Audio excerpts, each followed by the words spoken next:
blocking your apartment building? Xin asked suspiciously. Why is he blocking your apartment building? At this moment, roars suddenly came from the headset. Marry him, marry him, marry him. Is he proposing to you? Xin asked in surprise. Yeah, he's making a scene. I told the property management to get rid of them. But somehow he's got them on his side, and they aren't doing anything. Zhou Cixi said helplessly. Where are Jiang Wanwan and the others? Xin asked. They went out with Bai Yao. Zhou Cixi said, why? I wanted to sleep in, so I didn't go. I didn't expect Mao Jun to suddenly show up downstairs. Okay, I'll come over and take a look, Xin said. Hanging up the phone, Xin re-entered Zhou Cixi's address and said, Go here.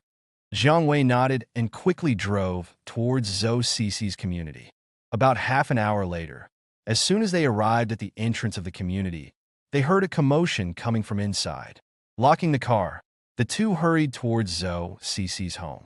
Zhou Cixi's community was also a high-end community with quite a lot of open space. A large crowd had already gathered below Zhou Cixi's building, with many onlookers. As Xin approached, he heard a loud voice. Cixi, marry me. Marry him, marry him, marry him. Next to Xin, a group of people started to cheer, as if they were the ones about to marry Mao Jun. Xin and Zhang Wei squeezed their way to the front.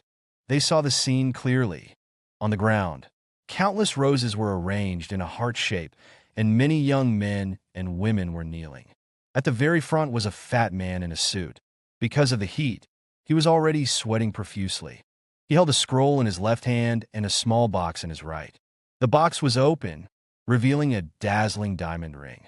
The ring was made up of countless small diamonds and looked very expensive.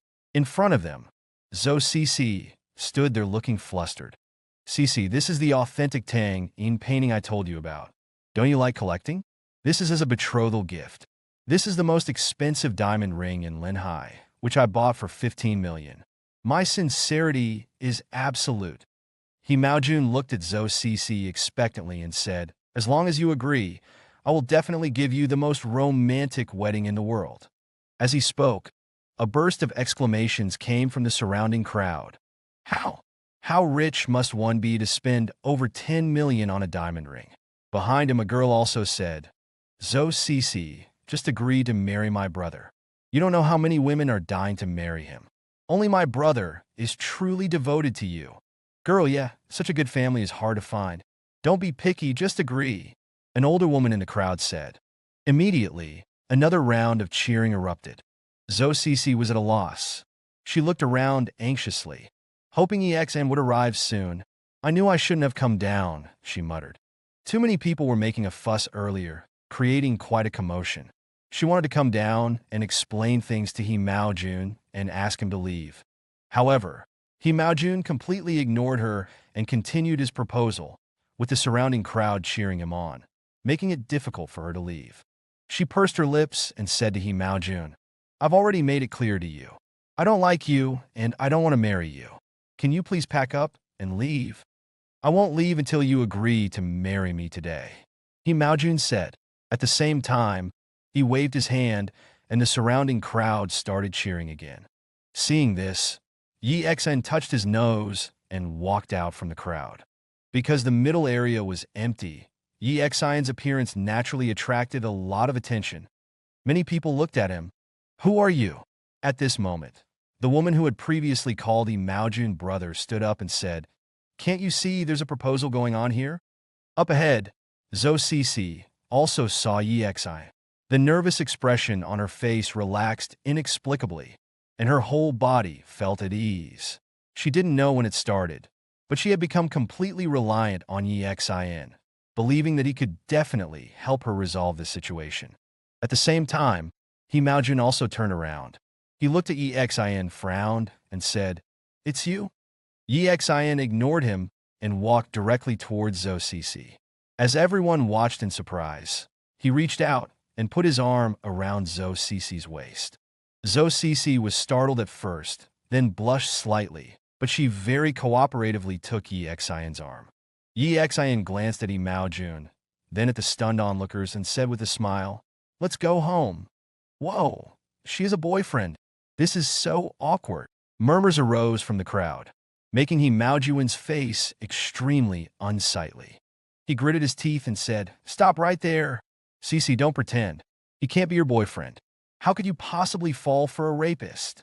The crowd, which was about to disperse, stopped and looked curiously in their direction. Yi Xian didn't intend to pay attention to He Maojun, but He Maojun quickly ran over. The people he brought, seeing He Maojun move, also ran over and surrounded Yi Xian and Zhou Cece. "This man is a rapist who drugged and raped a girl 9 years ago." He Maojun shouted to the crowd. 9 years was a long time, except for certain individuals who among the ordinary people would still remember this matter. Of course, they couldn't help but point and whisper about Yi Xian. Yi Xian shrugged, keeping his arm around Zhou Cece's waist, and said to He Maojun, "What I was like in the past doesn't change the fact that I'm Zhou Cece's boyfriend now.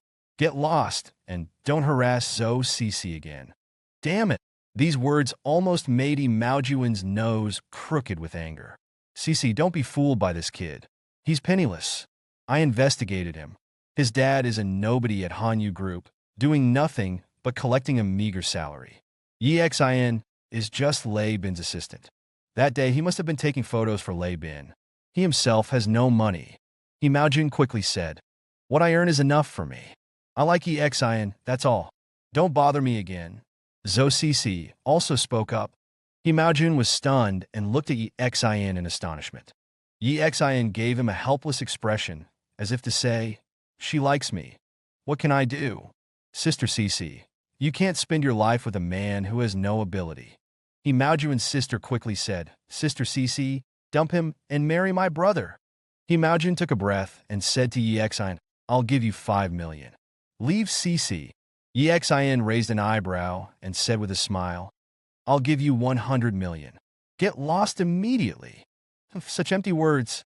Can you even take out 10,000 yuan? Let alone 100 million. He Maojuan's sister sneered. "Sister Cece, you see, this Yi Xian is just full of hot air. You can't trust this kind of man." Yi Xian raised an eyebrow and asked, "What if I can take it out? What if I can take it out and you strip naked and run around this complex? Then what if you can't? If you can't, you break up with Zhou Cece?" He Maojuan's sister sneered. "If that's the case, I accept." Yi Xian touched his nose and smiled at her. "As scared now," she sneered. Then she saw Yi Xian reach into his pocket and pull out a dark blue card, which he tossed directly in front of her. It landed on the ground with a slap. Diamond card." He Maojun and his sister's pupils shrank simultaneously. At the same time, Yi Xian's voice rang in their ears. "You can start taking your clothes off now." Downstairs at Zhou Qianqian's apartment building, a crowd of several dozen people gathered, curiously watching from outside. Inside, He Maojun and his sister stood with shocked expressions, staring at the azure card on the floor. Yi Xian, the rapist who, in their eyes, had served 9 years in prison, the man who seemingly had nothing, actually, possessed a Xinhai Bank diamond card. As a haven for the wealthy, Xinhai Bank's influence in the domestic economy was immense. It wasn't just limited to finance. Xinhai Bank's industries spanned various sectors. If one were to discuss hidden commercial empires, Xinhai Bank was undoubtedly one of the largest. The siblings knew very well what a Xinhai Bank diamond card signified. Their family was well off, with assets worth tens of billions. After all, they were one of the top antique dealers in the country. But compared to a Xinhai Bank diamond card, their wealth was insignificant. "Impossible. How could you have something like this?" He Maojun said in astonishment. Yi Xian ignored him and turned his gaze to his sister. He Maojuan's sister, He Ming, wore an unsightly expression. Yi Xian smiled and said, "You don't need to worry about where I got this card. But with this card, taking out 100 million isn't difficult, right? You can fulfill your promise now." "Who knows where you got that card?" He Ming sneered. "How can you prove it's yours?" Yi Xian paused, looking at He Ming with a faint smile. He Ming's expression turned even uglier. Indeed, a Xinhai Bank diamond card wouldn't be given to just anyone. Moreover, Zhou Qianqian was a Xinhai Bank employee. Her question was rather absurd. He Maojun gritted his teeth and said, "Why take such a joke seriously? So, you can get lost. Don't force me to take action against your family. Your little antique business. I could easily support another competitor to fight for your market share. I think you wouldn't be able to withstand that, EXIN said calmly. A diamond card could mobilize hundreds of billions of funds at Shanghai Bank. Of course, given the He family's standing in the antique world, completely crushing them might be difficult. But if someone truly wanted to seize their market share, it would inevitably cripple them. A cold sweat broke out on Maojuan's forehead. He recalled his previous disdain for Yi Xian. If Yi Xian acted impulsively and actually did it, he would become the family's scapegoat. Also, stay away from Zhou Qianqian in the future, understand? Yi Xian said indifferently. Saying this, Yi Xian put his arm around Zhou Qianqian's waist, walked to the elevator, pressed the button, and stepped inside. He didn't bother with Yi Maojun and the others anymore.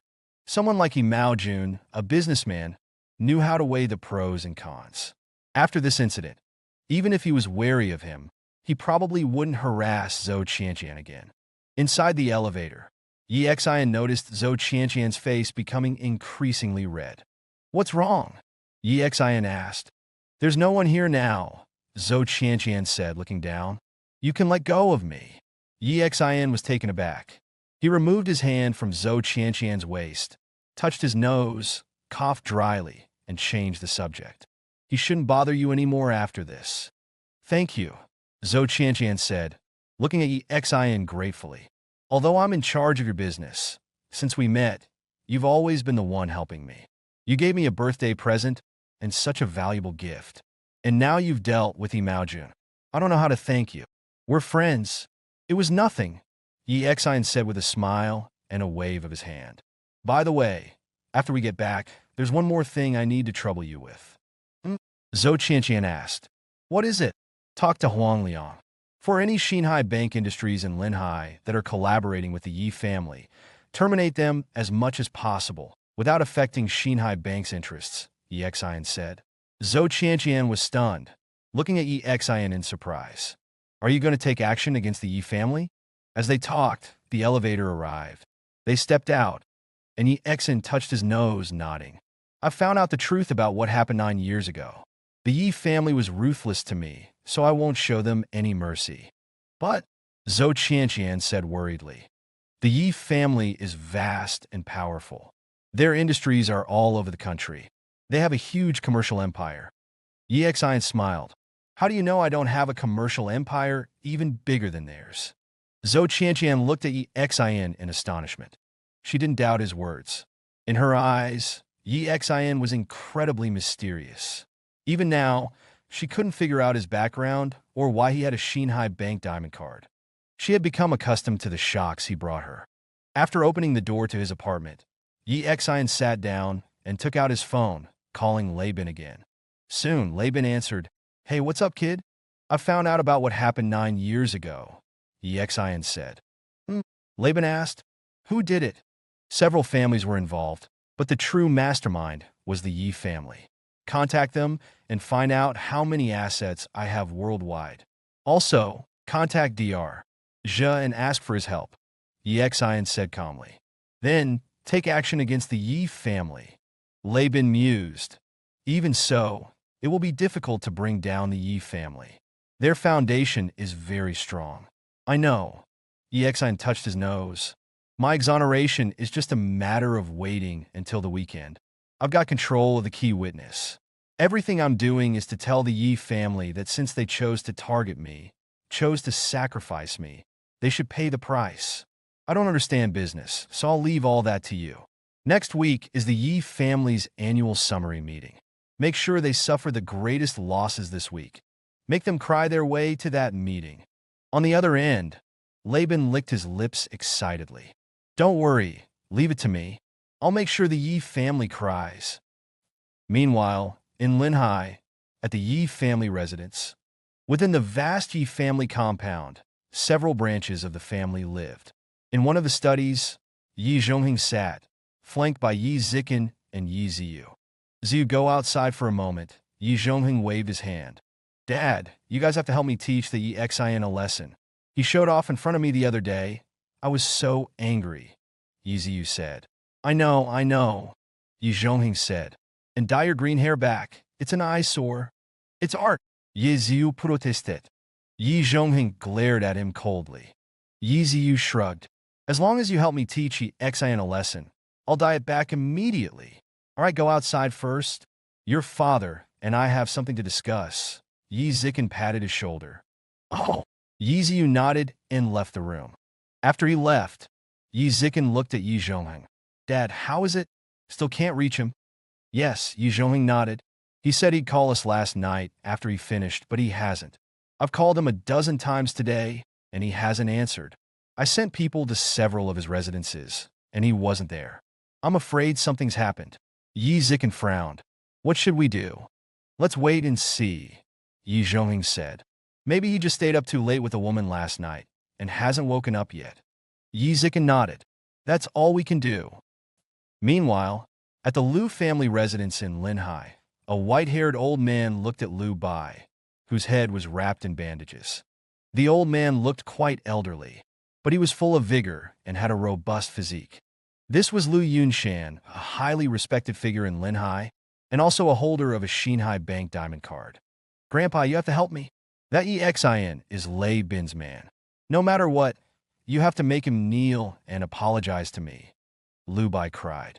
Inside the room, a young woman with a fiery figure glared at Liu Bai. Serves you right. You trained with Grandpa for so many years, yet you can't even beat an ordinary person. Look at the state you're in. The speaker was Liu Bai's younger sister, Liu Xingyu.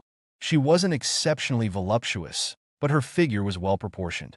Her hair was tied back in a ponytail, and her skin wasn't fair, but rather a healthy, wheatish color with a vibrant, elastic quality. Liu Yunshan sat there, looking at Liu Xingyu, then at Liu Bai. He's one of Lei Bin's men, right? Liu Bai nodded. Yes, his relationship with Lei Bin is definitely not ordinary. And it's not that I couldn't beat him. This guy seems to have superhuman strength. I was ambushing him, but he suddenly pinned my head to the ground. His strength was immense. I couldn't react at all. Liu Yunshan sighed. Someone dares to bully my Liu family's descendants in Linhai? No matter who he is, we need an explanation. On Monday, Xingyu, take my diamond card and go to the Hanyu group. Meet with Lei Bin and tell him this matter needs a resolution. If he's unwilling to offer an apology, let him consider the consequences. Liu Xingyu grumbled. Fine, I understand. Lying on the sofa, Liu Bai's face was filled with ecstasy. He sneered inwardly, already imagining how he would humiliate Yi Xian when he was brought before him. Yi Xian, of course, was unaware of all this. He stayed at Zhou Cici's place for a while. Then Jiang Wanwan called Zhou Cici, inviting her out. Zhou Cici initially invited Yi Xian too, but he declined. If he went, he would inevitably have dinner with them, and Jichuyu and Ming Xiaonan would arrive in Linhai that evening. He had to welcome them. Zhou Cici drove off by herself. Yi Xian called Jiang Wei. As soon as Jiang Wei answered, he cursed. Damn you. You ditch me the moment you're with a girl. Yi Xian scratched his head. They had arrived at the residential complex together, and Yi Xian had rushed over to help Zhou Cici, while Jiang Wei stood there watching. Afterward, Yi Xian and Zhou Cici went upstairs together. Jiang Wei had called Yi Xian, but Yi Xian was on the phone with Lei Bin at the time, and so he missed the call. 2 hours, dude. Impressive, Jiang Wei said after a moment. Yi Xian was speechless. He knew Jiang Wei was thinking dirty. He retorted, Don't talk nonsense. I just stayed at her place for a while, just helping her with something. Did you go back? Yeah, I'm back. Are you coming to find me? Jiang Wei asked. No, it's fine if you're already back, Yi Xian said. I was just worried you were still downstairs waiting for me, so I called to check. Damn you, Jiang Wei cursed. You bastard. Only thinking of me after you're done having fun. Yi Xian touched his nose, knowing he couldn't explain it clearly, and didn't bother. He hung up. Then he contacted Jichuyu, confirmed her arrival time, and went to an internet cafe to play some games. At 9 p.m., Yi Xian walked out of the internet cafe. At the entrance, an SUV was parked. From the passenger seat, Ming Xiaonan gave him a sweet smile. Get in. Yi Xian nodded and looked at Jichuyu. Dr. Zhe, long time no see. I've missed you. Zhichuyu still had her usual icy demeanor. She looked at Exin and asked, "Did you find number two?" Exin nodded. "Yes." "Give me your contact information," Zhichuyu asked.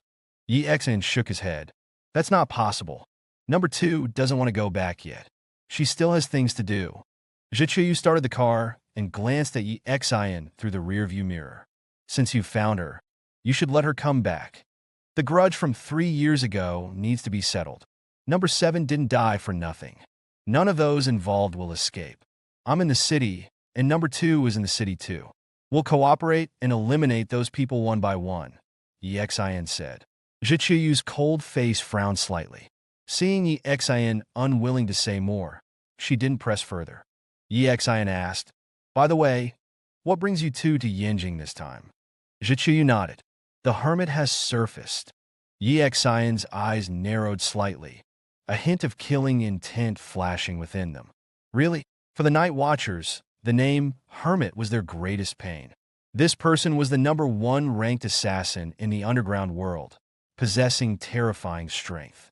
Most importantly, he was a former Night Watcher. He had once held a very high position within the organization. He was a child picked up from the streets by the elders of the Night Watchers, and from a young age, he displayed extraordinary talent. At the age of 32, he became the Zero of the Night Watchers, more than 10 years before Exin. He was 2 generations of Zeros before Exin.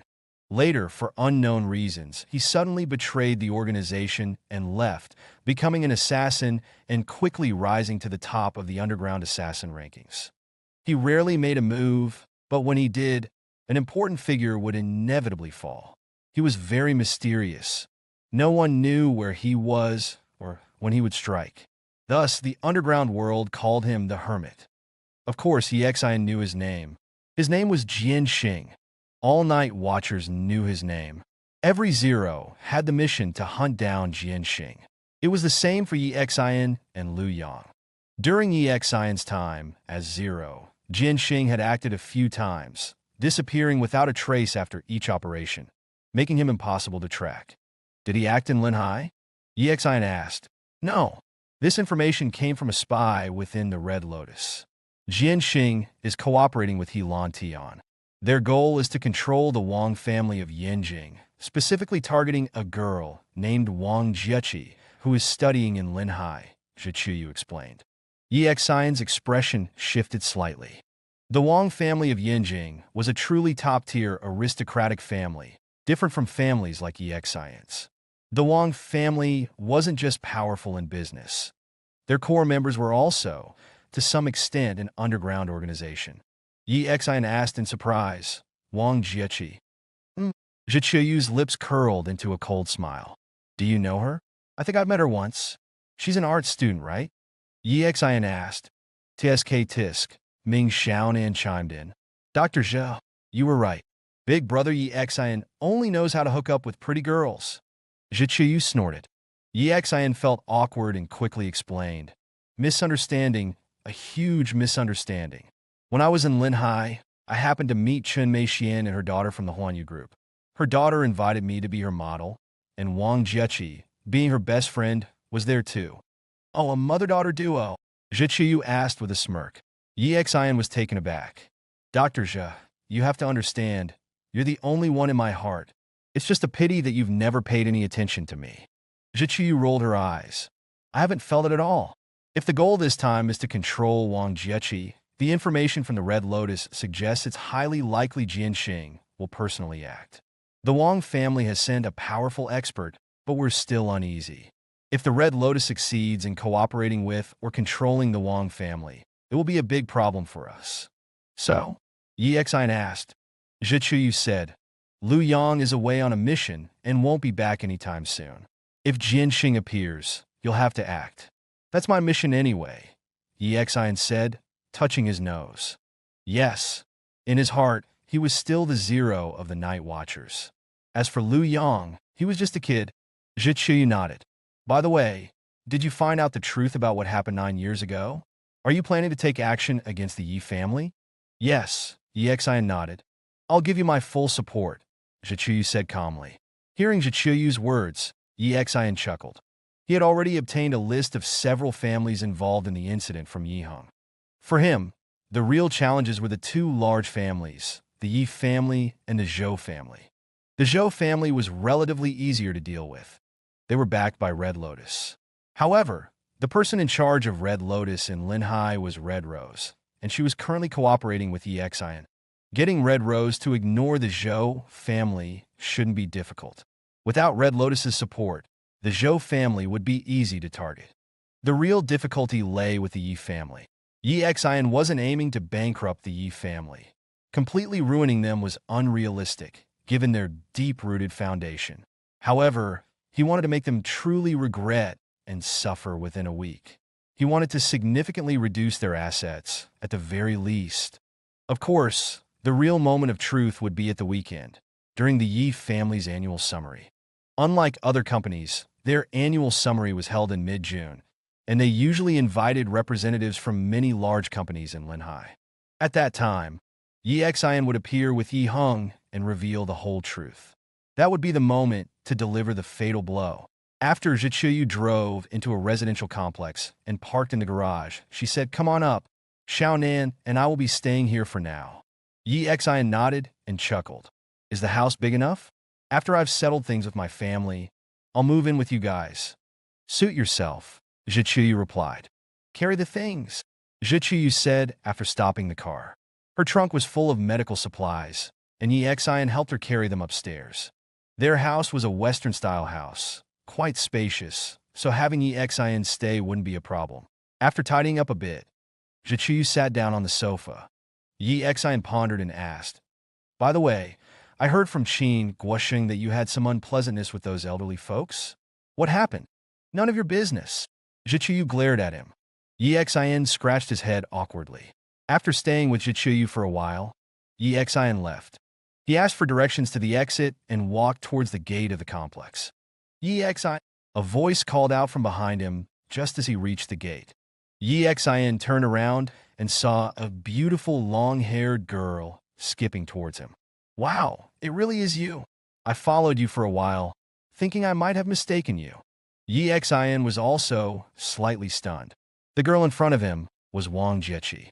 He touched his nose and asked, "You don't live on campus?" "No," Wang Jieqi said. "Living on campus is inconvenient. Our school is nearby, so I bought an apartment in this complex. What about you? What are you doing here?" Yi Xian was speechless. He finally understood why Zhichuyu and Xiao Nin had chosen to live here. It was close to Wang Jieqi, and they could provide immediate support if anything happened. He was still surprised, though. Wang Jieqi really was a child of the Yanjing Wang family. Rich people went to school differently. They even bought their own apartments. "I'm here to look at houses. I might move here later," Yi Xian said with a smile. Wang Jieqi was taken aback, then asked in surprise, "Really? That's great. We'll be neighbors then. To show neighborly friendliness, I'll treat you to a late-night snack. Will you do me the honor?" Wang Jieqi smiled, revealing her white, even teeth. Yi Xian nodded. "No problem." Wang Jieqi smiled. "Then come with me. There's a barbecue place outside our school that's super delicious." She dragged Yi Xian towards the school. Wang Jieqi's school was Linhai University. Linhai University's art department was nationally renowned, having produced many artists. Yi Xian hadn't been back to Linhai University for 9 years, and he couldn't help but feel a pang of nostalgia as he passed by the school gate. Wang Jieqi pulled Yi Xian to a barbecue stall and ordered quite a bit, saying, "Let me tell you, this barbecue place is the best outside our school." Yi Xian smiled. This barbecue place had been open for many years. Business was already booming when he was still in school, but he didn't come here often because Bai Yao didn't like this kind of food. But the taste was indeed good. He looked at the barbecue and thought of Huang Shiqi. If she were here, she could probably eat the owner out of business. After they sat down, Wang Jieqi asked with a grin, "Yi Xian, have you been in the army?" "Oh?" Yi Xian asked in surprise. "Why do you ask? That day when you were modeling, you sat still for over an hour. If you hadn't been in the army, you definitely wouldn't have that kind of willpower, unless you've practiced martial arts," Wang Jieqi said. Yi Xian looked at Wang Jieqi, his expression shifting slightly. This girl came from the Wang family, so she should have some martial arts training. She might even be better than Qin Xiaowei. You could say that. Yi Xian touched his nose. Then Wang Jiechi said, I knew you must have been. Chun, she didn't believe me. Then she asked, was the person who called you that day your girlfriend? You have no idea how heartbroken Chun she was after you left. I don't believe you, Yi Xian said helplessly. She's not my girlfriend, just a friend who's been missing for many years. I don't have a girlfriend. Chi-Chi. A voice called out beside Yi Xian. Chi-Chi, why did you come here for barbecue without me? I would have treated you. Yi Xian saw a look of impatience on Wang Jiechi's face. He turned his head and saw a tall, handsome young man in a basketball uniform standing nearby. When Yi Xian saw him, he saw Yi Xian too. He frowned and asked, who are you? What's your relationship with Chi-Chi? What my relationship with him is none of your business. Wang Jiechi said impatiently. Can you please not stand in front of us? The young man ignored Wang Jiechi and looked at Yi Xian. He raised his hand and said, get up and get lost. Stay away from Chi-Chi. Understand? Feng Rui, don't go too far? Wang Jiechi snapped. Feng Rui still ignored Wang Jiechi's warning. He looked at Yi Xian and said, do you not understand human language? Look at yourself. Do you think you're worthy of eating with Chi-Chi? I told you to get up. Do you hear me? His voice quickly attracted the attention of many people. Isn't that our school beauty, Wang Jiechi? Who's that guy across from her? He actually dares to eat with her. And he ran into Feng Rui. This guy is probably screwed. Anyone who gets close to Wang Jiechi gets beaten up by Feng Rui. Yeah, Feng Rui's family is rich and they used to be gangsters. No one dares to mess with them in Linhai. Indeed, Feng Rui was Feng Jun's younger brother. Amidst the discussion, Yi Xian roughly figured out what was going on. He smiled and looked at Feng Rui. Can't you tell that Wang Jiechi doesn't like you, even hates you? That's between her and me, Feng Rui said indifferently. Don't waste my time. Just get up and get lost. Yi Xian touched his nose, then looked up and smiled at him. Looks like school hasn't taught you any manners. Are you going to get lost or not? Feng Rui's face darkened visibly. He glared fiercely at Yi Xian, ignoring the surrounding gazes.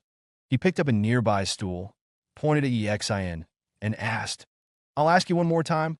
Are you getting lost? Wang Jiechi's face changed slightly, and she was about to say something. A voice rang out from the side. Put that down.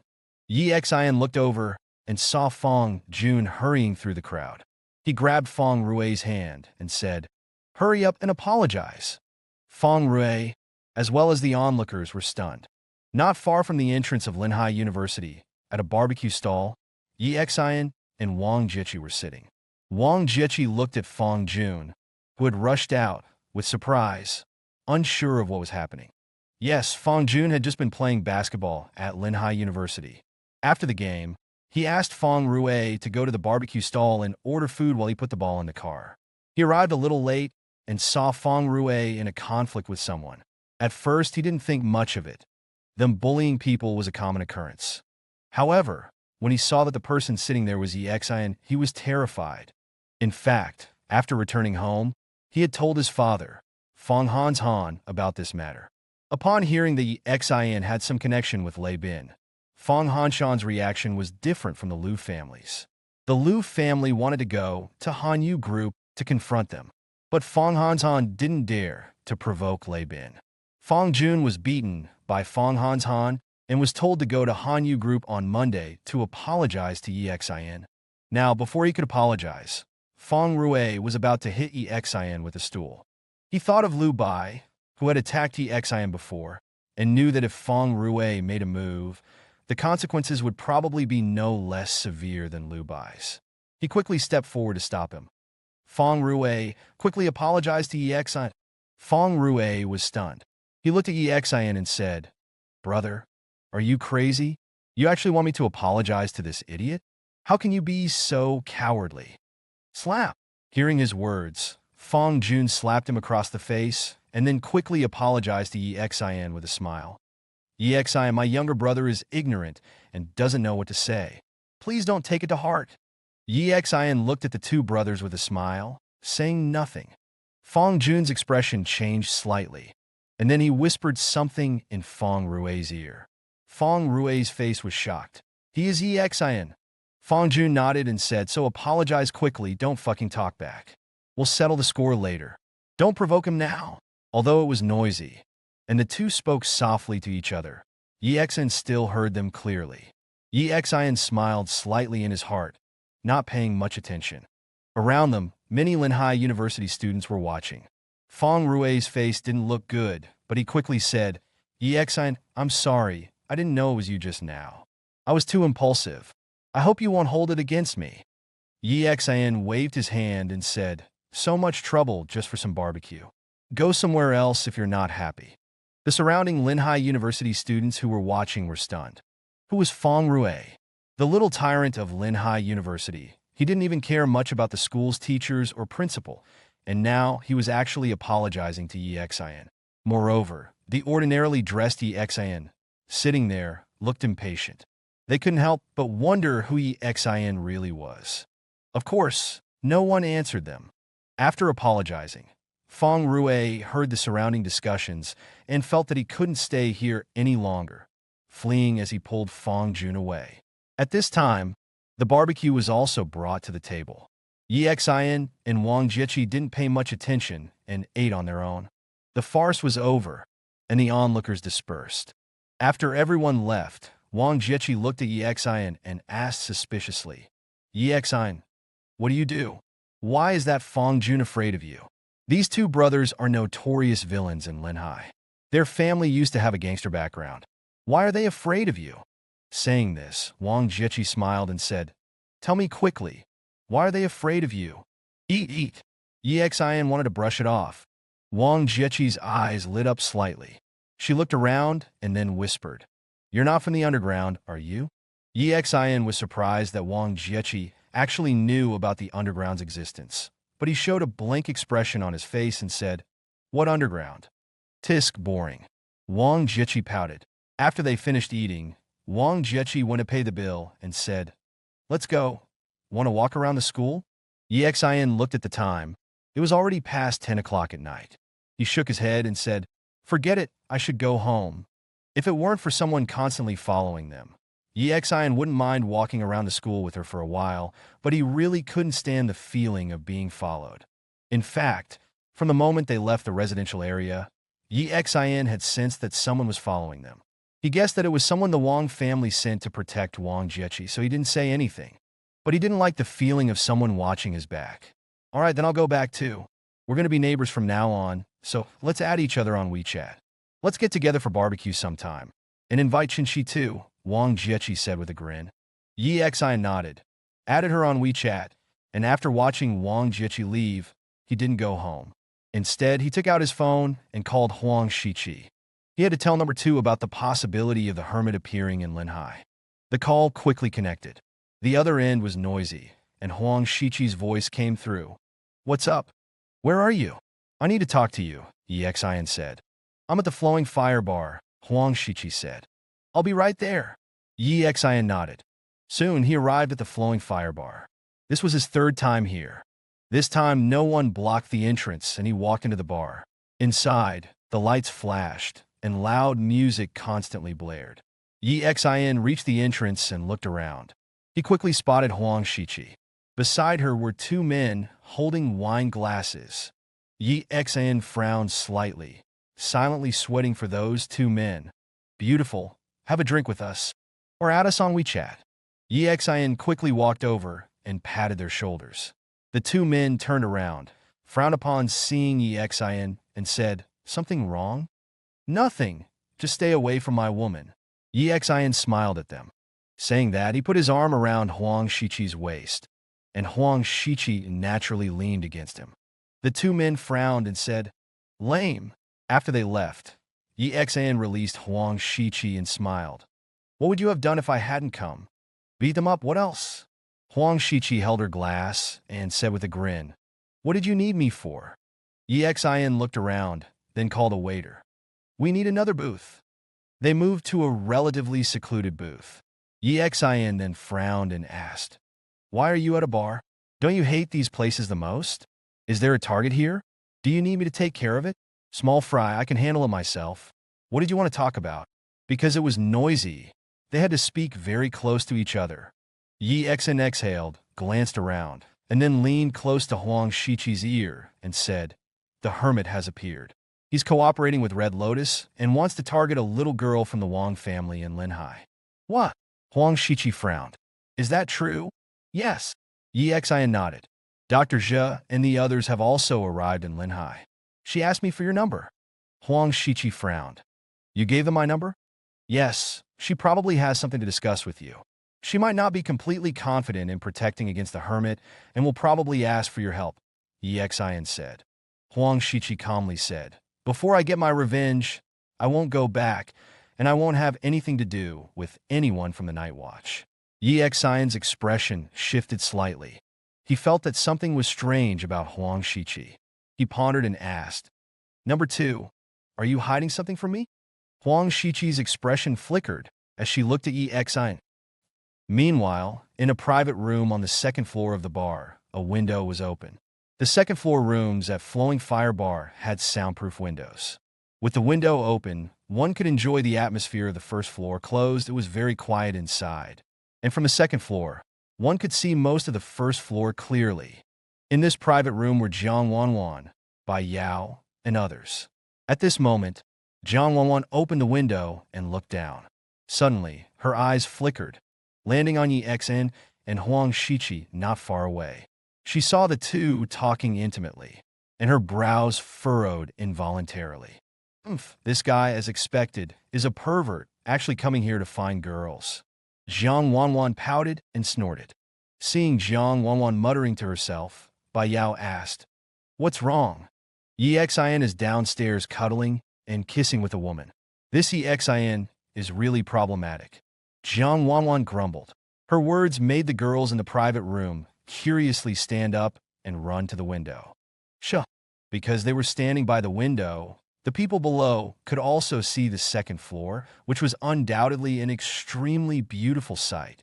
Bai Yao, Zhou Qianqian, Jiang Wanwan, and Qin Xiaowei could all be considered top-notch beauties, and the appearance of these 4 beauties in the bar was enough to drive any man crazy. Whistles sounded from below. Zhou Qianqian clearly saw Yi Xian and Huang Shiqi below. She frowned and said, It's her? Do you know her? Bai Yao asked. Zhou Qianqian pondered for a moment and said, Not really. I handled her business when she came to our bank before. Employees of Xinhai Bank kept the information of diamond card holders confidential. If the diamond card holders didn't want to be exposed, they wouldn't say a word. As for people like Lu Yunshan, who were willing to expose themselves, they weren't within her jurisdiction. Bai Yao frowned slightly and then said, Wanwan, go and invite them up to join us. Jiang Wanwan nodded and said, Okay. Downstairs, Yi Xian looked at Huang Shiqi seriously. Huang Shiqi's behavior truly surprised him.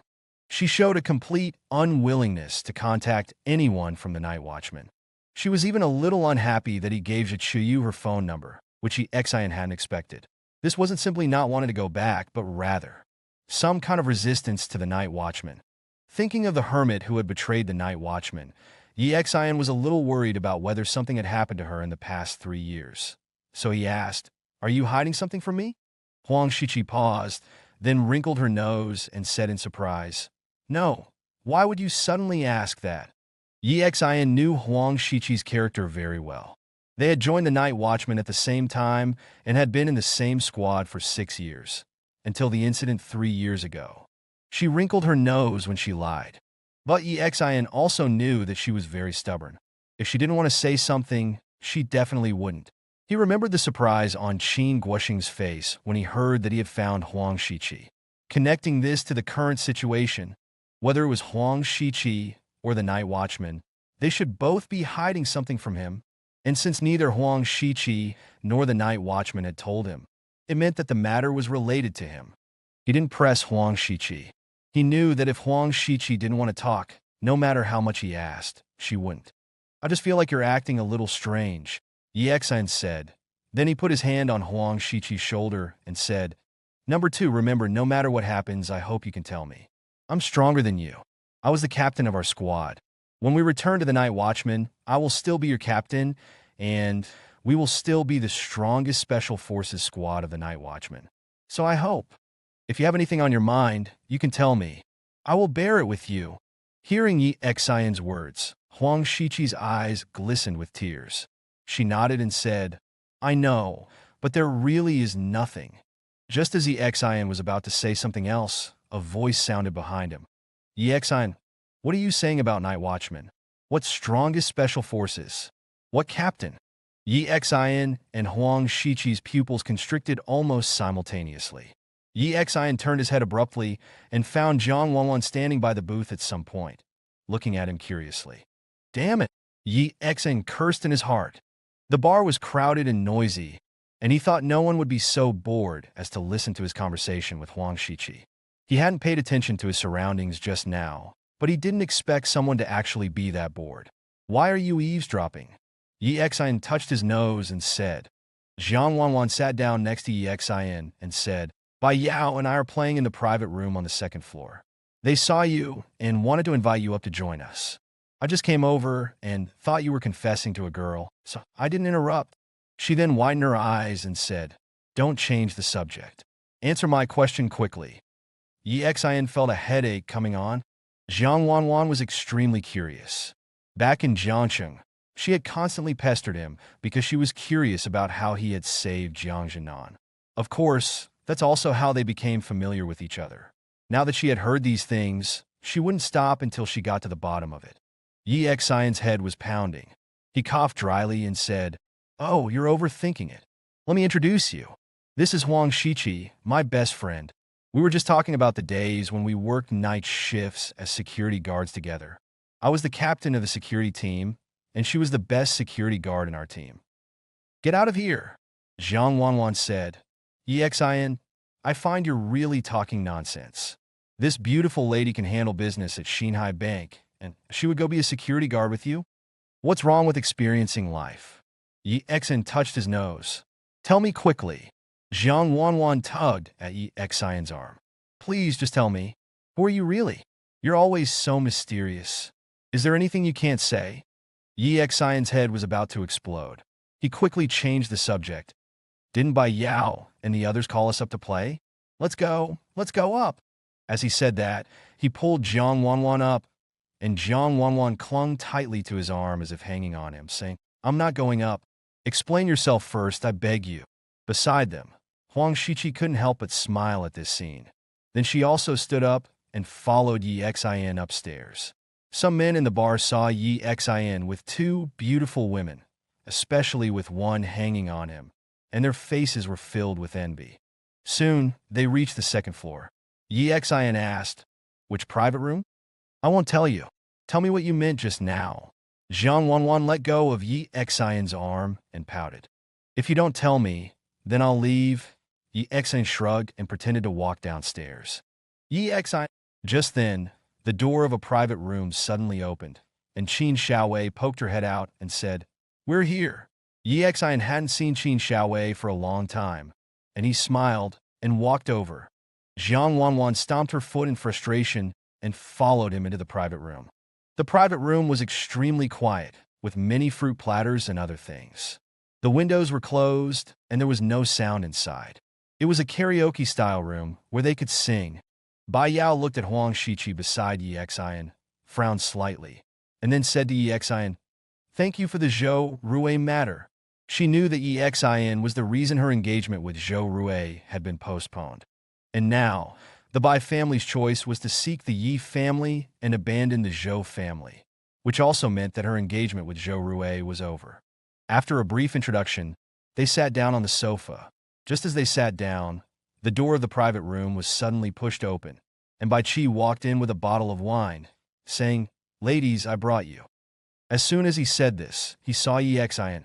Anger instantly surged on his face as he said, Yi X, you dare to come here? Bai Yao frowned and said, Brother, don't be angry. Wanwan and the others are his friends. It's okay for him to come and play. Bai Qi frowned and said, This guy is a rapist, Wanwan. Stay away from this kind of person. He stared at Yi Xian and said, Get out of here, or I won't be polite to you. Anger flickered across Huang Shiqi's face. Yi Xian smiled at him, then stood up and said, Bai Qi, some things aren't what they seem. I've said it before. I was framed back then. Framed? The evidence and witnesses are all there. Who framed you? Was that video fake? Bai Qi snorted coldly. Fake or not, you'll know on Saturday. Yi Xian said calmly. Also, let me tell you something. Don't put the hope of your family's continuation on the Yi family. The Yi family will soon have enough to worry about themselves. The Yi family will have enough to worry about themselves? Bai Qi said disdainfully.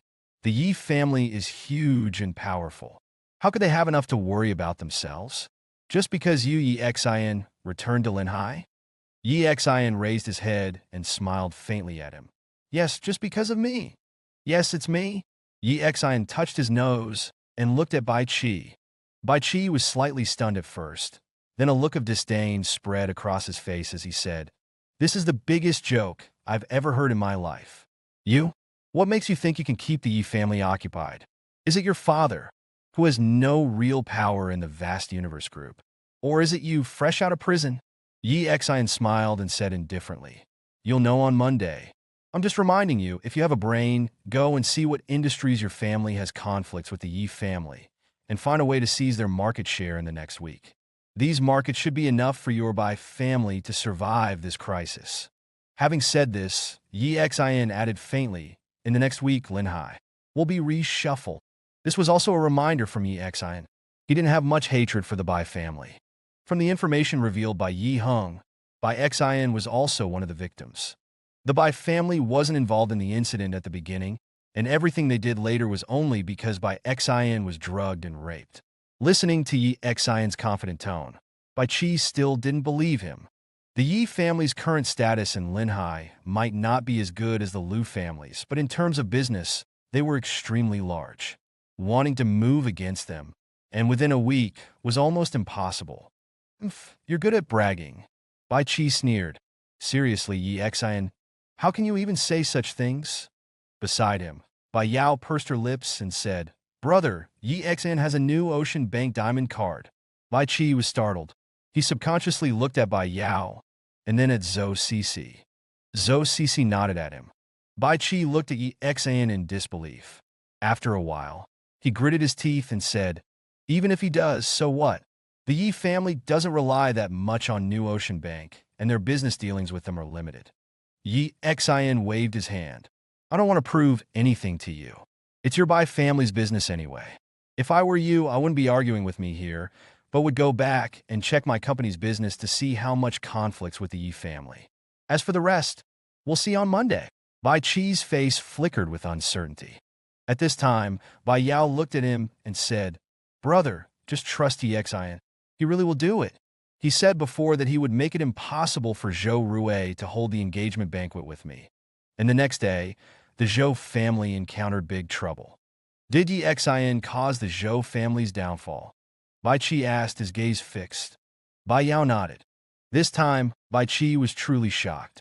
He knew about the Zhou family's downfall. Thinking back carefully, it was New Ocean Bank that had joined several other banks to suddenly target the Zhou family, and the vast universe group had also followed closely behind, competing for projects. If it was really Yi Xian who made the move, then it wasn't impossible for him to target the Yi family now. The most crucial thing was that the vast universe group, a company that also held significant weight in Linhai, was involved. Bai Qi gritted his teeth and looked at Yi Xian, finding him calmly sitting on the sofa without saying much. His face darkened slightly, and then he turned and walked out. Indeed, such a combination might not completely destroy the Yi family, but taking a bite out of them was inevitable. He didn't even have time to ask Yi Xian how he managed to get the vast universe group involved. Just as Yi Xian had said, he had to hurry up and confirm where he could strike. After he left, Bai Yao walked towards Yi Xian, pursed her lips, and asked, Will the truth about what happened back then really come to light? Yi Xian nodded. The Yi family's year-end summary is on Saturday. Your family should have received an invitation, right? The Yi family's year-end summary is chosen to be in June, and they will invite most of Linhai's prominent families. I will prove it then and there. Beside them, Qin Xiaowei and Jiang Wanwan looked at Exin in shock. When they met Exin, he was still making a living by carrying bricks in Jiangcheng. Now he suddenly told them that he was going to take action against the Yi family, a wealthy family in Linhai. How long had it been? Exin had always been mysterious to them, but the more they interacted with him, the less they understood him. He only became more enigmatic. What kind of person was this? Someone who idled around all day, dressed like a damn loser, and was going to take action against the wealthy Yi family. This huge contrast brought them too much shock. Qin Xiaowei exhaled. She looked at Exin, her gaze gradually becoming firm. Bai Yao looked at Exin with some confusion. Compared to 9 years ago, the change he brought to her was too great. And Jiang Wanwan sat there, clenching her teeth and glaring at Exin. She was becoming more and more curious about him. The group played in the bar until the early hours of the morning before going their separate ways. The next day, Exin didn't go out but stayed at home and spent the day with his parents. Monday morning, as usual, he was woken up by Yi Jingyan, who drove him to the Vast Universe Group. At the same time, in the president's office of the Vast Universe Group, a girl with short hair was standing inside. She slammed a bright blue bank card on Lei Bin's desk and said, "Uncle Lei, my grandfather said that Exin is your man. He beat up my brother now, and we need an explanation." Lei Bin curled his lip and said, "What explanation does he need? Go back and tell your grandfather there is no explanation. And tell him to discipline his grandson properly, so others don't have to do it for him. My grandfather said if you don't make Exin apologize to my brother, he will use the authority of this card to have New Ocean Bank sanction you." Lu Xingyu glared. Lei Bin shrugged indifferently. "Go back and tell that old man of yours not to pull this with me. It's useless. If he wants New Ocean Bank to sanction us, let him. Let's see if New Ocean Bank listens to him." "You!" Lu Xingyu glared. "You what, you little brat?" Lei Bin glanced at her. "Go play somewhere else? I'll be very busy today and don't have time to waste with you." He picked up a large stack of documents in his hand and said, "If you want to stay here, stay here. I'm going to a meeting." With that, he pushed open the door and walked out. Lu Xingyu was stunned. She never expected that Lei Bin wouldn't be afraid even when she brought the bank card. She snorted, picked up the card from the table, and walked downstairs. "I hope you can still be so tough when my grandfather comes." Walking to the entrance of the Vast Universe Group, she happened to see Exin yawning and waiting for a taxi. Lu Xingyu raised an eyebrow and said, "Exin?" Saying that, she licked her lips and walked towards him. At the same time, at the Yi family's Linhai headquarters in a huge office building, there was a large office. At this moment, Yi Zhongheng was sitting inside, and Yi Zikin was standing opposite him, frowning and saying, "It's 9:30 now, and Yi Heng hasn't come to the company." "What?" Yi Zhongheng frowned. "He seems to have disappeared into thin air." Yi Zikin said, "He's probably in trouble." "What about Yi Exing?" Yi Zhongheng asked. "I have people watching him at the Vast Universe Group. They've seen him."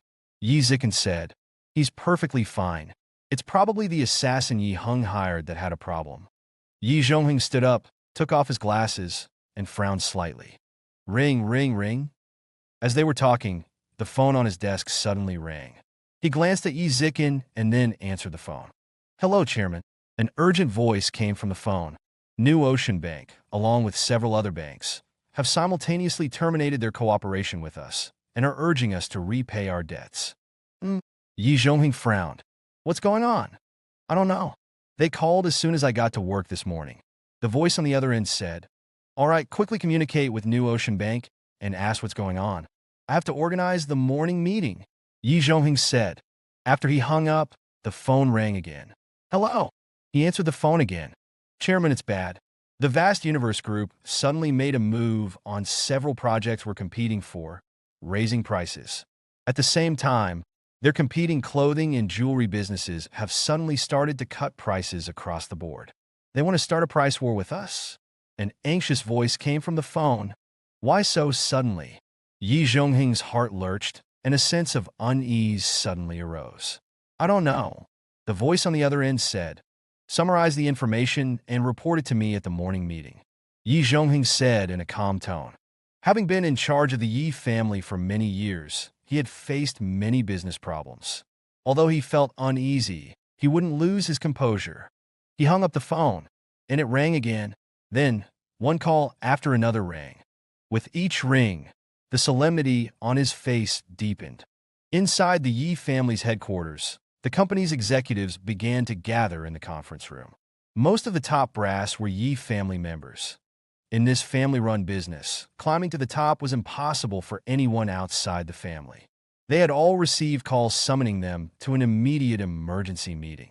It wasn't the usual Monday meeting, this was an emergency. In the chairman's office, Yi Zhongheng's hands trembled slightly. Ring, ring, ring. The phone on his desk continued to blare, but this time, Yi Zhongheng didn't answer. Initially, he'd remained calm. The business world was a battlefield, and he'd encountered such emergencies before. But call after call came in, and by the 10th, he was near a breakdown. All of them targeted the Yi family. A sweeping conspiracy seemingly unfolding, impacting every sector of their business, erupting not just in Linhai but everywhere. Even the seasoned Yi Zhongheng was caught off guard. Beside him, Yi Zikin was also stunned. They no longer had the energy to worry about Yi Heng. A heavy sense of foreboding filled Yi Zikin's heart. Could it be Lei Bin behind this? He's always resented us for some reason, Yi Zikin said. We've had friction and competition before, and he even took Yi Jing'an into his own company after we expelled him. Yi Zhongheng's face darkened. Quickly call him. Yi Zikin nodded, pulled out his phone, found Lei Bin's number, and dialed. The call connected quickly, and Lei Bin's voice rang out. Yo, young Master Yi, I'm in a meeting. What's up, Mr. Lei? Why are you suddenly attacking us like this? A price war benefits no one, Yi Zikin said. I like it. Lei Bin's voice came back. What's it to you? We have too much money at Hanyu Group, burning some for fun, so what? Yi Zikin. Can I come to your company to discuss this properly? Yi Zikin asked quickly. Nothing to discuss. This is a fight to the death, Lei Bin said, then hung up. Yi Zikin's face changed slightly. He hung up. Yi Zhongheng's face darkened to its extreme. He exhaled and said, let's go to the conference room and think of a way to deal with this. While Yi Xian's actions were throwing the Yi family into chaos, he was standing by the roadside, yawning and waiting for a taxi. You're Yi Xian, right? A cold voice suddenly sounded beside him. Yi Xian turned to see a slightly tanned woman walking towards him. And you are? Yi Xian looked at her suspiciously. I'm Lu Xingyu, Lu Bai's sister, she said flatly. Yi Xian looked at her in surprise. Is something the matter? You still ask. Lu Xingyu glared. My brother was beaten by you, wasn't he? He attacked me first?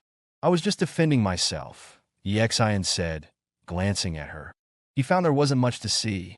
Her appearance was decent, her figure well-proportioned, a comfortable kind of beauty, but her skin wasn't great, and she lacked Qin Xiaowei's fiery allure. Self-defense? He's from the Lu family. No matter the reason, you have to give us an explanation for hitting someone from the Lu family. Lu Xingyu pulled out the diamond card. You work at Hanyu Group, right? You should know this card. Come with me to our house now and apologize to my brother. Otherwise, your company might suffer great losses. Yikin chucked it. They attacked me first, and I'm not allowed to fight back? What kind of logic is that? Think carefully. Lu Xingyu's eyes narrowed. Apologizing is just losing a little face. If you don't go, and Hanyu Group suffers a big loss, you'll probably lose your job, and our family won't let you off. A proper apology would be good for you. Do whatever you want. Yi Xian smiled. An empty taxi pulled up, and he hailed it. Just as he opened the door, Lu Xingyu grabbed it. You must come home with me. If you don't blame me for taking action. Seeing her reach out, Yi Xian was slightly surprised. She was clearly trained. In fact, when Lu Bai had attacked him with the tennis racket, Yi Xian had sensed his strength and technique were superior to an ordinary person's. But he quickly subdued Lu Bai and hadn't given it much thought. Now it seemed the Lu family's high status in Linhai stemmed from this. Darky, don't go too far, Yi Xian said, looking at Lu Xingyu. Lu Xingyu froze. Then her eyes nearly spit fire. Who are you calling Darky? Staring at Yi Xian, she said, you were able to subdue my brother so easily. I'd like to see what you're capable of. You're coming with me today." Her hand on the car door suddenly formed a fist, and with a swift, unexpected move, she swung at Yi Xion's face. Yi Xion raised an eyebrow, dodged slightly, and with his right hand, swiftly tapped Lu Xingyu's back. She lost her balance and stumbled forward. By the time she recovered, Yi Xion had already settled into the taxi and closed the door. "Drive!" Watching the car drive away, Lu Xingyu stamped her foot. "That damn guy!" This time, Yi Xion didn't go to Zhou Qianqian's place, but headed to Zhiqiuyu's. After explaining things to his family, he would move in with her. After a while, Yi Xion noticed a girl in a long black dress, clutching a small suitcase, walking down the street, wiping away tears. It was Chen Feifei, the girl he met at the bar when he returned to Linhai. They'd bumped into each other a few times since and had added each other on WeChat, but they hadn't really chatted. "Stop, I'll get off here," Yi Xion told the driver. The driver stopped without a word. Yi Xion paid and got out, walking towards Chen Feifei, keeping pace beside her. She seemed oblivious to her surroundings, continuing to walk and wipe her tears. Yi Xion glanced at the suitcase in her hand. It seemed to be filled with books and similar items. After a minute or two, Chen Feifei finally sensed something amiss. She turned and, seeing Yi Xion, paused slightly. "When did you get here? Just notice me?" Yi Qin simulate. "What's going on?" Chen Feifei tried to control her emotions and then gave a bitter laugh. "I was fired from the school." Yi Xion was surprised. It was rare for teachers to be fired unless they committed some serious offense. It was considered an iron rice bowl job. "What happened?" Yi Xion asked. "Because of Zhouji," Chen Feifei sighed. "He kept trying to get back together with me, and when I refused, he started harassing my family and then kept harassing me at school, causing a lot of trouble for the school as well." Yi Xion's expression shifted slightly. "Zhouji, is that excessive? Why were you with him in the first place?" "I shouldn't have agreed to date him in the first place. My cousin works at his company, and I went to see him once to deliver something. He saw me, got my WeChat contact from my cousin, and started pursuing me," Chen Feifei explained. "I was at the age where I should be getting married, and my parents thought Zhouji's family background was good. He managed a company, had a high income, so they told me to give it a try." Ye Qin. As expected, in this era, most parents judged a person based on their family background. At first, he was pretty good to me, but he always tried to trick me into spending the night with him outside. I felt it was too fast, so I wasn't very willing. Then I found him being intimate with another woman in his car, so I broke up with him. "That was the day I met you at the bar," Chen Feifei said. Yi Xion paused, then remembered the day he ran into Chen Feifei at the Stream Fire bar. As Chen Feifei spoke, her emotions surged, and the box in her hands became unsteady. Yi Xion quickly took it from her. He felt a little sheepish. After understanding how Chen Feifei and Zhou Ji got together, he realized he had misjudged her. He had previously thought she wasn't a good person. After all, she was with someone like Zhou Ji. Later, when Chen Feifei defended that flatbread shop, he looked at her with a little more respect, but didn't think much of it, nor did he think they'd have any further interaction. Chen Feifei continued, "It's too late for regrets now. Since I broke up with him, my family has been urging me to get back together. My cousin lost his job because of me and is still very upset. My parents have been harassed constantly. They were even injured while walking the dog 2 days ago. I'm not rich. I studied hard, got my teaching certificate, and became a teacher. Now I've even lost that job. I don't even know how to tell my parents." She wiped her tears and crouched down. Looking at Chen Feifei, Yi Xion felt a flicker of helplessness. He had experienced this feeling even more intensely. 9 years ago, he was in the same position. Several wealthy families had targeted him, and he didn't even have a chance to defend himself. He was only 18 years old then. The feeling of powerlessness and despair wasn't something Chen Feifei could compare to. Looking at Chen Feifei squatting on the ground, Yi Xion touched his nose. He did have some sort of connection with her. Perhaps helping her wouldn't be a big deal. Chen Feifei stood up after a while. Without makeup, she was still very beautiful. Wiping her tears, she looked at Yi Xion and said, Yi Xian can. Can you walk me home? I'm afraid Zhou Ji will block me again. He's been intercepting me on my way home every day. Yi Qin nodded. No problem. He carried the box for her and walked towards her home. Chun Feifei didn't live with her parents. Her family home was too far from the school because of her work, so she rented a place nearby. Soon, they reached the entrance of the complex. Chun Feifei hesitated. Can you come up with me? I'm worried he'll be waiting downstairs or at my door. Okay, Yi Xian agreed. Along the way, they didn't encounter Zhou Ji. It wasn't until they reached the bottom of Chun Feifei's building that Yi Xian saw him in the distance. Zhou Ji and a few others were sitting on a bench, chatting and laughing. They naturally saw Yi Xian and Chun Feifei. Zhou Ji's expression darkened. He walked over and asked, Yi Xian, why are you everywhere? Yi Xian looked at him. After you broke up, you harassed her every day, harassed her family, and caused her to lose her job, right? What's it to you? Zhou Ji glanced at Yi Xian disdainfully. He didn't know about Yi Xian's current situation. After the class reunion, they hadn't seen each other again. He didn't even know about Sun Su and Su when being fired from Hanyu Group. For Sun Su and Su when it was too embarrassing. They were fired by Jiang Wei, someone they completely looked down on. If word got out, they would be mocked to death by their classmates. In Zhou Ji's eyes, Yi Xian was still that just-released rapist, nothing more. Just righting a wrong, Yi Xian said, looking at him calmly. So what if I did? Zhou Ji sneered. What? Are you going to stand up for her? Are you even worthy? Yi Xian, I've disliked you since school. Back then you were still part of the Yi family. But what are you now? You're nothing. Stop putting on airs in front of me.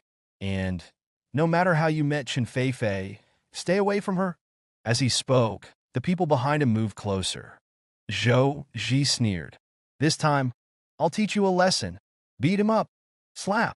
As soon as he finished speaking, he saw Yi Xian drop the box and raise his hand. A slap landed directly on his face. Zhou Ji's face burned with pain. Rage surged within him. He glared. You fucking dare hit me? As the men behind him were about to rush forward, Yi Xian's left hand shot out, grabbing Zhou Ji.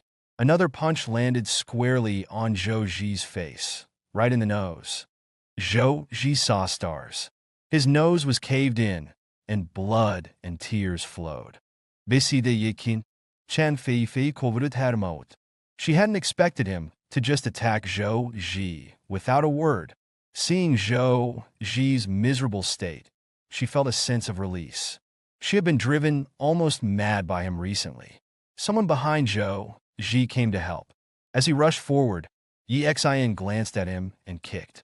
These ordinary people were no match for Yi Xian. With just one kick, the man flew 4 or 5 meters away, landing on the ground with a wail. The remaining men didn't dare approach. They stood frozen in fear. Yi Xian looked at Zhou Ji and slapped him again. 2 slaps completely swelled Zhou Ji's face. Blood spurted from his nose, eyes, and mouth, mixed with a few broken teeth, landing on the ground. He glared at Yi Xian, roaring, Yi Xian, I'll fucking kill you. You'll spend the rest of your life in prison. You. Go and beat him. Beat him to death. Slap. Slap. Before he could finish, Yi Xian slapped him twice more. This was the first time Yi Xian had been this ruthless with ordinary people since regaining his memory. Zhou Ji's face was beaten beyond recognition. He was also terrified. Seeing Yi Xian raise his hand again, he was horrified. Stop!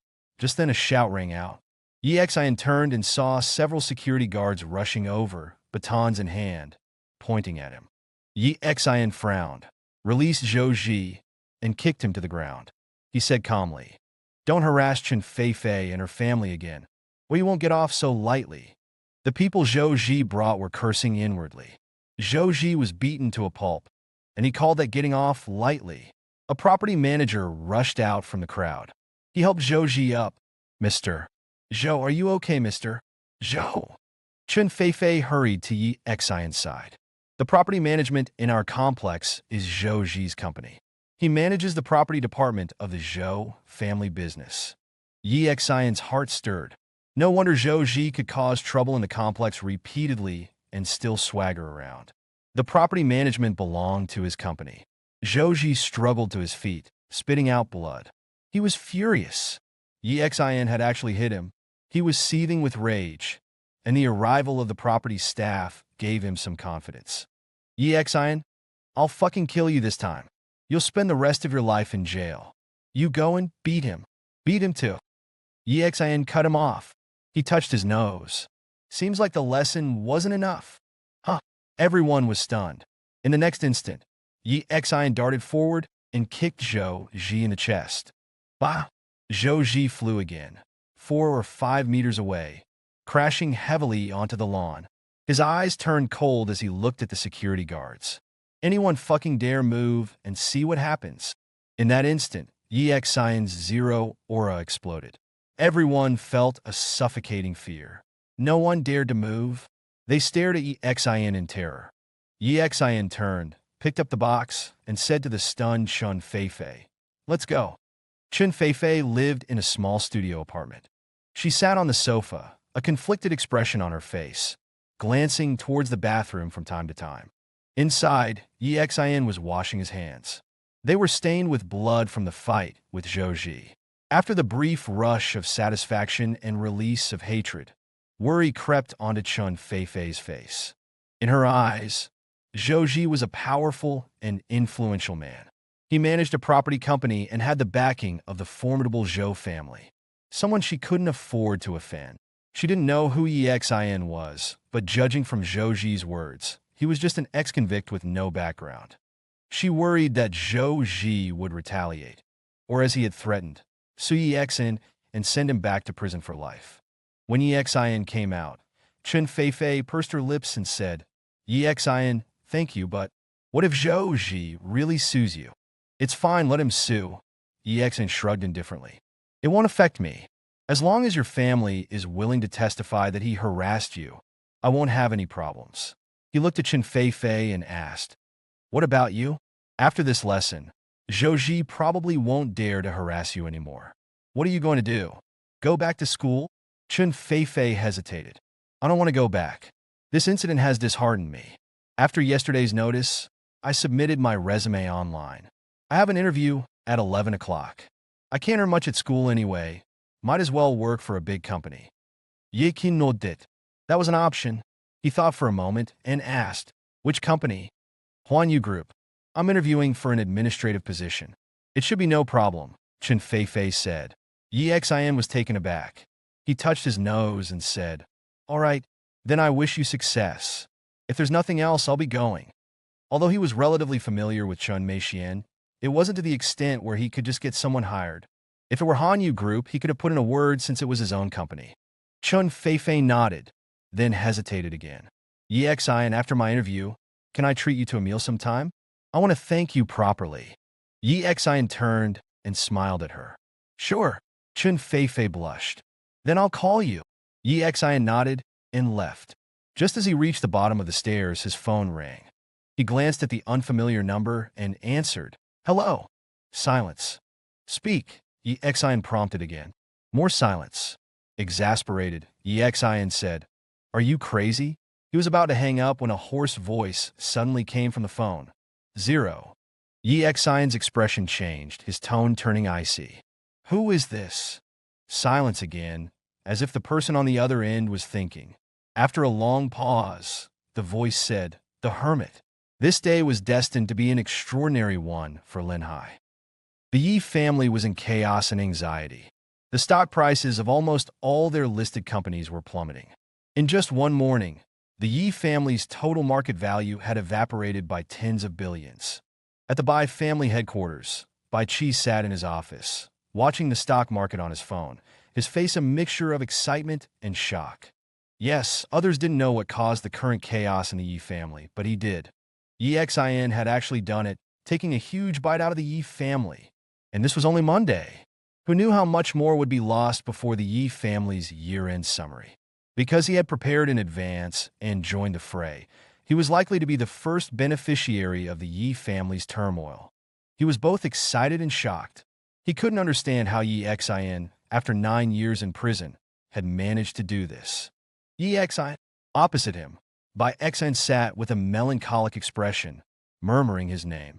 Did he really say he would prove his innocence at the Yi family's year-end summary on Saturday? She asked Bai Qi, looking up.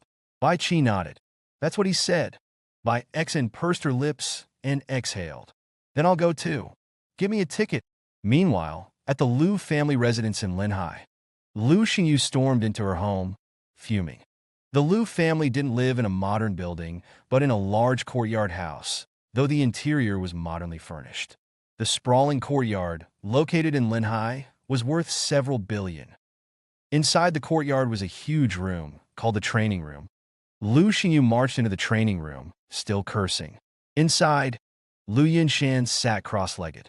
Hearing the footsteps, he opened his eyes and looked at Liu Xingyu. Did you get it done? No. Liu Xingyu said. That Laban said he didn't care. Liu Yinshan raised an eyebrow. He really said that? Yes. I even ran into that Xin at the Hanyu Group building. That jerk. He called me Blackie. Liu Xingyu was furious. You should have beaten him up and dragged him here. Liu Bai's voice came from the doorway. Liu Yinshan waved his hand. Since Laban won't give me face, I won't give him face either. Bring me my phone. Someone quickly brought him a phone. Liu Yinshan found a number and dialed. A voice answered. Hello, Elder Liu. What can I do for you? Liu Yinshan sighed. Huang Liang, I've never used this diamond card since I received it from your grandfather. But this time, I need to trouble you for a small favor. Please speak. Huang Liang replied quickly. As long as it's within my power, I'll definitely help you. It's like this. Liu Bai was beaten up by someone named Yi Xin, who works for Laban. I want this Yi Xin to apologize to my grandson, but Laban refused. So I was wondering if you could put some pressure on Hanyu Group. Of course, there's no need to completely fall out. Just make the Yi Xin come to our house and apologize. Beside him, a sneer appeared on Liu Bai's usually aloof face. He could already picture Yi Xin groveling before him. He was already thinking about how to deal with Yi Xin to vent his anger. Just then, Huang Liang's voice came from the phone. Elder Liu, anything else is fine, but I'm afraid I can't help with this. Liu Yinshan frowned. Why?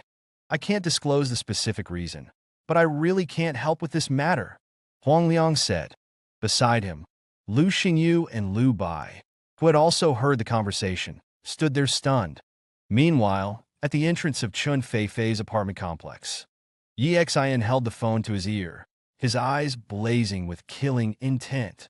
He remained silent, as did the person on the other end. Silence hung heavy in the air. After a moment, Yi Xin licked his lips. You're in Linhai, right? Come out and fight. A fight? There's no need, the hoarse voice replied. Besides, you can't beat me. However, meeting up is possible.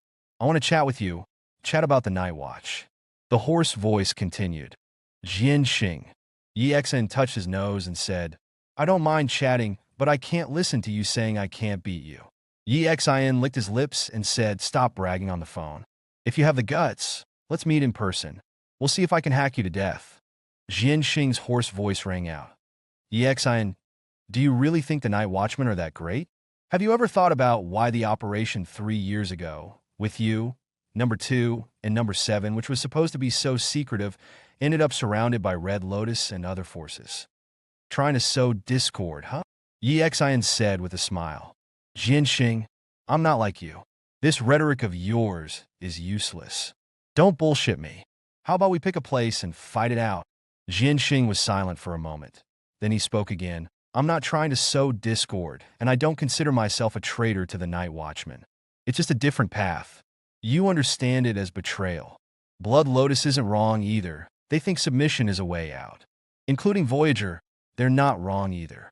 Again, it's just a different path. Yi Xin scoffed and said, Really? Then let's pick a place and talk properly. I don't think we can make things clear over the phone. Let's talk when we have the chance. We will meet. Jian Xing's hoarse voice rang out. Beep, beep, beep. He hung up the phone.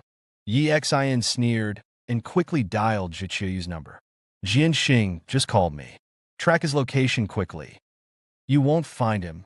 Zhiqiyu interrupted him directly. Jian Xing wouldn't give you that opportunity. What did he say to you? He said he wanted to talk to me, trying to drive a wedge between me and the night watchman. Xin said, "It should be a test to see where I stand, to see if he can pull me to his side." Zhichuyu was silent, then asked, "What did you say?" "Without the night watchman, I'd probably still be in prison, never to get out," Xin said with a smile. "Besides, the night watchmen have my beloved Dr. Zhichuyu sneered. "You love a lot of women." "Nonsense. You're the only one in my heart. Heaven and earth can testify, Dr. Zhe. Really, we're not young anymore. Let's have a good relationship. Then get married and have a child, so that if we die in battle, we can leave behind an heir. I'm telling the truth." Beep, beep, beep. Zhichuyu hung up directly. Xin touched his nose and put away his phone. Then he planned to hail a cab and continue to look for Ming Xiaonan and Zhichuyu. The next 2 days passed quite peacefully for Xin. During the day, he went to work with his father, then slipped away to Zhichuyu's place to sleep. They had emptied a room for him, so he didn't have to sleep on the sofa anymore. Then he would slowly stroll home in the evening. Occasionally, he would secretly follow Wang Jiechi, providing her with some protection. During this time, neither Wang Jiechi nor the experts around her ever discovered him. Fortunately, Jianxing didn't seem to be planning anything. His whereabouts remained unknown, and it wasn't even clear if he was still in Linhai. More than 3 days passed in a flash, and it was Thursday evening. As usual, Xin enjoyed Zhichuyu's cooking at her home, and after she and Ming Xiaonan left for their mission, he slowly strolled home. Arriving home, he saw his parents sitting on the sofa and greeted them. "Mom and Dad, I'm going back to my room." "Hold on," Chao Yin said. "Xin, are you lying to your father and me again?" "Again? Why use the word again?" Xin said helplessly. Yi Jing'an looked at Xin and asked, "Recently, there has been a big incident in the company. Do you know?" "Oh?" Xin looked at Yi Jing'an in surprise. "What happened?" Yi Jing'an looked at Xin and said, "The company has taken action against the Yi family, and it's a fight to the death. Recently, the company's stock market has been very volatile, and the losses are quite significant." Xin didn't understand much about business. As for the turmoil in Hanyu Group, he had thought of that. Once they took action against the Yi family, Hanyu Group would naturally be affected. But Xin didn't care. He didn't care much about money. Hanyu Group had 3 shareholders: him, Zhichuyu, and Huang Shiqi. He held the majority share, and Zhichuyu and Huang Shiqi didn't mind him taking action. "You're talking about the company fighting the Yi family?" Xin touched his nose and said, "I do know about this." Yi Jing'an sighed and said, "The company wouldn't take action against the Yi family for no reason. This is a big loss for the company." Xin, be honest, did you ask CEO Lei to do it? Xin was stunned. "No. I guess CEO Lei just doesn't like the Yi family and wanted to take action." Yi Jing'an gritted his teeth and said, "Xin, I know you have a good relationship with CEO Lei, but CEO Lei has been kind to us. At my most critical moment, he invited me to the company. After you came back, he also gave you face by letting Lu Yu go to the company. The Yi family is huge. If they really fight to the death, Hanyu Group might be completely destroyed. You can't let CEO Lei make such a huge sacrifice just to spite the Yi family and get revenge." Xin looked at Yi Jing'an in astonishment. It turned out that Yi Jing'an was worried about this. "I don't know much about these things." Xin touched his nose and said, "This might be CEO Lei's strategic thinking. How is the Yi family doing these days? Are their losses big?" "The losses are quite significant," Yi Jing'an said. "The market value of all the Yi family's listed companies has shrunk by nearly 1/5, a loss of nearly 100 billion. Mainly, I don't know why, but besides Hanyu Group, there are quite a few others taking action against the Yi family." Watching Yi Jing'an talk eloquently, Xin remembered that his father was once a business genius. Yi Jing'an played a significant role in the rise of the Yi family's clothing industry. "Maybe I can let Lei Bin and my dad talk about these things tomorrow. See if my dad has any ideas," Xin thought to himself. He initially didn't want Yi Jing'an to manage the company because he wanted him to have an easier life, but recently he had felt that Yi Jing'an was quite bored every day. Perhaps having something to do would make Yi Jing'an happier. Chao Yin looked at Xin and said, "All right, let's not talk about this. Didn't you say you were going to bring your girlfriend to meet us? Where is she? Are you lying to us?" You just don't want to go on a blind date. I still think that girl is quite good. She's willing to meet you again. What's so good about her? Yi Xian said helplessly. My girlfriend is already in Linhai. I'll bring her to see you tomorrow, okay? That's what you said, Chao Yin said. If you don't bring her back tomorrow, you'll honestly go on a blind date. Yi Xian nodded and returned to his room. He quickly sent a WeChat message to Jiang Wanwan, communicating all the details to avoid being exposed tomorrow. After deciding, he looked at Thursday on his phone and said softly, 2 more days. Yi family. For the past 4 days, Yi Zhongming hadn't slept well for a single day. At this moment, in the Yi family's mansion, almost all the core members of the Yi family were present.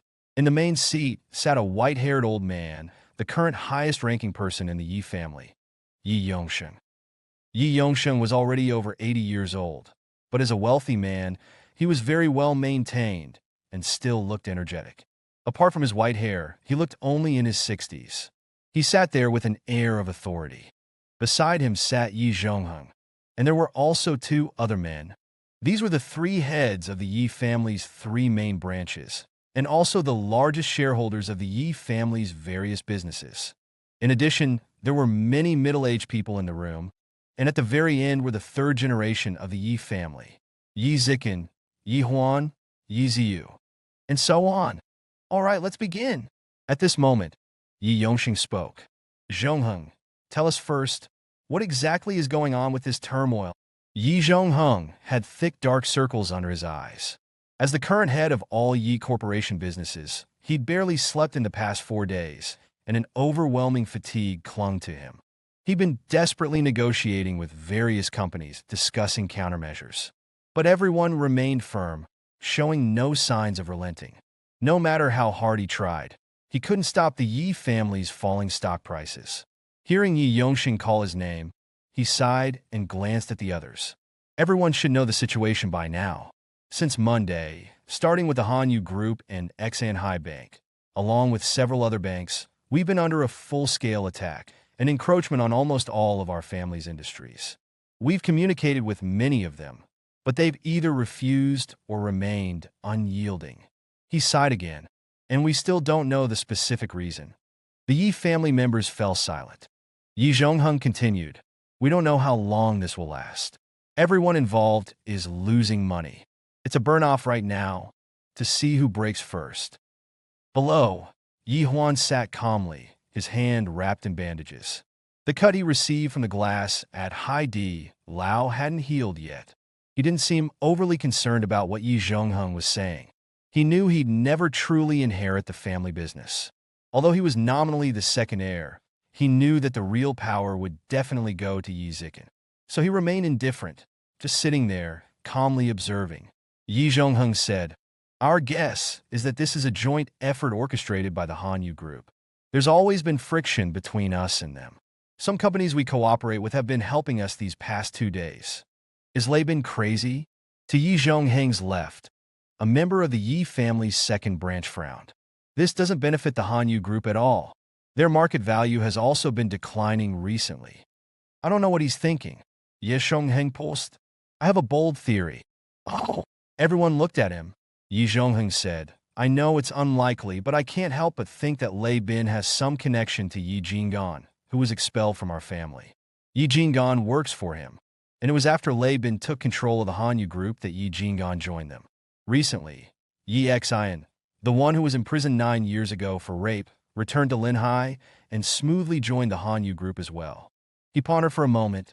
So I suspect this matter has something to do with Yi Jinggan and his son. Impossible. Another Yi family member scoffed. We all know what kind of people Yi Jinggan and his son are. Yi Jinggan was decent when he was with our family, but that's all.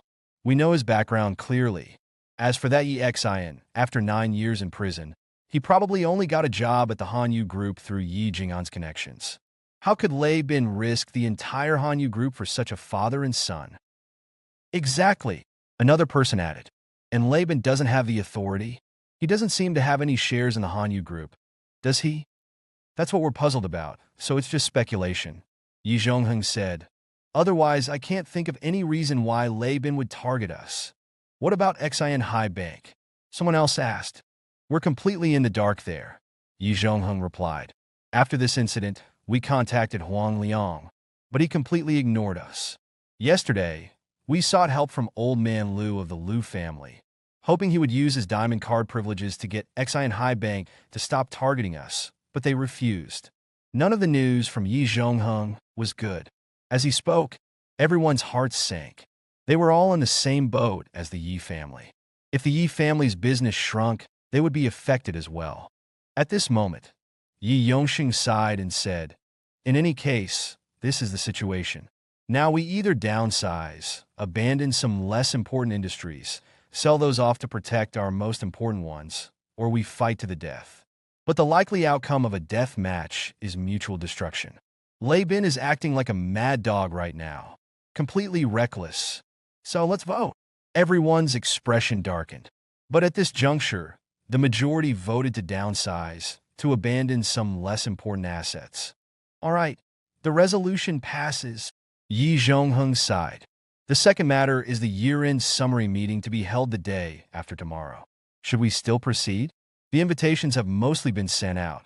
It will proceed as scheduled, Yi Yongxing said calmly. This is the Yi family's image. Let those people in Linhai weigh it carefully. Even in this situation, the Yi family remains as stable as Mount Tai. Another day passed quietly. At 6 o'clock on Friday afternoon, Yi Xian waited downstairs at Zhou Qianqian's apartment for Jiang Wanwan. He had to take Jiang Wanwan to meet his parents and get through this charade. Soon, Yi Xian saw Jiang Wanwan approaching from afar. He couldn't help but stare for a moment. Jiang Wanwan had clearly dressed up. She rarely wore makeup, but today she had light makeup on, her delicate features flawless. She wore a knee-length dress, revealing her slender calves. She carried a bag and 2 small boxes. Seeing Yi Xian, she smiled, walked up to him, twirled, and asked, "How is it? Pretty, right?" Yi Xian swallowed. Very pretty. Don't blow our cover later."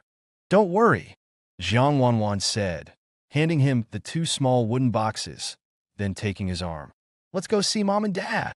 "Wow, you're really getting into character," Yi Xian thought, speechless. He took the 2 wooden boxes and frowned. "What are these?" "Gifts for your parents. A necklace for your mom and a watch for your dad." Jiang Wanwan winced slightly. "Cost me tens of thousands." "That much?" Yi Xian asked in surprise. Consider it repaying your favor." Jiang Wanwan pouted. "Didn't you say you wanted it to be realistic? Is this grand enough?" Yi Xian smiled. "Definitely." He hailed a cab, and the 2 headed home. When they arrived at his doorstep, Yi Xian paused, a strange expression on his face. He heard quite a few people inside. "Why aren't they here yet?" Yi Jing'an's voice drifted from inside. "Oh, Jing'an, what are you so anxious about? Didn't he just call and say they're on their way?"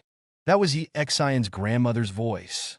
Besides them, Yi Xian also heard Lu Yu, Chao Rong.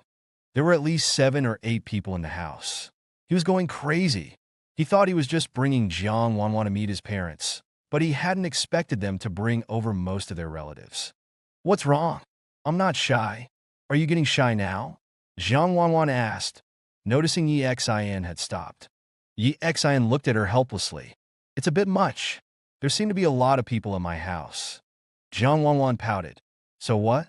I'm not someone to be ashamed of. Just go in confidently."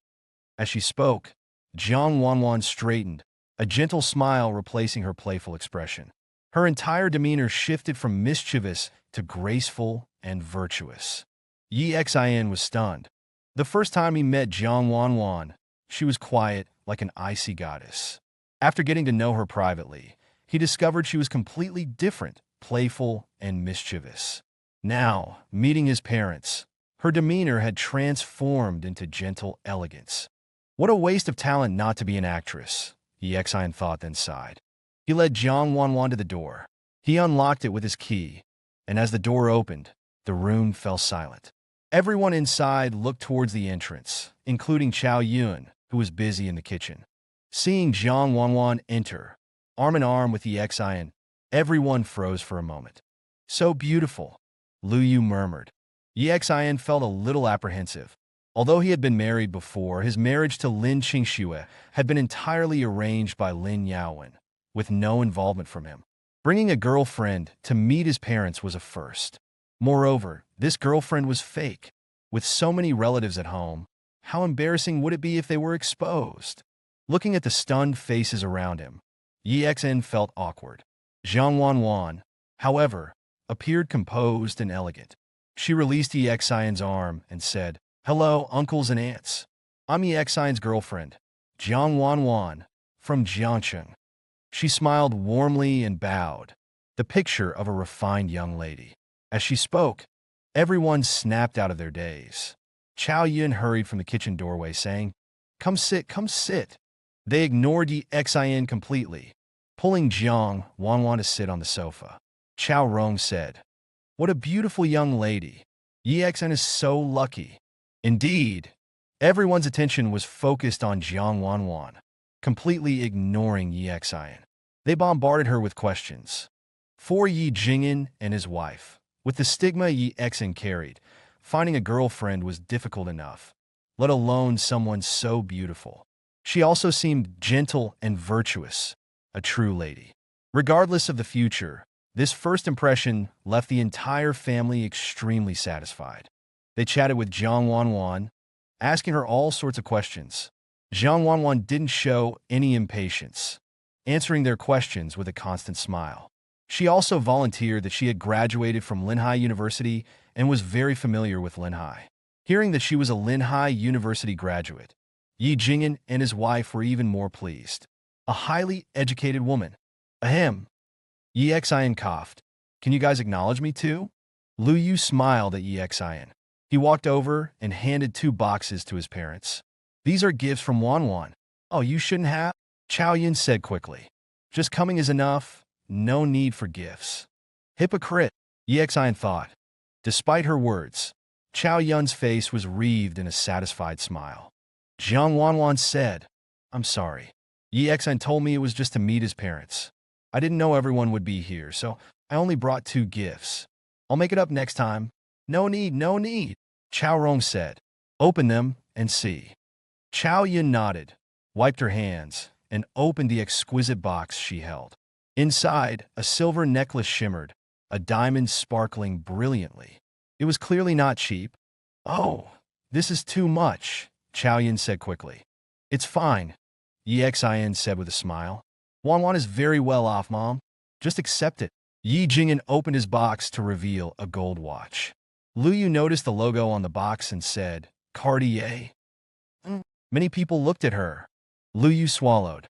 "Cartier is a brand I saw Zhuahao looking at this watch before. It's around 200,000. Everyone gasped. They had thought the necklace was expensive, but hadn't considered how much. Now, knowing the watch was worth 200,000, they assumed Chao Yun's necklace was similarly pricey. Yi Jing'an and his wife were somewhat composed, but for Chao Rong and the others, 200,000 was an astronomical sum, unimaginable. Yi Jing'an quickly closed the box. "This is too much." Zhang Wanwan smiled. "Uncle Annie, this is my gift. You must accept it." Yi Xian nodded. "Yes, Mom and Dad, just accept it. It's nothing to Wanwan. Her father is the richest man in Jiangcheng." Chao Yun and the others nearly fainted. The richest man in Jiangcheng. They didn't know how much money that entailed. But the words richest man were enough to shock them. Yi Xian's plan was to showcase Zhang Wanwan's best qualities, her education and her family background. He wanted his parents to be completely satisfied and stop trying to set him up on blind dates. Zhang Wanwan didn't seem to be showing off. She looked at Yi Jing'an and Chao Yun. "Uncle Annie, please accept them. After all, we'll be family soon." "It's nothing." By the end, she seemed a little shy, her face slightly flushed. Hearing this, Yi Jing'an and his wife couldn't refuse and accepted the gifts. Chao Yun looked at Yi Xian. "I'll go cook. It'll be ready soon. You guys sit for a while. Lu Yu, chat with Wanwan." And so, Yi Xian was ignored once again. His grandmother held Zhang Wanwan's hand, looking pleased. Others continued to ask questions, such as how they met and how long they had been together. Yi Xian and Zhang Wanwan had discussed these details beforehand to avoid any slip-ups. So Jiang Wanwan answered fluently. Seeing Jiang Wanwan's smooth responses and the family's satisfaction, Yi Xian breathed a sigh of relief. I should be able to get through this, he thought, hoping time would pass quickly.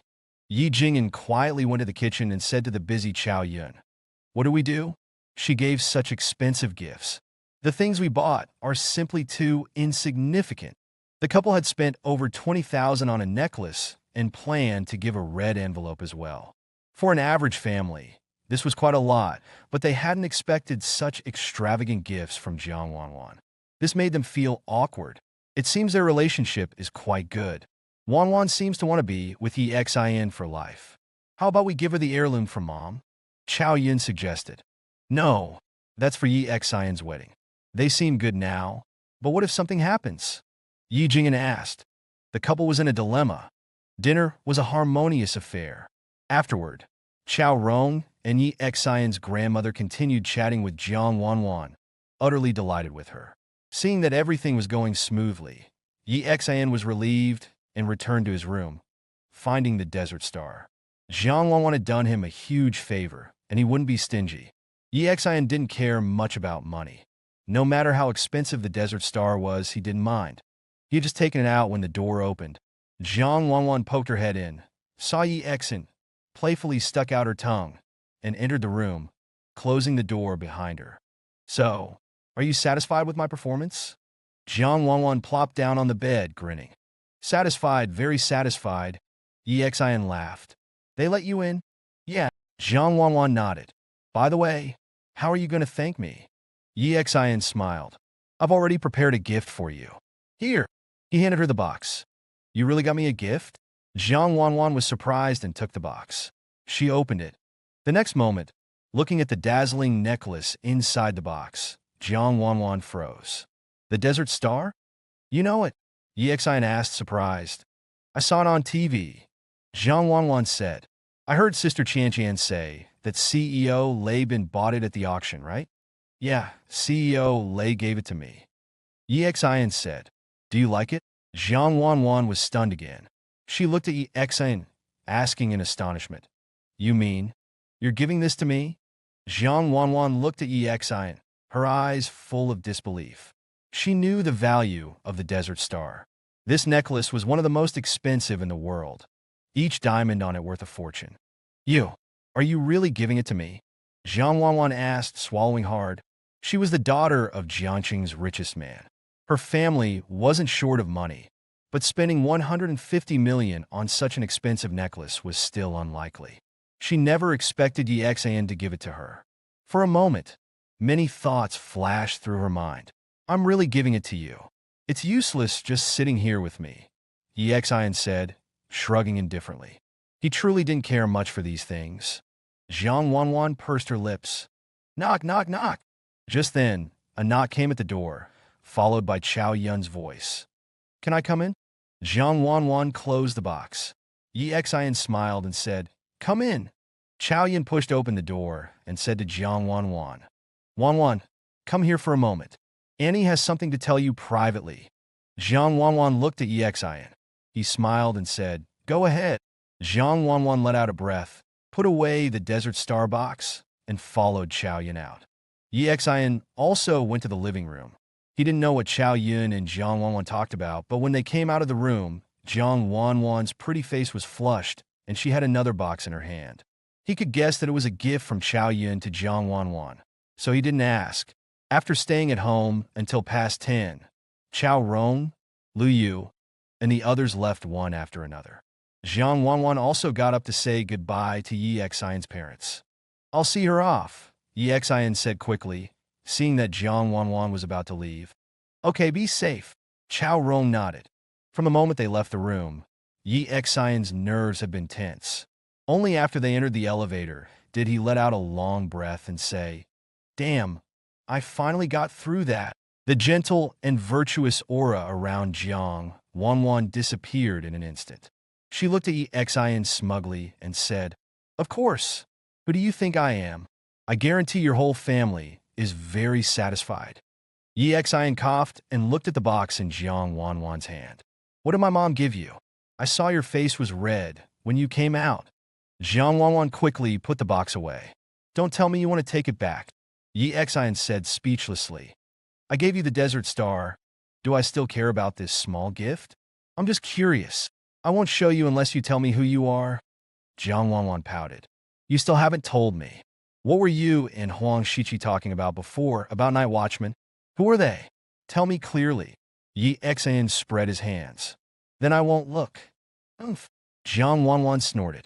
At this time, the elevator reached the ground floor, and the two walked out. Yi Xian drove his father's car and sent Jiang Wanwan to Zhou Qianqian's house before slowly wandering back home. When he got home, he saw Chao Yun and Yi Jingyan incredibly happy, their smiles so wide he could practically see their back teeth.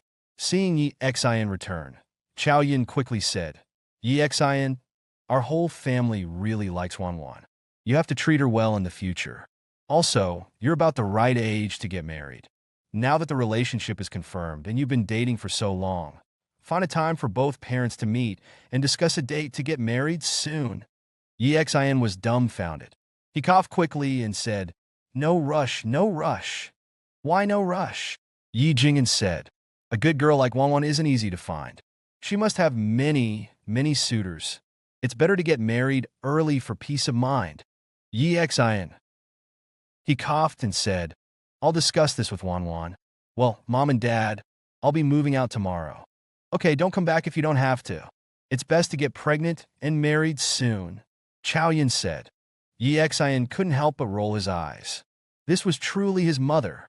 Yi Jingyan nodded. By the way, Yi Xian, tomorrow is the Yi family's year-end summary. The Yi family also invited our company. Mr. Lei asked me to go with him. Did he ask you? Yi Xian nodded. Yes, he did. I'll go with him tomorrow. Yi Jingyan said thoughtfully. At the Yi family's year-end summary, most of Linhai's celebrities will be present. You should control your emotions. You represent Han Yu Group. If you have a conflict with the Yi family at the banquet, it will affect Han Yu Group's reputation. Now, Han Yu Group and the Yi family are locked in a fierce battle. Today alone, the market value of both companies plummeted again. This week, the Yi family's overall decline has been close to a quarter. They've lost a big chunk of meat, Yi Jingyan said. Although he was worried about Han Yu Group, there was also unconcealed excitement in his eyes. After all, it was impossible for him not to have any resentment about what happened 9 years ago. He naturally felt good seeing the Yi family suffer. Yi Xian didn't mention to Yi Jingyan that he would reveal the truth about 9 years ago at the Yi family's year-end summary banquet. Hearing Yi Jingyan's words, Yi Xian smiled and said, Dad, don't worry about me. I know what I'm doing. Okay, Yi Jingyan nodded. Then go to bed early. While Yi Xian returned to his room to rest in Linhai, at the Bai family home, Bai Yao sat in front of the window. Beside her was a cup of tea. She wore a pair of black-rimmed glasses and held a book in her hands, sitting there calmly. Yao Yao. At this moment, a voice came from the doorway behind her. Bai Yao closed her book and turned to look at the doorway, looking at Bai Qi and asking, Is something the matter? I'll be representing our family at the Yi family's year-end summary banquet tomorrow. Bai Xian has already said she'll go with me. Are you going? Bai Qi asked. Bai Yao was slightly taken aback, then nodded and said, I'll definitely go. I have to go. Yes, she had to go, because Yi Xian had said that tomorrow he would clear his name. She had to be there. Okay, then the 3 of us siblings will go, Bai Qi said. In Linhai, at Chun Meixian and Chun Shi's home, Chun Meixian looked ahead at a gentle-looking man wearing gold-rimmed glasses. What are you doing here again? Chun Meixian's voice was cold. The man with the gold-rimmed glasses smiled faintly. Meixian, don't be so angry. I had no choice but to divorce you back then. I also left you such a large company like Huan Yu Group. Oomph. Chun Meixian snorted coldly. Go back to Yinjing yourself. You're not welcome here. If you want to take this company back, take it back quickly. I'm not interested in running it. Sigh. I was only invited to attend the Yi family's annual meeting. The Yi family is in turmoil now, which is a business opportunity. I plan to come over and discuss cooperation with them. The man with the gold-rimmed glasses said. I also wanted to come and see you and the child. He looked at Chen Meixian and said, You've been invited too, haven't you? I'll stay here tonight and go with you tomorrow. Get out. Get out now. You're not welcome here. Chunshi doesn't have a father like you. Remember, her last name is Chun, not yours. Chun Meishuan's voice was agitated. The man sighed. All right, don't get excited. I'll leave now. We'll see each other at the banquet tomorrow. At the same time, major companies and celebrities in Linhai were sending people to attend. Of course, all of this had nothing to do with Xin. He walked onto the balcony of his room, lit a cigarette, and looked at the somewhat bustling Linhai. 9 years. In these 9 years, he had reached the pinnacle of this world. But what happened 9 years ago was still his demon. Tomorrow, he took a deep drag of his cigarette, then extinguished it, a glint of cold light flashing in his eyes. Linhai was destined for a restless night. Xin pulled up a stool and sat on the balcony, gazing out, lost in thought. He had no intention of sleeping. At this moment, a powerful sense of urgency filled him. In another part of Linhai, in the pre-dawn hours, flying dust and stones filled the air. Various sounds erupted from the forest, and then a figure in black, wielding dual blades, shot out from the trees and slammed into the ground, creating a crater. Former number 2 of the Night Watchman. That's all you've got? A faint voice echoed in the darkness. The figure that had flown out was Huang Shiqi. Huang Shiqi rolled, spitting out a mouthful of blood. Anger flashed across her pretty face, and then a wave of energy seemed to ripple from her body. She pushed off with her legs and shot away at an incredible speed. As she fled, a figure slowly emerged from the forest. He looked to be around 30, dressed in ordinary sportswear. He stepped out and rubbed his nose. Quite beautiful. I like her. He licked his lips, smiling as he watched the direction Huang Shiqi had gone. Soon, a blonde foreigner ran over and shouted, Go after her! Kill her! The man smiled, turning to glance at the foreigner. The foreigner trembled, fear written all over his face, and dared not speak again. The night passed silently. On the balcony, Xin slowly opened his eyes as the first rays of dawn appeared. He had fallen asleep in the chair. Noon has arrived. Xin stood up and exhaled slowly. After washing and eating breakfast, he and Yi Jingyan went to the company together. This time, he didn't slip away, but followed Yi Jingyan into the company. Having been there once, he remembered Lei Bin's office. Upon reaching the top floor, he said goodbye to Yi Jingyan and walked into Lei Bin's office. Seeing Xin enter, Lei Bin grinned. You finally arrived. Been waiting 9 years for this day, haven't you? Xin touched his nose and asked with a smile, How long has it been? Wait here for a while. I still have a morning meeting to arrange some things. The Yi family is probably in chaos right now, yet they're still insisting on holding this year-end summary banquet. They're probably trying to use this banquet to win over some people, Lei Bin said. Then I'll hammer them to the earth's core. Xin chuckled. Are you confident? Lei Bin asked. Will that Yi Hong betray us? More than enough, Xin said calmly. He spent a week with the Night Watchman. He should know how to weigh things. Qin Guosheng will take good care of him. True. That bastard Qin Guosheng is good at manipulating people. I'm just afraid he'll drive Yi Hong crazy, Lei Bin said cheerfully. All right, make yourself at home in my office. I'll go to the meeting. Xin nodded. Around 10 o'clock, Lei Bin came downstairs with Xin and Yi Jingyan. The three of them got into a car, Xin driving, and headed towards the banquet venue. The venue was the Yi family's own 5-star hotel, called Shengxing Hotel. The banquet was being held on the 3rd floor, a huge banquet hall that could accommodate nearly 1,000 people. In the car, Yi Jingyan looked a little nervous. This was the first time in 9 years that he was attending the Yi family's year-end summary meeting, and the first time he was facing those relatives again. Xin knew his thoughts. He had deliberately asked Lei Bin to bring Yi Jingyan. He wanted his father to witness him clearing his name. He wanted his father to be free of any worries. Jingyan, what are you nervous about? Lei Bin said with his one arm. Just stay by my side, and I'll see which idiot dares to utter a word. I'll beat him up. Yi Jingyan smiled. I'm not nervous, just a little apprehensive. Half an hour later, They parked at the Xingxing Hotel. After parking, Laban said to Yi Exan, "Go buy me a coffee. This is the ticket. Bring it to me inside." Yi Exan nodded.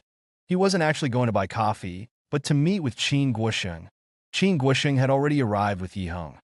Their car was parked outside. Lei Bin and Yi Jing'an walked towards the hotel. After Lei Bin left, Yi Xian touched his nose and walked towards the roadside. Soon, he saw an SUV parked by the road and walked over. The car window rolled down, and Qin Guosheng grinned. "Kid, your showtime today." Yi Xian looked at Yi Heng inside the car. He was dressed in a suit today and looked normal, but there was a flicker of fear in his eyes. "Behave yourself later," Yi Xian said. "Just tell the truth." Yi Heng quickly said, "I will." Although he had only been brought back to Linhai by Qin Guosheng today, he knew what had happened to the Yi family in the past week. And the one who caused all these consequences was Yi Xian. Yi Xian nodded and said, "I'll call you when I need you to bring someone up." "No problem," Qin Guosheng said with a chuckle. Yi Xian nodded, went to a nearby coffee shop, bought 2 coffees, and then walked towards the entrance of the Xingxing Hotel. The Xingxing Hotel was completely closed for business on the day of the Yi family's annual year-end summary. Although it was called a summary, in a way, it was also a way for the families of Linhai to show off their strength. At the entrance on the first floor, some young people were standing. Yi Zikan, Yi Huan, and other members of the younger generation of the Yi family, all dressed in suits or formal wear. The Yi family's younger generation had always been in charge of welcoming guests. Yi Xian looked over from afar and saw Bai Qi leading Bai Xian and Bai Yao along the red carpet. Bai Yao and Bai Xian were both in dresses, their perfect figures on full display. Seeing this, Yi Xian frowned slightly. He realized that everyone attending the banquet, even Lei Bin and Yi Jing'an, were dressed in formal attire. In comparison, he was dressed too casually. He walked closer, and at this moment, a conversation came from the entrance. "Bai Qi, you still have the face to come?" Yi Zikan glared at Bai Qi and asked sarcastically. Bai Qi's expression remained unchanged. He calmly said, "Since you invited us, our family naturally has to send some representatives. Sai, speaking of which, I regret inviting you." Yi Zikan said, "You two-faced traitors. Truly hateful." "What did you say?" Bai Qi's face changed slightly, and the veins on his forehead bulged. "Did I say something wrong?" "Your Bai family declined, and in order to latch onto the Zhou family, you were even willing to marry Bai Yao to them. After something happened to the Zhou family, you immediately turned your backs and wanted to cooperate with us. Seeing us in trouble, you immediately bid us," Yi Zikan sneered. "Tell me, aren't you two-faced traitors?" Indeed, Yi Zikan was truly angry about the Bai family's actions.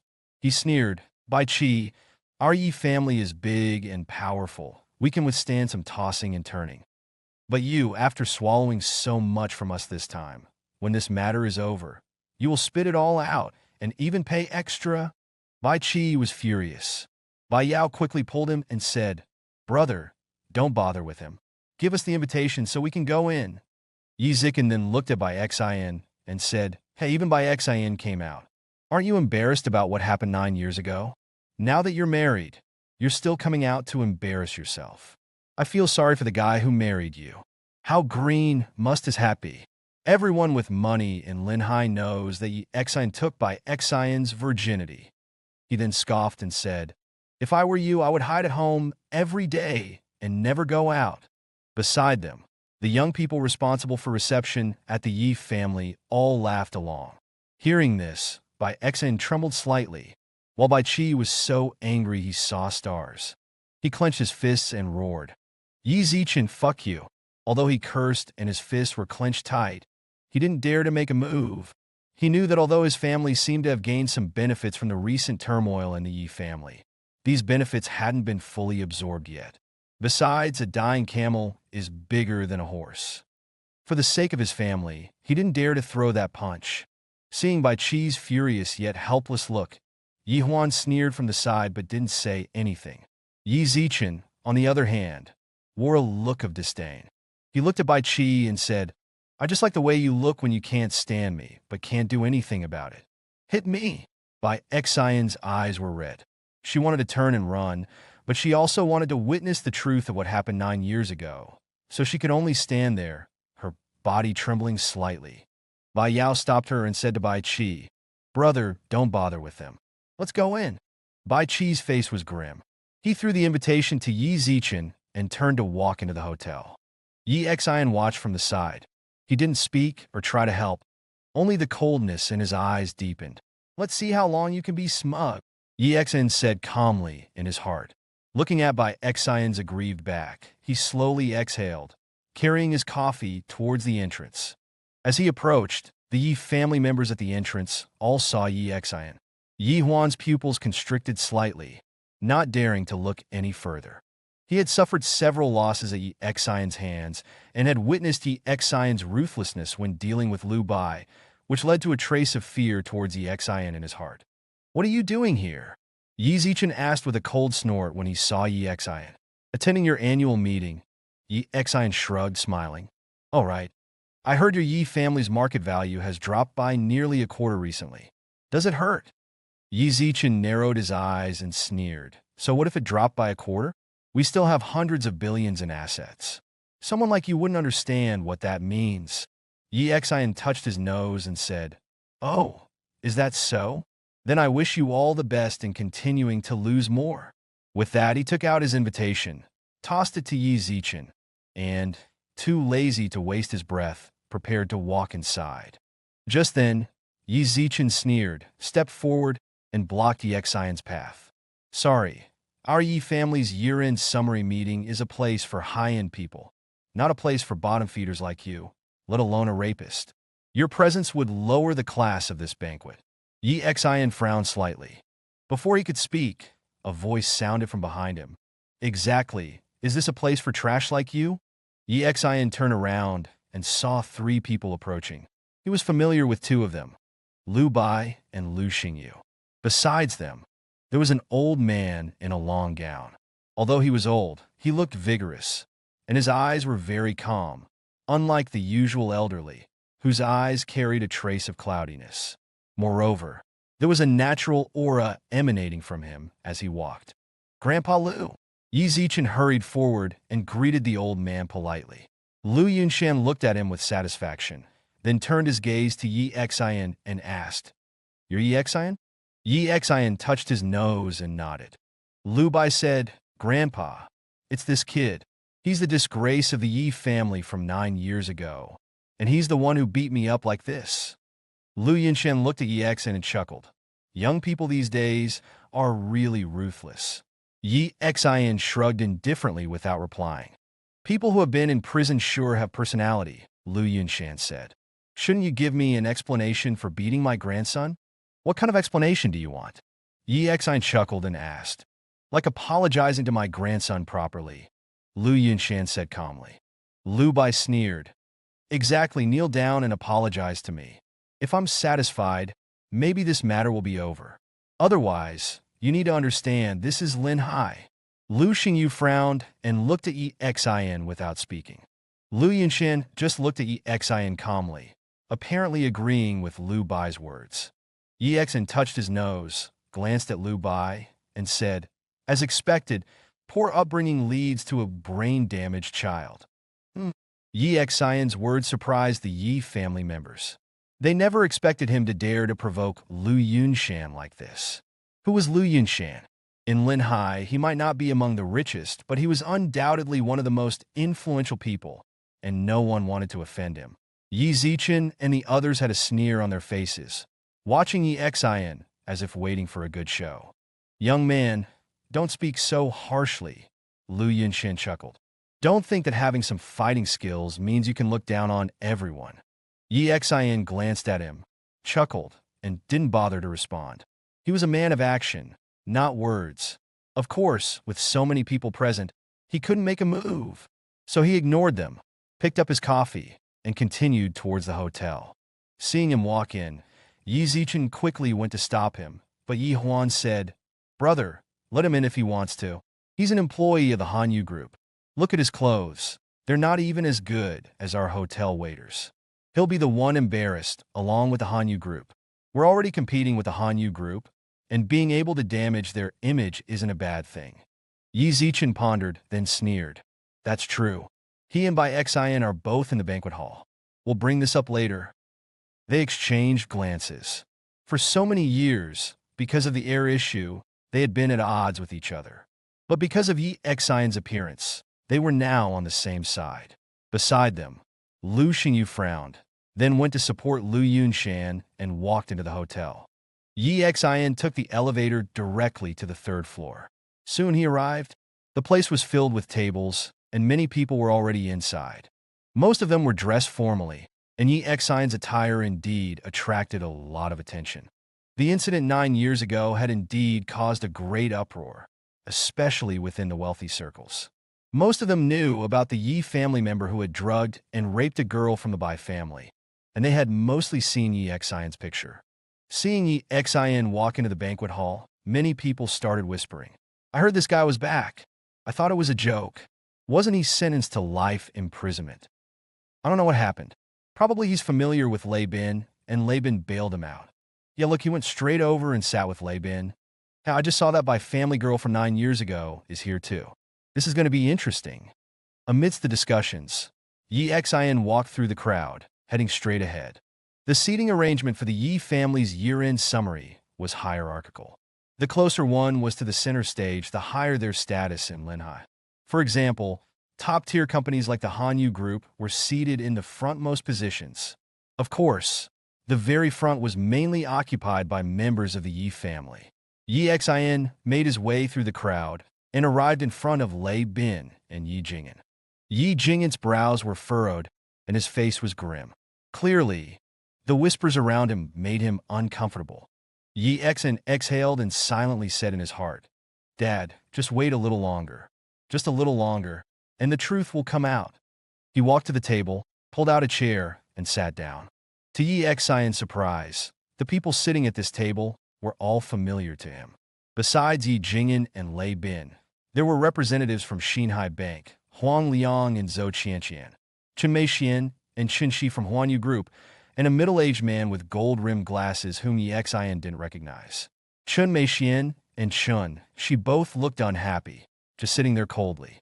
Yi Xian greeted them, exchanged glances with Lei Bin, and then handed him his coffee. "Excuse me." At that moment, a voice sounded beside Yi Xian. Yi Xian turned his head and saw Yi Zhongheng looking at him and Yi Jing'an with a smile. "Your seats are at the very back." Yi Jing'an was taken aback. Lei Bin sneered and said, "They're with my Hanyu Group. What's wrong with them sitting here?" "They are indeed with Hanyu Group," Yi Zhongheng said with a smile. "However, they are also the disgrace of our Yi family, people we've discarded. Allowing them to sit at the very back is already showing mercy. In fact, they're not even qualified to be here." Yi Zhongheng's words caused most of the people at the table to frown slightly. "Yi Zhongheng, it seems the meat your Yi family has lost this week hasn't hurt you enough yet," Lei Bin said with a smile. "All right then, let's play slowly." Hearing Lei Bin's words, the corner of Yi Zhongheng's mouth twitched slightly. Not hurt. He was practically dying of the pain. There were quite a few voices within the family questioning his current authority as head of the Yi family. If it weren't for his grandfather holding them back, who knows what would have happened. They had forced their way into this year-end summary meeting to show these Linhai businesses that the Yi family was still standing strong and to try and rally some businesses to help them through this difficult time. It truly was too difficult. Of course, he couldn't afford to lose face. He smiled slightly and said, "Our Yi family has a large business. This little loss is just a drop in the bucket. But your Hanyu Group? Your losses are quite substantial. Several of your shareholders are going crazy, aren't they?" Lei Bin chuckled and said, "My shareholders trust me very much. Even if I run Hanyu Group into the ground, they wouldn't mind." Yi Zhongheng sneered, seemingly unwilling to continue the verbal sparring. He looked at Yi Jing'an and Yi Xian and said, "Now immediately go to the tables in the back. Aren't you embarrassed sitting here?" Yi Xian looked up at him, then smiled faintly without speaking. When Yi Hong appears later, his expression should be quite spectacular. "Let's go to the back," Yi Xian said to Yi Jing'an. Lei Bin stood up and said, "You are members of my Hanyu Group, Naturally, we should come and go together. CEO Yi looks down on our Hanyu group, so we'll just go to the back together. There will be a time when CEO Yi will cry. Yi Zhongheng smiled slightly and said, "Suit yourself." At this time, Huang Liang next to him also stood up and said, "Mr. Lei, our Xinhai Bank will join you as well." Yi Zhongheng was slightly taken aback. Xinhai Bank's status was evident. Most businesses wouldn't choose to antagonize a bank, let alone Xinhai Bank, the darling of the wealthy. But since the words had been spoken, Yi Zhongheng didn't want to lose face. He just smiled faintly and said nothing. "Then we'll go to the back too." At this time, Chen Meixian also smiled slightly. She looked at Yi Xian. Yi Zhongheng glanced at Chen Meixian. He didn't understand why Chen Meixian chose to take sides at this time. He didn't recall any business cooperation between Hanyu Group and Huanyu Group. Because of Xinhai Bank, while he was thinking, a group of people also stood up and walked towards the back. Many people saw this scene. They didn't know what was happening, and only whispered amongst themselves. The group arrived at the back and found a place to sit. "What's going on?" "Xinhai Bank, Mr. Lei from Hanyu Group, and Ms. Chun from Huanyu Group, they actually sat in the back." "I don't know. Hanyu Group and the Yi family have been fighting fiercely recently. I just heard them arguing. It seems to be because of Yi Xian and Yi Jing'an. The CEO of the Yi family said they weren't qualified to sit in the front." Amidst the discussion, they walked to the back. The man with the gold-rimmed glasses said a few words to Yi Zhongheng, a hint of helplessness in his eyes. Yi Zhongheng frowned, looked at Yi Xian and the others walking at the end, and nodded. Immediately afterwards, the man with the gold-rimmed glasses also walked to the back. In the back, Yi Xian sat down. Chun-Shi sat beside him and whispered, "Don't mind those gossiping people. They just don't know the truth." Yi Xian smiled and said, "It doesn't matter. I'll let you watch a good show later." "What good show?" Chun-Shi asked, her eyes shining. "You'll know later. It will be absolutely spectacular." Yi Xian licked his lips, then asked, "Who is that man with the gold-rimmed glasses? He seems to have a high status." Indeed, when he sat down just now, he saw the man with the gold-rimmed glasses talking to Yi Zhongheng, and Yi Zhongheng's eyes held a hint of apprehension when facing him. Chun-Shi pouted and said, "He's my dad, but he divorced my mom and rarely visits us." Yi Xian was speechless, looking at the middle-aged man in surprise. At the same time, he heard voices in his ear. Why is Li Hang from the Li family and Yanjing also walking towards the back? Wow, he wouldn't also be sitting in the back, would he? He's the CEO of Qianyan Group. Hearing this, Yi Xian's expression changed slightly. The Li family of Yanjing, one of the wealthiest families in the country. Also one of the top families nationwide. No wonder Yi Zhongheng was so polite to him. This time they specifically invited him, probably to discuss cooperation. Yi Xian didn't expect that Chun-Shi and Chen Meixian would have some connection with the Li family of Yanjing. No wonder Chen Meixian didn't take the Yi family's threats too seriously before. Li Hang walked over to Yi Xian and the others, smiled slightly at Lei Bin and the others, then sat down. He said with a smile, "Mr. Lei, actually this competition between you and the Yi family isn't good for anyone." "Did Yi Zhongheng send you over to talk to me?" Lei Bin asked. "Sort of." Li Hang smiled slightly and said, "I also think it's about time to stop. You've already taken a bite out of the Yi family. I spoke with CEO Yi before I came, and I wanted to mediate. Harmony brings wealth, after all." Lei Bin narrowed his eyes, glanced at Yi Xian, and then asked, "What if I don't want to? Are you going to help the Yi family?" Li Hang adjusted his gold-rimmed glasses and smiled slightly. "Perhaps. The marketplace is like a battlefield. I originally wanted to expand my business to Linhai, but I left later and gave Huanyu Group to Meixian. You can take it back if you want. Who needs it anyway?" Chen Meixian sneered. Li Hang smiled helplessly and said, "But this time, it feels like another opportunity. With you two giants competing, I can indeed take the opportunity to enter." "So, you plan to side with the Yi family and swallow our Hanyu Group?" Lei Bin asked with a sneer. "Can you even stomach it?" "You can't say that. We're all friends. Give me some face, let's call it quits," Li Hang said. "Of course, if you want to continue, I might really help you, Zhongheng." After all, he and I were classmates, and during the time I was doing business in Linhai, the Yi family helped me a lot. Laban extended his single arm and licked his lips. One sentence. It's either me or the Yi family. Li Hang adjusted his gold-rimmed glasses and smiled. Then we'll see each other in the marketplace. Business is business. Regardless of what happens in the marketplace, I hope it won't affect our personal relationship. Hearing their conversation, Yi Xian's heart stirred slightly. Clearly, this Li Hang was a smooth operator, speaking very tactfully, trying not to offend anyone. Usually, such people are the most formidable kind. Of course, Yi Xian couldn't quite grasp his character. Time passed, and more people entered the hall, hundreds in total. In the front were the big wigs of Linhai, while Yi Xian and his group at the very back were quite conspicuous, attracting many strange looks. These entrepreneurs walked around and talked to each other. The main topics of conversation were either the recent earthquake in the Yi family, the previous earthquake in the Zhou family, and the appearance of Yi Xian and Yi Jing'an. What they didn't know was that both the Yi family and Zhou family incidents were actually orchestrated by Yi Xian. At noon, Yi Zhongheng walked onto the stage in the center. He bowed to everyone, then took the microphone and said, "Thank you all for attending our Yi family's year-end summary. I'm deeply honored. In the past year," he blabbered on for a while, boasting about the Yi family's achievements this year. After a full 7 or 8 minutes of nonsense, he finally changed the subject, of course recently. Due to some reasons, the Yi family has encountered a little trouble. Of course, it's just a small trouble.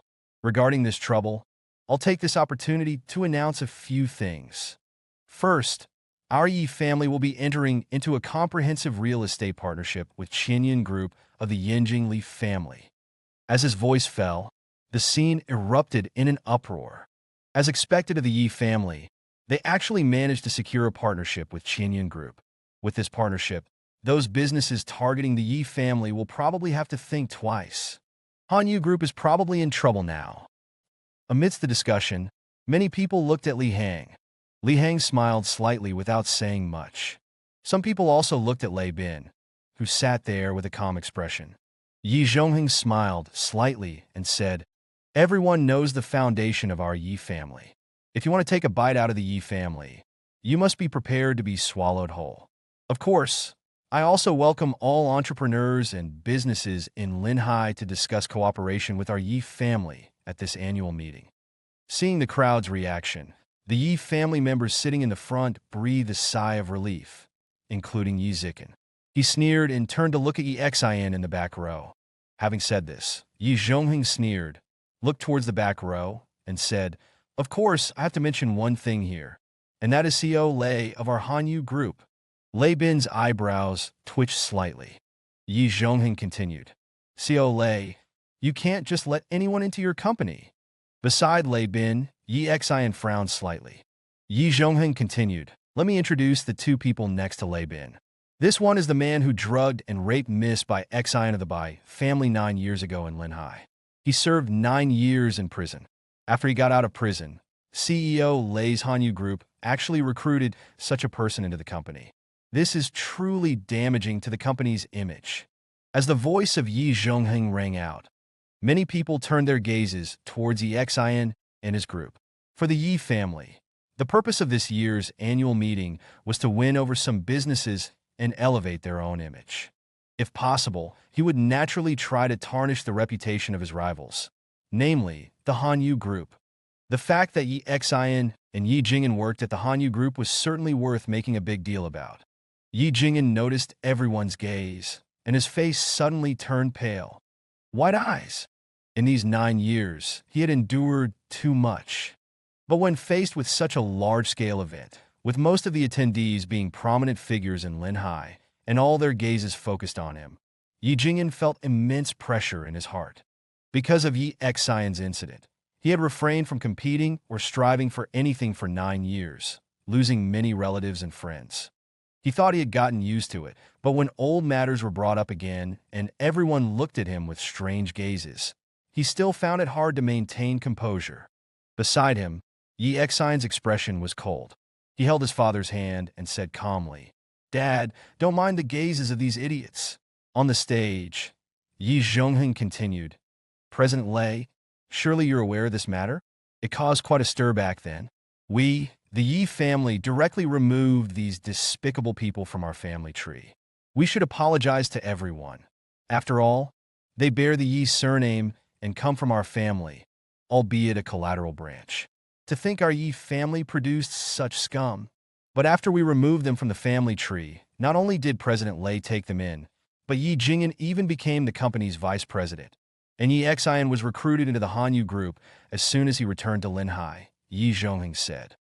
President Lei, your company hiring such people really makes us worry for you. Lei Bin's expression wasn't pleasant either. He cursed under his breath. Damn, this bastard actually brings this up on stage. He's really shameless. Yi Zhonghen smiled and said, Miss Bai Xian, who was involved in that incident, is also present here today. For a young girl in the bloom of youth. Imagine the psychological trauma this must have caused. As he spoke, the crowd below discussed among themselves, their gazes directed towards Yi Xian.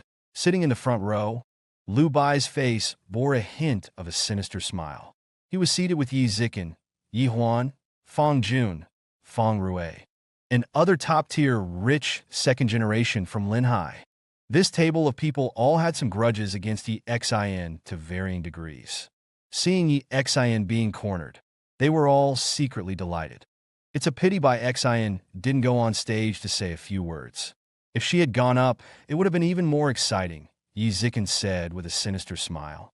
Everyone's gaze was focused on Yi Xian, including Chen Meixian and Chen Shi.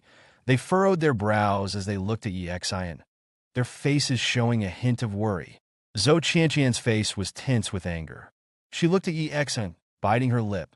But they noticed that Yi Xian's gaze remained calm from beginning to end, and there was even a hint of a smile at the corner of his mouth. The more fiercely Yi Zhonghen ranted now, the harder he would fall later. After pressuring Lei Bin for a while, Yi Zhonghen smiled slightly and said, Also, I have another announcement to make. Actually, let's have old Lu say it. As he spoke, Lu Yunshan, who was sitting in the front row, slowly walked onto the stage. He then took out a new C Bank diamond card, looked towards Huang Liang, took the microphone and said, The Yi family and I are old friends, as everyone knows. I have a diamond card from New C Bank. Previously, New C Bank, along with several other banks, imposed sanctions on the Yi family. He paused and then said, Here, I want to use my diamond card privileges to request that the Linhai branch of New C Bank stop the sanctions against the Yi family and resume cooperation between the two parties. Everyone knew about the privileges of the diamond card. It could mobilize hundreds of billions in funds and came with many special rights. In some ways, the status of a diamond card holder was even higher than that of a branch president. Lu Yunshan had called Huang Liang earlier about this matter. However, Huang Liang had refused his request at that time. By bringing it up now in front of everyone, he was forcing Huang Liang to compromise. New C Bank's clients were all from the wealthy circles, and most of the people attending this banquet were New C Bank customers. If they denied the privileges of the diamond card, it could potentially damage New C Bank's credibility. The gazes in the room slowly turned to Huang Liang. Huang Liang looked at Yi Xian, revealed a slight smile, then stood up, walked through the crowd, and went up to the stage. Yi Zhonghen's face broke into a smile. If New C Bank resumed cooperation, it would be a huge relief for the Yi family. Combined with Qinyan Group joining, they would be able to launch a counterattack. Huang Liang walked onto the stage, took a microphone, looked at Lu Yunshan, and asked with a slight smile, Old Lu, are you sure you want to help the Yi family? Lu Yunshan nodded and said, Of course. Huang Liang's gaze swept across everyone and said, Since old Lu has said so, I also have an announcement to make. Below the stage, the faces of the Yi family members all lit up with wild joy. At this moment, Huang Liang calmly spoke. Once again, I announce that New C Bank will be short one diamond card. We are canceling Lu Yunshan's diamond card and all associated privileges. We will publicly announce that there are only 8 diamond cards. Furthermore, our New C Bank will enter into a comprehensive cooperation with the Hanyu Group. Boom! The moment this news was announced, It was like a heavy bomb had dropped into the crowd. What was New Sea Bank? The most beloved bank of the wealthy. No one knew just how terrifying their wealth was. Li Hang didn't represent the Li family. He only represented Qinyan Group, which was just one of the businesses under the Li family in Beijing, and they were only cooperating on real estate projects. But what Huang Liang announced was that New Sea Bank would be cooperating comprehensively with the Hanyu Group. When this news came out, all the Yi family members froze. Yi Yongsheng, sitting in the front row, began to breathe rapidly. On the stage, Yi Zhongheng's gaze was completely stunned. He had hoped to use Lu Yunshan's privileges to restore cooperation with these banks. What he never expected was that not only did it not stop, but New Sea Bank actually canceled Lu Yunshan's diamond card and instead announced comprehensive cooperation with the Hanyu Group. He was almost dumbfounded. Below, the faces of Yi Zikin, Yi Huan, and others suddenly changed. New Sea Bank had made its move. They had thought this year-end summary would be their comeback battle, and the earlier discussions had indeed seemed that way. The addition of Qinyan Group had further boosted their confidence. But now, New Sea Bank had actually stood behind Lei Bin. Lei Bin's words about fighting to the death. At this moment, it made all the Yi family members nearly go crazy. Yi Yongsheng sat in his chair, his aged face twitching slightly. This blow was simply too great. The Yi family had deep pockets, but how did they compare to New Sea Bank? Not to mention that countless people were now targeting them. New Sea Bank was secondary. New Sea Bank was a paradise for the rich. It also meant that many wealthy people up and down the country had good relationships with New Sea Bank. With them announcing this, how many people would join in? He could almost foresee that when the stock market opened tomorrow, even with Qinyan Group joining, the Yi family stocks would surely hit the limit down. At a table in the back, Lei Bin was slightly stunned, then looked towards Yi Xian. Yi Xian shook his head, indicating that he didn't know either. In fact, he really didn't know. It wasn't until Huang Liang made the announcement that he was surprised. However, he could guess that Huang Liang had probably gone to tell that old man in Beijing, and this was an order from there. Beside him, Li Hang's brows furrowed deeply. New Sea Bank had intervened. He hadn't expected New Sea Bank to get involved. The Li family and New Sea Bank had countless cooperations between them. For a moment, he looked at Lei Bin and said coolly, "President Lei, I didn't expect your relationship with New Sea Bank to be so good. It seems my cooperation with the Yi family can be called off." Lei Bin sneered.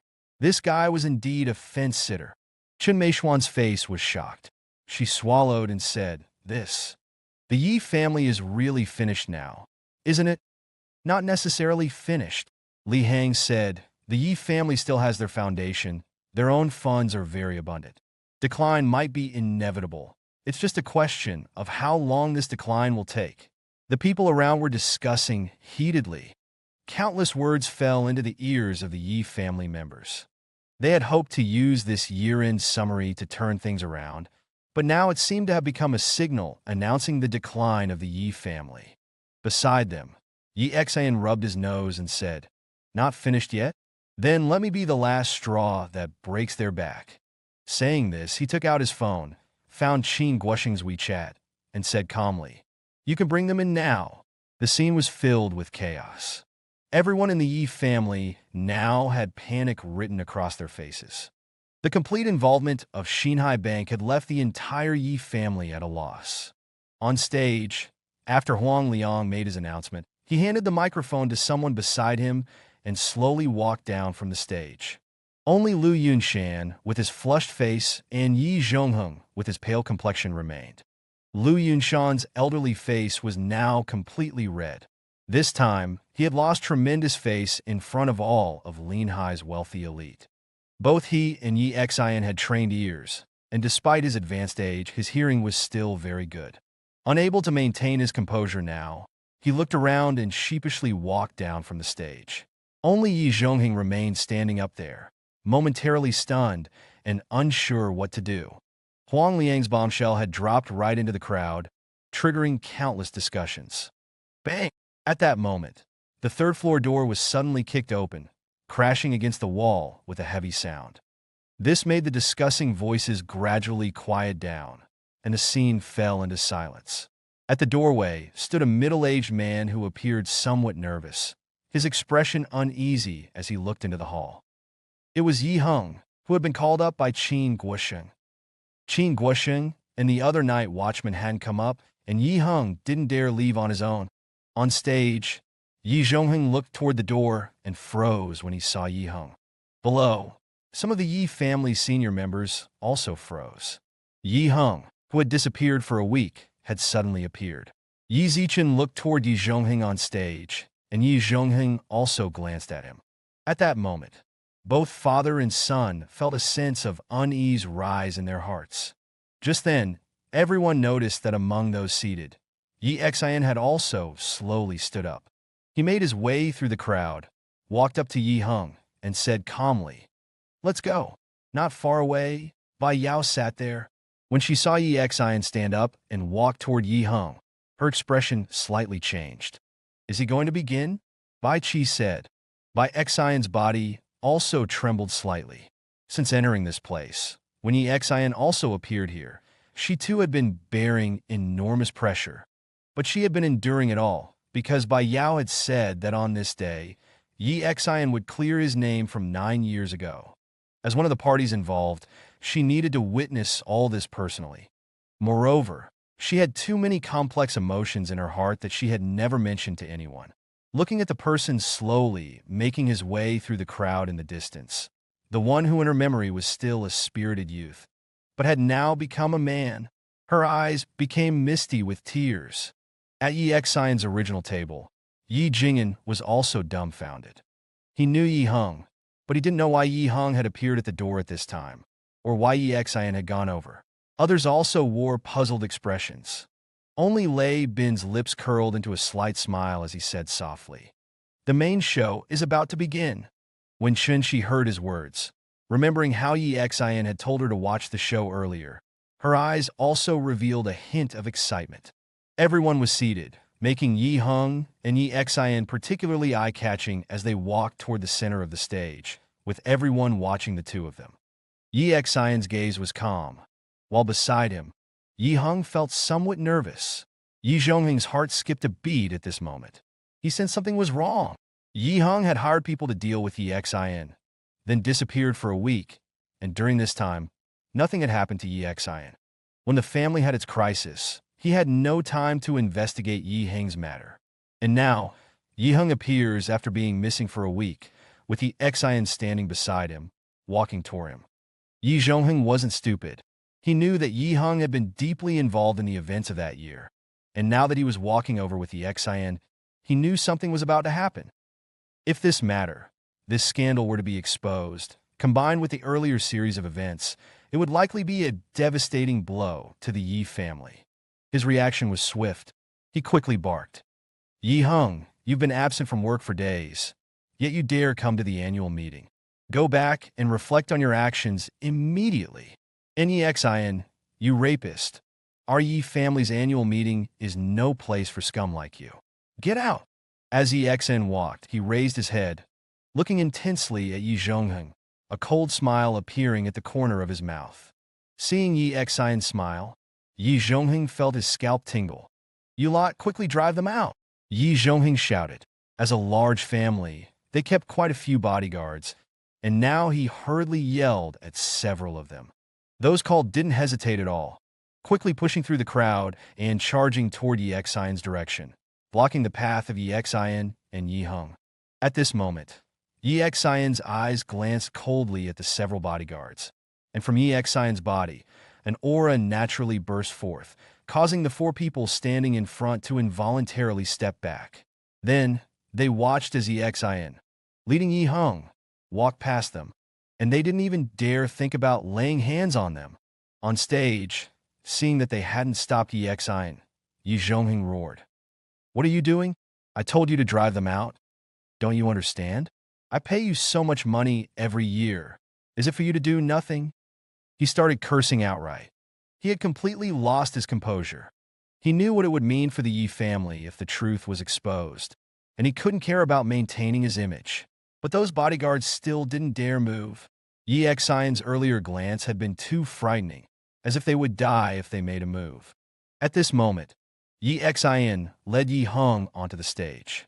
He looked at the dumbfounded Yi Zhongheng. Then his gaze slowly swept across the Yi family members seated in the front below. His gaze lingered on Yi Yongsheng, then turned toward the younger generation of the Yi family, looking at Yi Zichen, Yi Huan, Yi Ziyu. Then, his hand reached out slightly, taking the microphone from Yi Zhongheng's hand. Yi Zhongheng's expression changed slightly, and just as he was about to grab it back, Lei Bin laughed and said, "What's wrong? Chairman Yi, afraid to let someone speak?"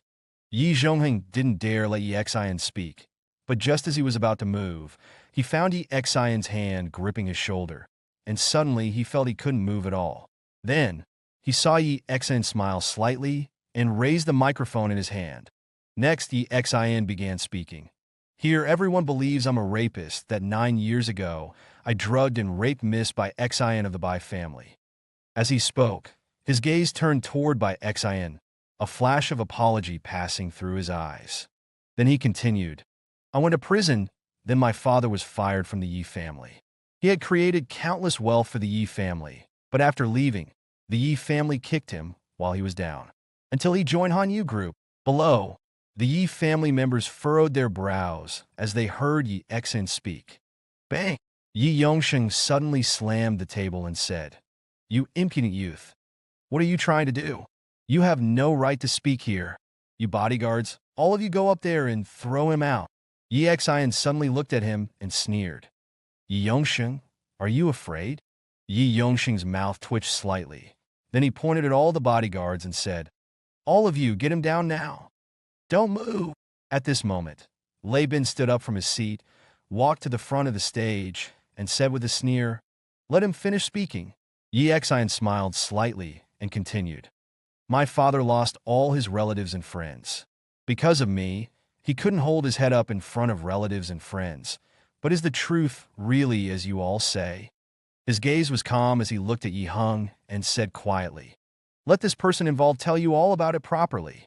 With that, he handed the microphone to Yi Hung. Yi Hung's whole body trembled slightly, and at the same time, almost everyone in the Yi family felt their hearts sink. Yi Hung took the microphone, his face full of anxiety, but seeing Yi Xian's somewhat cold face, he gritted his teeth and said, "Yi Xian was framed back then, and the people who framed Yi Xian were led by Yi Zhongheng, including me, Yi Zichen, the Zhou family." At this point, he named several more companies and said, "They were all involved." As his voice fell, the scene erupted in chaos, and below, Yi Yongsheng's breathing also became rapid. Yi Heng's words caused an uproar. "No way. That doesn't make sense. I remember Yi Jing'an was just a branch family member. There's no reason for Yi Zhongheng to target him. Isn't this just Yi Xian trying to forcibly clear his name?" All around, discussions erupted. Lu Bai stood up and sneered. "Yi Xian, stop embarrassing yourself. Uncle Yi is in charge of the Yi family. Why would he target a branch family member like Yi Jing'an? No matter how capable Yi Jing'an is, he's just working for the Yi family his whole life." Yi Xian touched his nose and looked at Yi Hung.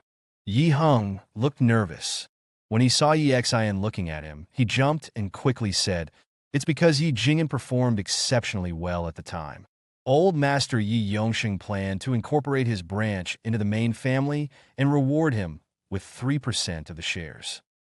He then slowly recounted what had happened. "In the end, to ruin their reputation, we drugged Yi Xian at the family gathering, using Yi Zichen. Then we quietly took Yi Xian to a hotel. I took his phone and called by Xian, pretending to be him. My build is similar to Yi Xian's." As his voice rang out, the entire scene fell silent. Undoubtedly, this was the biggest scandal in Lin Hai's elite circles. For a mere 3% of the shares, Yi Zhongheng had committed such a heinous act, and Yi Xian had been wrongly accused for 9 years, possibly facing a lifetime in prison. Everyone knows what happened next. Yi Xian and Bai Xian were drugged by us and did have relations in the hotel. Then the matter blew up, becoming known throughout the city. After Yi Hung finished, he sighed slightly and wiped the sweat from his forehead.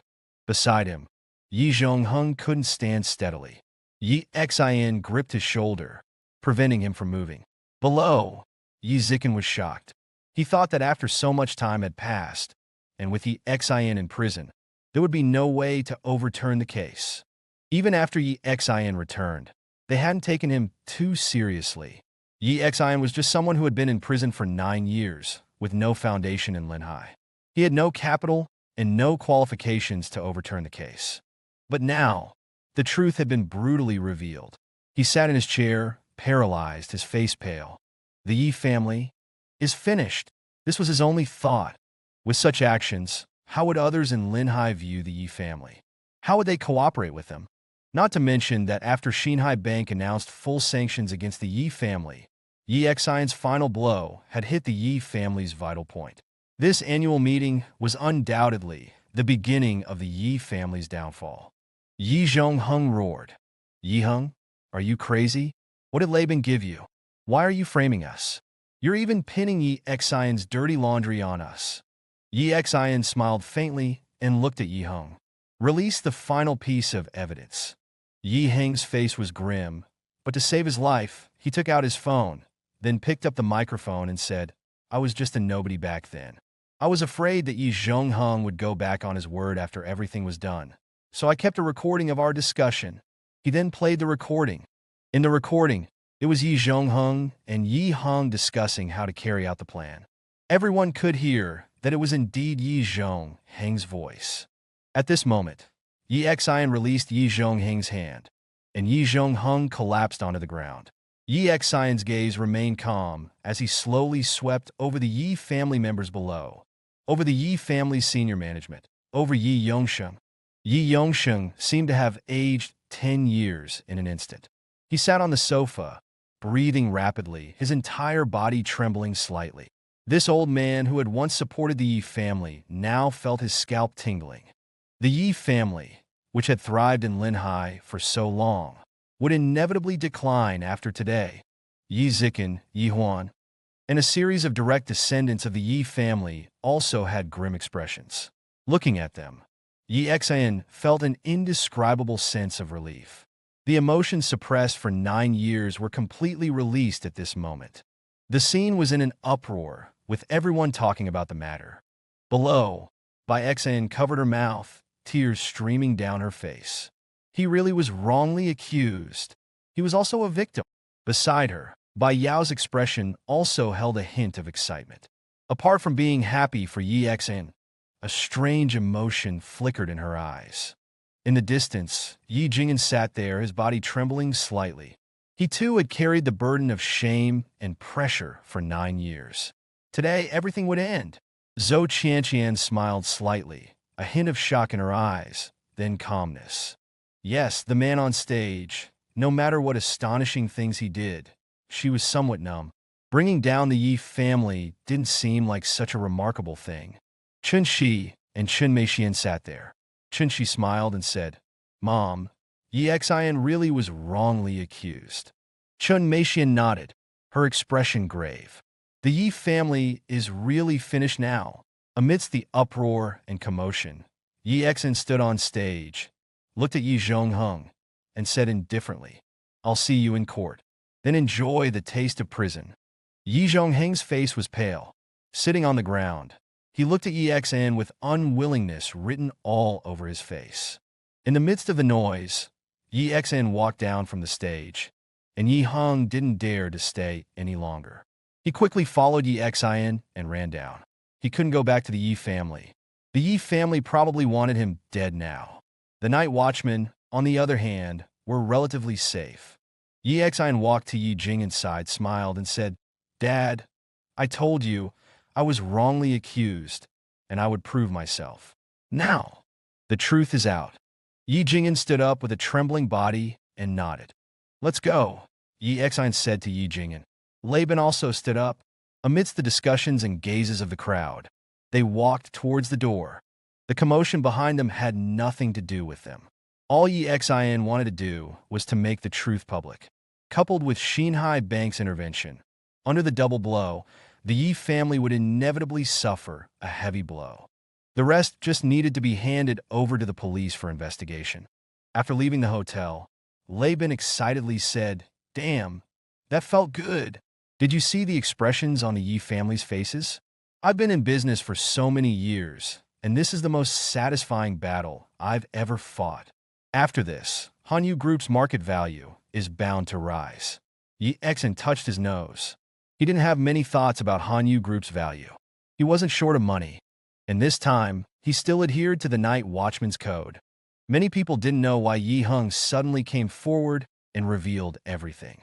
They didn't bother to think about it, because the Yi family scandal was undoubtedly the most explosive news.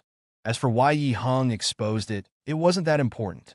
Undoubtedly, tomorrow's media headlines would most likely expose this matter. Even if they speculated, they would only guess that Lei Bin had bribed Yi Hung to expose the matter. Lei Bin and Hanyu Group were the main forces behind the Yi family's turmoil. And Yi Xin was just the small fry who had been framed and then worked under Lei Bin. Nothing more. "No, we have to go have a good meal to celebrate," Lei Bin said excitedly. Beside him, Yi Jing'an shook his head and said, "Mr. Lei, I want to go home and tell Yi Xin's mother the good news." "No problem," Lei Bin nodded. Yi Xin was also preparing to go back when his phone suddenly rang. He picked it up and saw that it was Zhe Chuyu. "Hello." Yi Xin quickly answered the phone. "Get over here quickly. Number 2 has a problem," Zhe Chuyu said. Yi Xin's expression suddenly changed. "Okay, I'll be right there." After hanging up the phone, Yi Xin's eyes showed a hint of urgency as he said, "Chairman Lei, Dad, I need to go out for something. I'll leave first." Without waiting for Lei Bin and Yi Jing'an's approval, he ran straight outside.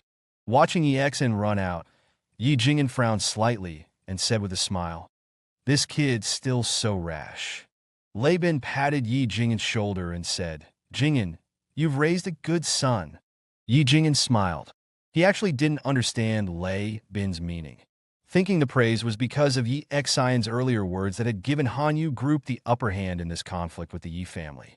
Yi Xin ran to the side, where a black SUV was parked. He immediately opened the car door and jumped in. Inside were Qin Guosheng and Qi Huayu. Meanwhile, Yi Hung had also returned at some point and was sitting nervously in the back row. Seeing Yi Xin, both men were stunned. Qin Guosheng scolded, "What's going on? You're out so quickly? Wasn't this your redemption meeting? Just needed to tell the truth. Let everyone know what happened. That's enough. No need to say more," Yi Xin said. "Now quickly drive me here. To Dr. Zhe's place." Qin Guosheng asked in surprise. Yi Xin nodded. "Yes, there's something urgent, hurry." He didn't mention Huang Shiqi's situation. Since she didn't want to return to the Night Watchers, Yi Xin had promised her that. Qin Guosheng nodded and quickly started the car. At the entrance of the residential complex, Yi Xin said, "You all can go back." Qin Guosheng didn't think much of it and nodded, starting the car again. Meanwhile, Yi Xin rushed into the complex. Soon, he opened the door, and as soon as he walked in, he smelled disinfectant and blood. On the sofa, Zhe Chuyu and Ming Xiaonan both sat looking somewhat tired. "Where's number 2? Yi Exen hurriedly asked as he approached. "In that room," Zhe Chuyu said. Wherever Zhe Chuyu lived, she would convert one room into an operating room. This was her habit because she was a night watcher. Every place they went meant potential missions, and as the team's doctor, she needed to be prepared for injuries or surgeries, so she always set up an operating room wherever she stayed. "I'll go check on her," Yi Xin said. "She's still unconscious, severely injured," Zhe Chuyu said. Yi Xin frowned. "What exactly happened?" "Don't know the details. Last night when Xiaonan and I were patrolling, she called us herself. She was already badly injured by then," Zhe Chuyu said. Previously, Yi Xin had given Huang Shiqi's phone number to Zhe Chuyu, and they must have been in contact. "From the technique used, who do you think did this?" Yi Xin asked darkly. "I'll go cut them down right now. Among the known experts, I haven't seen this style before. I'm not sure." Zhe Chuyu shook her head. "Damn," Yi Xin cursed. While Yi Xin was looking upset and furious, meanwhile, at the Xingxing Hotel, 3rd floor, the Yi family's year-end summary had turned into a farce, and people had gradually left the hotel. Now only the Yi family members remained, mostly senior executives, along with Lu Yunshan's family. Yi Zhongheng, Yi Zikan, and others had been taken away by the police earlier. Before coming, Yi Xin had asked Qin Guosheng to coordinate with the police. He wanted to overturn the case, so naturally the police would intervene, and Yi Zhongheng and others had indeed committed crimes. Now the Yi family was shrouded in gloom. Everyone was looking at Yi Yongsheng. Yi Yongsheng, his hair gray, sat there and sighed, then pointed to a middle-aged man nearby and said, Yi Zhongyun, you take charge of family affairs. After today, our family... what was it all for? What was it all for back then? Lu Yunshan gritted his teeth and stood up saying, let's talk properly with Lei Bin. At worst we can make some compromises, no need to push things to the extreme. Yunshan, Yi Yongsheng rubbed his head and said, haven't you figured it out yet? In this matter, Lei Bin isn't the one in control. What do you mean? Lu Yunshan looked at him. Everyone else also looked at Lu Yunshan, who sighed and said, haven't you noticed? Everything started when Yi Xin returned to Linhai. After he came back, he became close with Lei Bin, then began investigating his affairs, until things exploded last week. You mean to say that Yi Xin is behind this? Lu Yunshan asked. Are you crazy? What gives him that right? I don't know what gives him the right, just a feeling. Yi Yongsheng sighed. If Lei Bin controlled all this, if he had the new C Bank's full support behind him, with his personality, he would have already made his big moves. This is all too coincidental. I can't help but think this way. Lu Yunshan's expression changed, but after thinking it through, he still felt it unlikely. Yi Yongsheng sighed, then looked at Yi Huan nearby and said, Yi Huan, tonight accompany me to Yi Jingyan's house and bring Xiaolan too. Xiaolan was a girl from a branch of the Yi family who had been close to Yi Xin when they were young. But after Yi Jingyan's incident, to protect themselves, they had cut off contact with him. Is it necessary? I think Yi Xin is just Lei Bin's pawn. Lu Yunshan shook his head. Yi Yongsheng sighed and shook his head. Yi Xin stayed at Zhichuyu's place until evening, but Huang Shiqi still showed no signs of waking up. Yi Xin checked on her several times. Huang Shiqi remained pale, continuously unconscious. Yi Xin was heartbroken, but helpless. In the afternoon, on Weibo, many Linhai City headlines exposed the Yi family's affairs. It caused quite a stir. The Yi family stocks crashed again, falling sharply. Of course, Yi Xin no longer cared about any of this.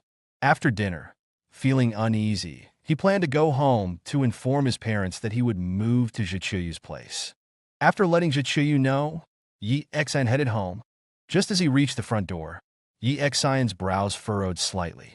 Inside, he heard multiple voices. From a rough count, there seemed to be over a dozen people. Jingyan, when you were in the Yi family before, I treated you well, didn't I? I saw your ability and had plans to promote you to the inner circle. Yi Yongsheng's voice came through saying, what happened back then was unavoidable. The family's reputation was really too damaged at the time. Yes, Jingyan, there's no need for things to end up like this. Another voice chimed in. We all share Yi family blood. Old Master Yi Yongsheng has said we can put your names back in the family genealogy. Just talk to Chairman Lei and ask him to show mercy. Yi Jingyan frowned and said, I really don't handle affairs at Hanyu Group. Yi Yongsheng pondered and said, then how about letting me talk to Yi Xin alone? Yi Xin isn't home. He left after leaving the hotel, Yi Jingyan quickly said. Yi Xin frowned and walked straight to the door, pushing it open and saying calmly, being kicked out was one thing. We could call it even, but you kept pushing us down, worried my father would rise again, targeting us again and again. Now the truth is out, and you want us to back off? As for your Yi family genealogy, sorry, I'm really not interested. Yi Xin. At this moment, everyone turned their gaze to the doorway. Yi Xin calmly walked into the room, looking at everyone present. When his gaze fell on a woman in her 20s, his brows furrowed slightly. At the same time, he gave a cold laugh and looked at Yi Yongsheng. Yi Yongsheng's face looked much older as he sat in his wheelchair. There were quite a few people in the room. Most of them were Chow Yun's relatives. Clearly, the news had spread online, and with the media coverage in Linhai, they all knew about the situation. So they came to congratulate them. But unexpectedly, Ye Yongsheng showed up. Ye Xin stood at the doorway and coldly said to Ye Yongsheng, "Please leave. You're not welcome in our home." Ye Yongsheng looked at him and said, "Let's talk privately. It's better to clear things up." Ye Jing'an looked at Ye Xian and nodded. If it were just Ye Xian alone, he would have felt there was nothing to discuss with the Ye family. They framed me, and I struck back. But given Ye Jing'an's age, he probably had more concerns, just like how he didn't want to fall out with Chao Rong before. He probably hoped that Ye Xian could use his relationship with Lei Bin to not make things too absolute, and give the Ye family a way out no matter what. Ye Jing'an was a kind-hearted person. Ye Xian didn't say anything more and turned to Ye Yongsheng, saying, "Come with me." He glanced at Ye Huan without any expression. Ye Huan looked nervous but still pushed the wheelchair, following behind Ye Xian. The girl also followed them into Ye Xian's bedroom. Ye Xian closed the door and looked at Ye Yongsheng, calmly saying, "Actually, there's nothing for us to discuss. I just revealed the truth from back then. I can't help with your family's crisis. If it weren't for my father, I wouldn't even need to talk to you." Ye Yongsheng looked at Ye Xian and sighed, "I misjudged you back then." Ye Xian raised an eyebrow. "You were behind everything, weren't you?" Ye Yongsheng sighed. Ye Xian's expression changed slightly. He hadn't expected Ye Yongsheng to figure it out. He shrugged and said, "I don't know what you're talking about." "I can see you want to keep a low profile and don't want to admit it," Ye Yongsheng said. "But everything is too coincidental. Lei Bin is just the CEO of Hanyu Group, and Hanyu Group's shareholders are mysteriously untraceable. Yet you return and turn Linhai upside down. I've lived long enough to know about some underground matters." Ye Xian's heart skipped a beat, but his face remained unchanged. "Although I don't know which organization you're from, it doesn't matter anymore," Ye Yongsheng sighed. "I came here hoping you would show mercy, considering you were born into the Ye family, with Ye blood flowing through your veins, and considering I treated your father well back then." Ye Xian stared intensely at Ye Yongsheng. Ye Yongsheng said, "Ye Zhongheng and Ye Zichen did wrong. I won't defend them. They should go to jail if that's what's coming. Our Ye family has suffered enough losses because of what those father and son did. I hope you can give our family members a way out. Many of them are your uncles, and if the Ye family falls, they..." Ye Xian sneered, "Uncles? When you drove my father out, and I was imprisoned on false charges, you weren't so nice then." Beside them, Ye Lan's face showed conflict as she said, "Brother Ye Xian, we didn't want to ignore you back then, but Ye Zhongheng had spoken. We didn't dare defy him. Now Ye Zhongheng and Ye Zichen have paid the price." Ye Xian glanced at Ye Lan. He had indeed been on good terms with Ye Lan, and hearing her speak now made him somewhat troubled. He waved his hand and said, "Forget it, talk to my father about this. If he's willing to forgive you, have him speak with President Lei. Whether President Lei wants to spare you or not isn't something I can control." Hearing this, Ye Yongsheng's heart leaped with joy. He was convinced that Ye Xian was behind everything, and in other words, he took this response as Ye Xian letting them off.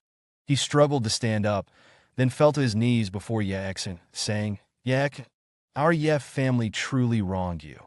This apology comes 9 years late." "Grandfather." Ye Huan saw Ye Yongsheng kneel and hurried to help him up. Ye Xian frowned slightly and opened the door, saying, "Work it out with my father yourselves. I have things to do. I'm leaving." After walking out, Ye Jing'an saw Ye Xian emerge and quickly asked, "What did Ye Yongsheng say to you?" "Just some meaningless talk. Mom, Dad, remember I said I was moving out?" "Wan is urging me," Ye Xian said. Hearing this, Chao Yun's face lit up. "Then hurry and move out. What do you need to pack? I'll help you pack." At this moment, Ye Huan pushed Ye Yongsheng out. He looked at Ye Xian, then turned to Ye Jing'an, saying, "Jing'an, let's talk." Ye Jing'an looked at Ye Xian, who nodded at him, then returned to his room to start packing. As for whether Ye Jing'an would eventually compromise, that wasn't Ye Xian's concern anymore. During these 9 years of bearing false accusations, he felt he only owed his parents. As parents, they had many things to consider. Ye Xian wouldn't necessarily stay in Linhai long-term anyway. Whether returning to the Night Watchers or staying in the city to assist with their missions, he couldn't stay in one place forever. As his parents aged, They would need people around them. Otherwise, it would be too lonely. The so-called clearing of his name was just to let his parents live more openly and to vent the frustration he had held for 9 years. Under Chow Yun's urging, Ye Xian was practically pushed out of the house. Chow Yun seemed eager for him to start living with Jiang Wanwan and give her a grandchild soon. To this, Ye Xian could only feel helpless. Taking a breath, he dragged his suitcase, called a taxi, and headed back to Zhi Qiuyu's place. Ming Xiaonan and Zhi Qiuyu had taken an afternoon nap and were now awake. Zhi Qiuyu sat there, spinning a surgical scalpel between her fingers. Yet Xian's heart skipped a beat. Zhi Qiuyu's scalpel wasn't just for saving people. She could kill without blinking, and every cut was precise. Take care of number 2, Zhi Qiuyu said. Xiaonan and I need to go on a mission. If number 2 wakes up, remember to call me and tell me her condition. Ye Xian nodded. All right. Zhi Qiuyu stood up, then frowned and said, also, keep an eye on Wang Jieqi's situation. She's in the building next door with a bodyguard. If anyone tries anything, you should be able to sense the commotion. Remember to help if needed. No problem. Ye Xian quickly nodded. After Zhi Qiuyu and Ming Xiaonan left, Ye Xian carried a stool into the operating room. Huang Shiqi still lay there, her complexion showing some color, seeming to have recovered somewhat. Shiqi, what are you hiding from me? Ye Xian looked at Huang Shiqi and sighed. He sat down and took out his phone, which had many WeChat messages. From Chen Shi, Zhou Qianqian, Qin Xiaowei, and Jiang Wanwan. Ye Xian replied to them one by one while chatting with them for a while. After some time, he heard a soft moan. He quickly looked toward the hospital bed. Huang Shiqi's tightly closed eyes moved slightly. Then, she slowly opened them. Seeing Ye Xian, she tried to sit up, but her body was too weak to manage it. Just lie still until you recover, Ye Xian said. As he finished speaking, he sensed something was wrong. He saw Huang Shiqi's eyes suddenly become moist. Then tears began flowing down her cheeks. Captain, I couldn't avenge number 7. They were too strong. I couldn't avenge number 7. I couldn't avenge Tang Tang. Tang Tang must be so disappointed. He must be so disappointed in me. Huang Shiqi's tears flowed as she mumbled. Tears slowly streamed down Huang Shiqi's face as her gaze became vacant and desperate. Beside her, Ye Xian's eyes showed a hint of confusion. When number 7 died, it involved people from several organizations, including Red Lotus. Red Lotus was the leader, and Ye Xian had always considered them the biggest enemy. He wanted to deal with Red Lotus first, then handle the others. Among these organizations, unless Yilan Tian had personally acted, Huang Shiqi wouldn't have been injured so severely. However, Yilan Tian wouldn't dare show himself now. If he came to Linhai, Red Rose would notify him immediately. Thinking about how Huang Shiqi had been hiding something from him, likely related to past events, he took a breath and asked her, what exactly happened? I really can't get revenge. I didn't want you to bear this burden. I wanted to quietly take revenge alone, but I couldn't defeat him. Huang Shiqi sobbed softly. Ye Xian held her hand and said gently, Shiqi, we're a team. Number 7's death. Is there something you're not telling me? We were on that mission together. His death is my responsibility too. I also need to avenge him. You don't need to hide things from me. Huang Shiqi's face showed inner struggle, her eyes filled with helplessness. She was a night watcher with an unyielding character, always prepared to sacrifice herself. But in the end, she was just a girl in her 20s. After training in Qin Guoxing Squad, they grew and formed their own special operations team. Although Huang Shiqi was the team's second strongest fighter, during missions, the team members always protected her well. She was the only woman on the team at that time. Zhi Qiuyu was considered an external medical officer, often assigned to other teams for missions. So, during missions, she was always positioned in the safest spot. Ye Xian, as captain and strongest fighter, always led from the front.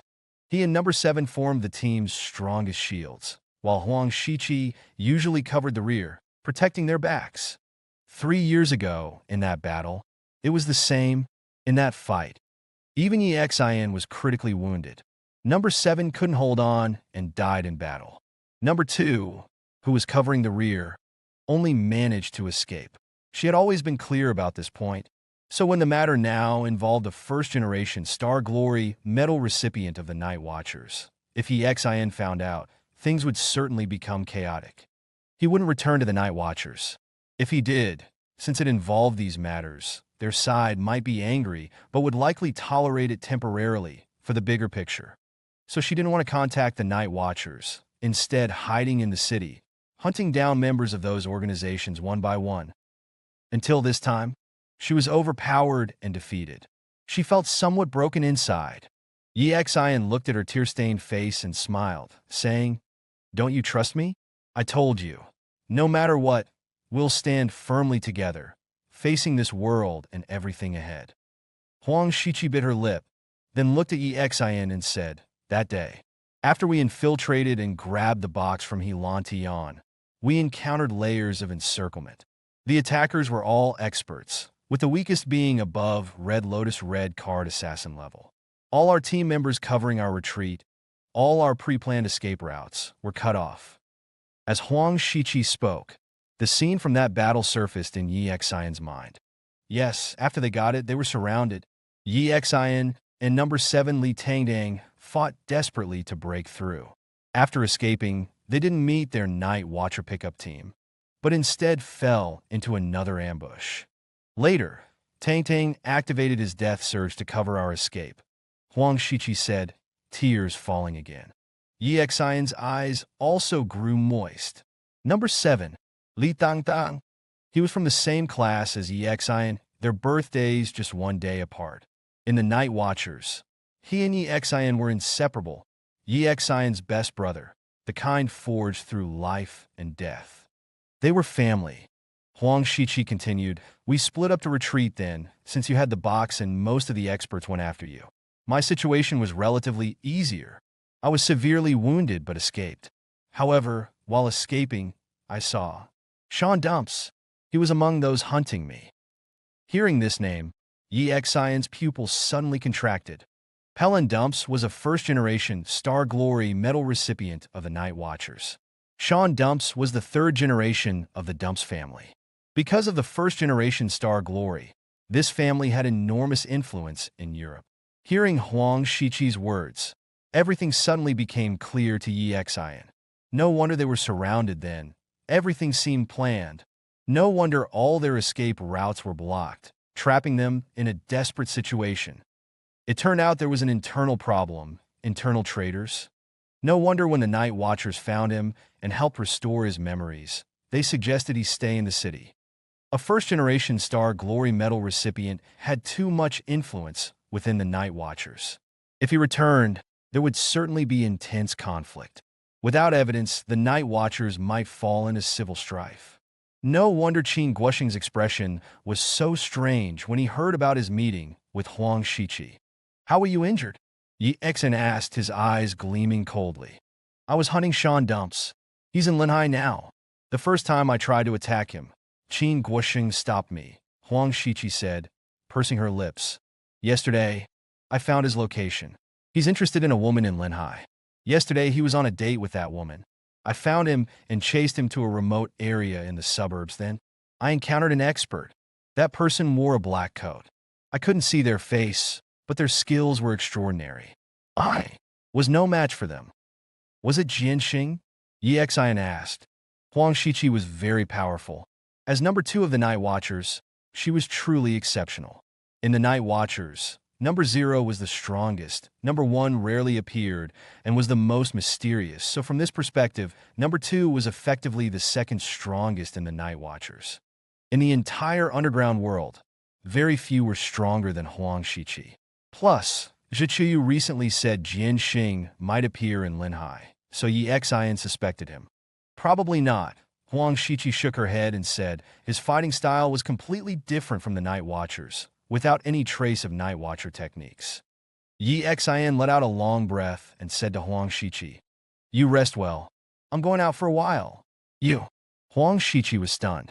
EXIN smiled at her and said, "While I'm still clear-headed and unharmed, whoever hurt you must pay an adequate price, no matter who they are. Let alone, they're also Tong Tong's killer." Hearing Yi Xian's words, Huang Shiqi's tears fell again. Watching his departing figure, the pressure she'd carried for 3 years seemed to have. Just as Yi Xian was leaving at Yi Xian's home. After Yi Yongxing and Yi Jingyan talked for a long time in the study, He Huan pushed Yi Yongxing out, his face full of worry as he left Yi Jingyan's home. Seeing him leave, Chao Yan quickly ran over and asked, "What did you talk about for so long?" "He told me everything was orchestrated by Yi Xian," Yi Jingyan said helplessly. "He even begged me to put in a good word for them." "Orchestrated by Yi Xian?" Chao Yun said incredulously. Has Yi Yongxing lost his mind? She had nothing good to say about the Yi family. Then she looked at Yi Jingyan and asked, "How did you respond? You didn't agree, did you?" Yi Jingyan sighed and said, "What could I agree to? I barely have any authority in the Hanyu group, so I just brushed him off. That's why he kept pestering me." "That's exactly right," Chao Yun said angrily. "After all the disgusting things they did before, they should face the consequences. Those Yi family members kicked us while we were down back then. And now, they come running back playing the blood relation card." Humph. Yi Jingyan sighed, his expression somewhat complex. Then he shook his head and smiled, saying, "Anyway, now that Yi Xian has proven his innocence, we've made it through. I don't care about the rest." Yi Jingyan was kind, but not a saint.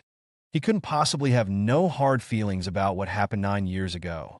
Not kicking someone when they're down was already generous enough. Speaking kindly? Out of the question. Now that Yi Xian's name was cleared, they could live proudly and openly, without worrying about others' judgment due to Yi Xian's criminal status. They could live well. That was enough. As for relatives and friends, those who kicked them when they were down, could they be called relatives and friends? Those who remained silent 9 years ago, could they be called relatives and friends? Why did they still refuse to turn against Chao Rong even when she treated them so badly? That's because during their hardest times 9 years ago, Chao Rong had offered some help and didn't turn against them because of Yi Xian's incident. What about the Yi family? So he chose not to help, but also didn't kick them while they were down. Speaking ill of them in front of Lei Bin was the most he could do. As for the Yi family's fate, let them fend for themselves. Yi Xian didn't know about the conversation between Yi Jingyan and Yi Yongxing. He had given all authority to Yi Jingyan.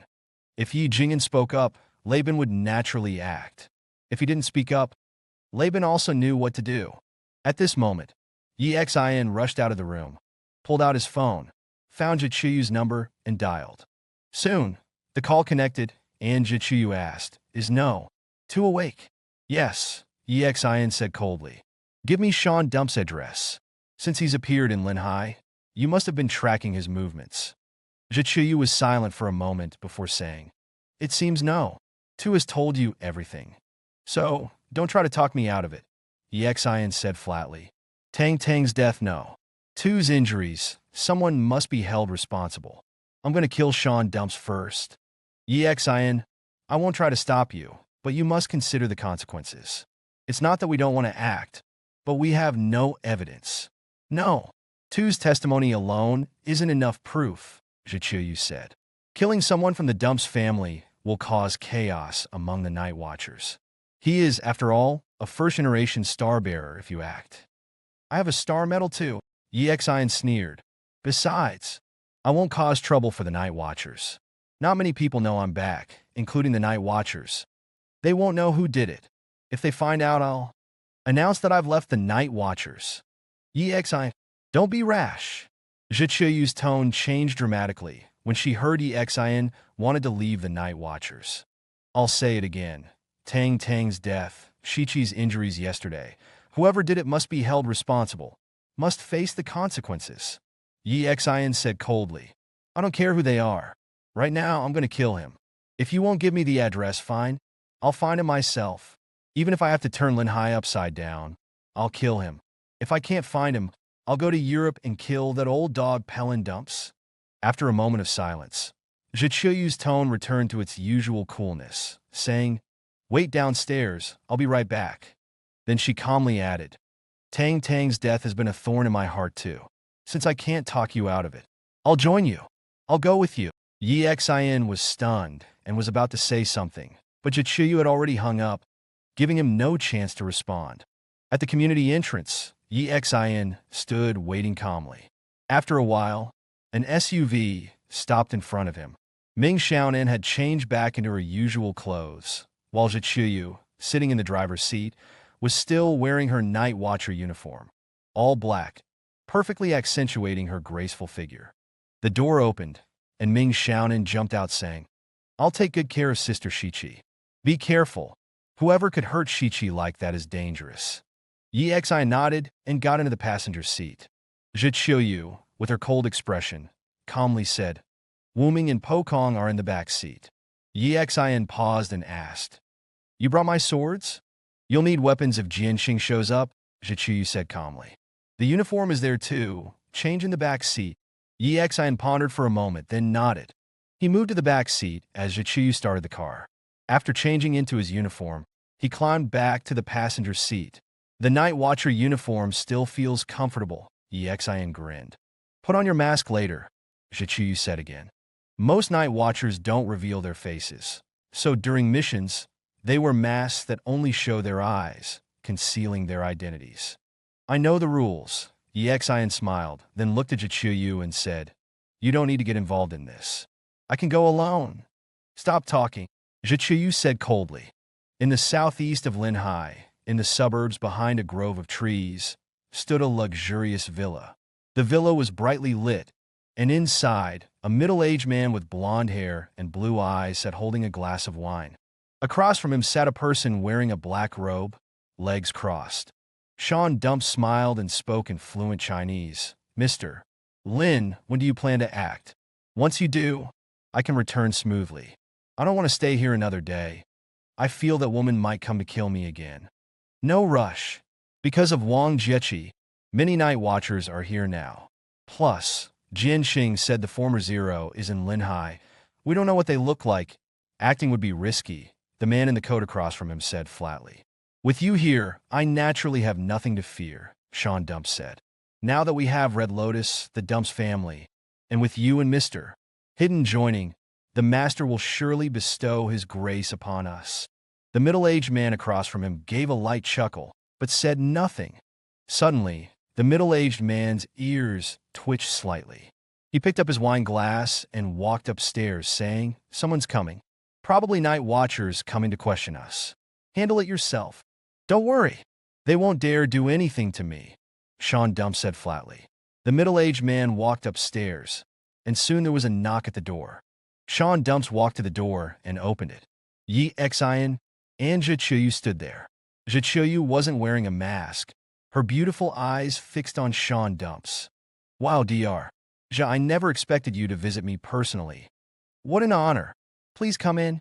Sean Dumps obviously knew Zhiqiu, as he was also a night watcher. As for Yi Xin, he completely ignored him, assuming he was just an ordinary night watcher Zhiqiu had brought along. He didn't know that Yi Xin was actually deaf. "You injured No. too, didn't you?" After entering, Zhiqiu spoke coldly. Sean Dumps shrugged indifferently and said, "She tried to kill me, then got injured by me. You know, your former No. 2 of the night watchers turned out to be so weak. Seems you've declined. The previous Jianxing, the last generation's Yi Xin, they were the ones who made the underworld tremble.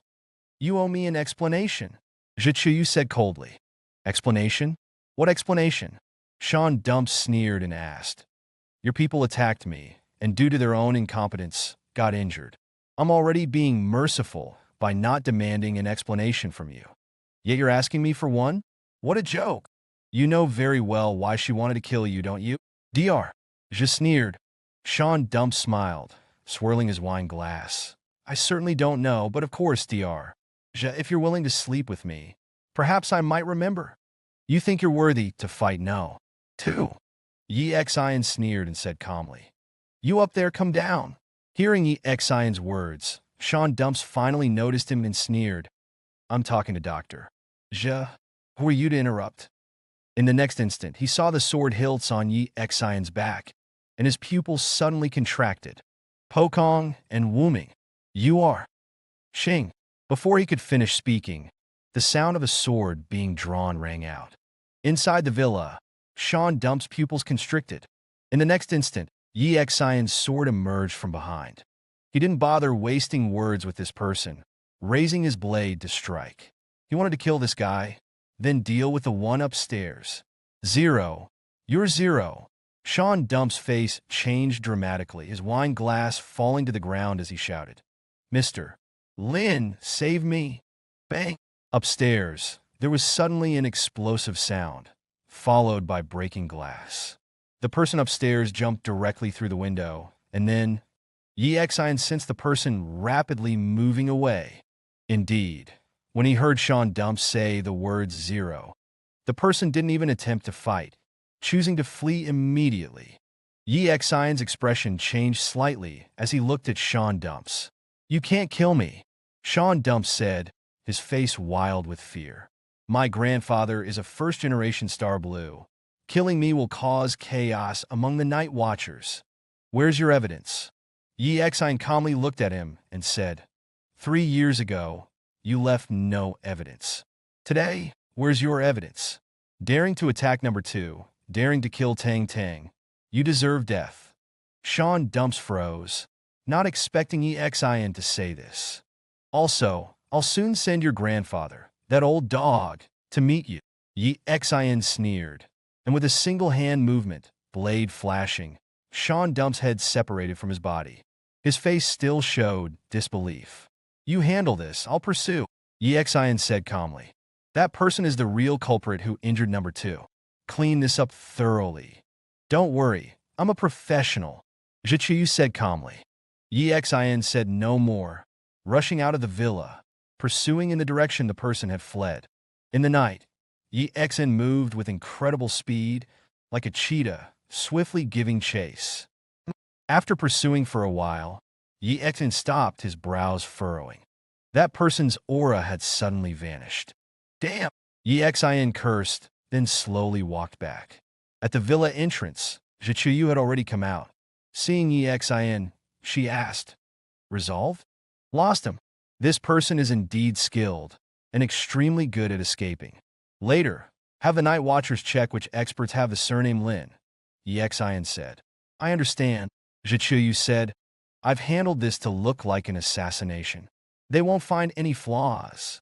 Speaking of this, she looked at Yi Xian and said, "He's dead, but we can't rashly move against the Dumps family. Having left the Night Watchers, revenge will be difficult. Just the 3 of us, you, me, and number 2 going in would be suicide." Yi Xian's brows furrowed. "Let's get in the car and go back," Zhiqiu said. "We'll plan the other matters carefully." Yi Xian nodded, not saying much. When this vendetta involved a first-generation star of the Night Watchers, it indeed couldn't be resolved with brute force alone. Even going to Europe, Yi Xian would have to choose assassination as his only path. After getting in the car, Yi Xian calmly said, "Don't tell those old folks that I know about this matter. I'll stay in the city for now, continuing to cooperate with your missions. For Tang Tang's revenge, I'll take it slowly." Zhiqiu looked at Yi Xian, finally showing a relieved smile. "All right." Soon, they arrived at the underground parking garage. After parking, Zhiqiu looked at Yi Xian and said, "You change clothes first, then go down." Yi Xian coughed and said, "Why don't you change first? I'll keep watch. If any bastard tries to peek at you, I'll twist their head off." Zhiqiu's face turned cold as she looked at Yi Xian. "Are you going to change or not?" "I'll change. I'll change first, okay?" Yi Xian coughed and said, "Don't peek. Is there any part of you I haven't seen?" Zhiqiu retorted. This left Yi Xian somewhat embarrassed. During his time with the Night Watchers, Zhiqiu had treated all his injuries, so she had indeed seen most of his body. Yi Xian went to the back seat, changing while saying, "Ah, you've seen everything but still won't take responsibility." Seeing Zhiqiu's face growing increasingly cold, Yi Xian dared not speak further. He finished changing and jumped out of the car. After Zhiqiu changed as well, they both headed upstairs. After a quick wash, Yi Xian returned to the hospital room. Seeing Yi Xian enter, Huang Shiqi quickly asked, "How did it go?" "I killed Sean Dumps, but the one who attacked you escaped. I couldn't catch up," Yi Xian said. However, Sean Dumps called him Mr. Lin, so it probably wasn't Jian Xing. Hearing that Sean Dumps was dead, Huang Shiqi's eyes grew hot with tears. Shiqi, you didn't need to hide these things from me. Yi Xian held her hand and said, focus on recovering.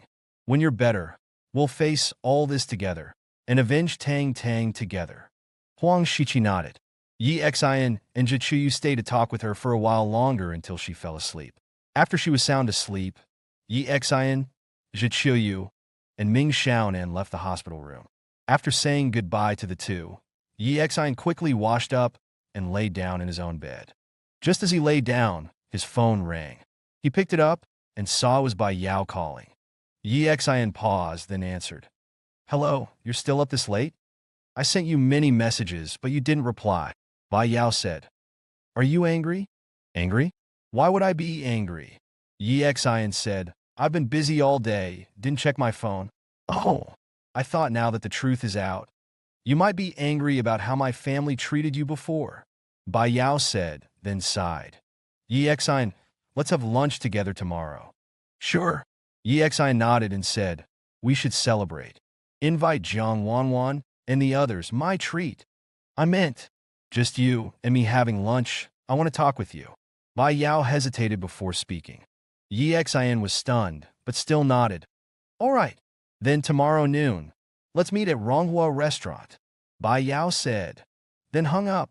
Yi Xian didn't think much of it, turned off his phone, and lay in bed, sorting through events as he gradually fell asleep. He slept until past 10 the next morning before lazily getting up. Since returning home, he had been woken up by Yi Jingyan every morning, and he hadn't slept this well in a long time. Walking out of his room, he saw Zhichuyu and Ming Xiaonan sitting on the sofa. Seeing Yi Xian, Zhichuyu said, your breakfast is on the table. Eat it yourself. Someone invited me to a big meal. Yi Xian said with a grin. I need to keep my stomach empty.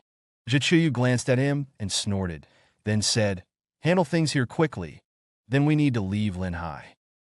Yi Xian frowned and asked, what's wrong? The Wang family thinks Linhai isn't safe. They plan to take Wang Jiqi back to Beijing, and we need to go too. Zhichuyu said. Yi Xian's eyes flickered slightly, then gleamed coldly as he said, going to Beijing is good. Underground organizations are more active there. How about this? I'll handle things here first. You can go ahead. I'll come with Shiqi after she recovers a bit. Also, don't tell them about number 2's situation. She doesn't want to go back right now. Zhichuyu nodded. I understand. How's the Sean Dump situation? Yi Xian thought and asked. It's been reported up. The conclusion is assassination. The Dump's family will probably send people, but they won't find anything, and they have no evidence. Even if they know you did it, they can't do anything. Zhichuyu said. All right, I'm heading out then. Saying this, Yi Xian walked outside.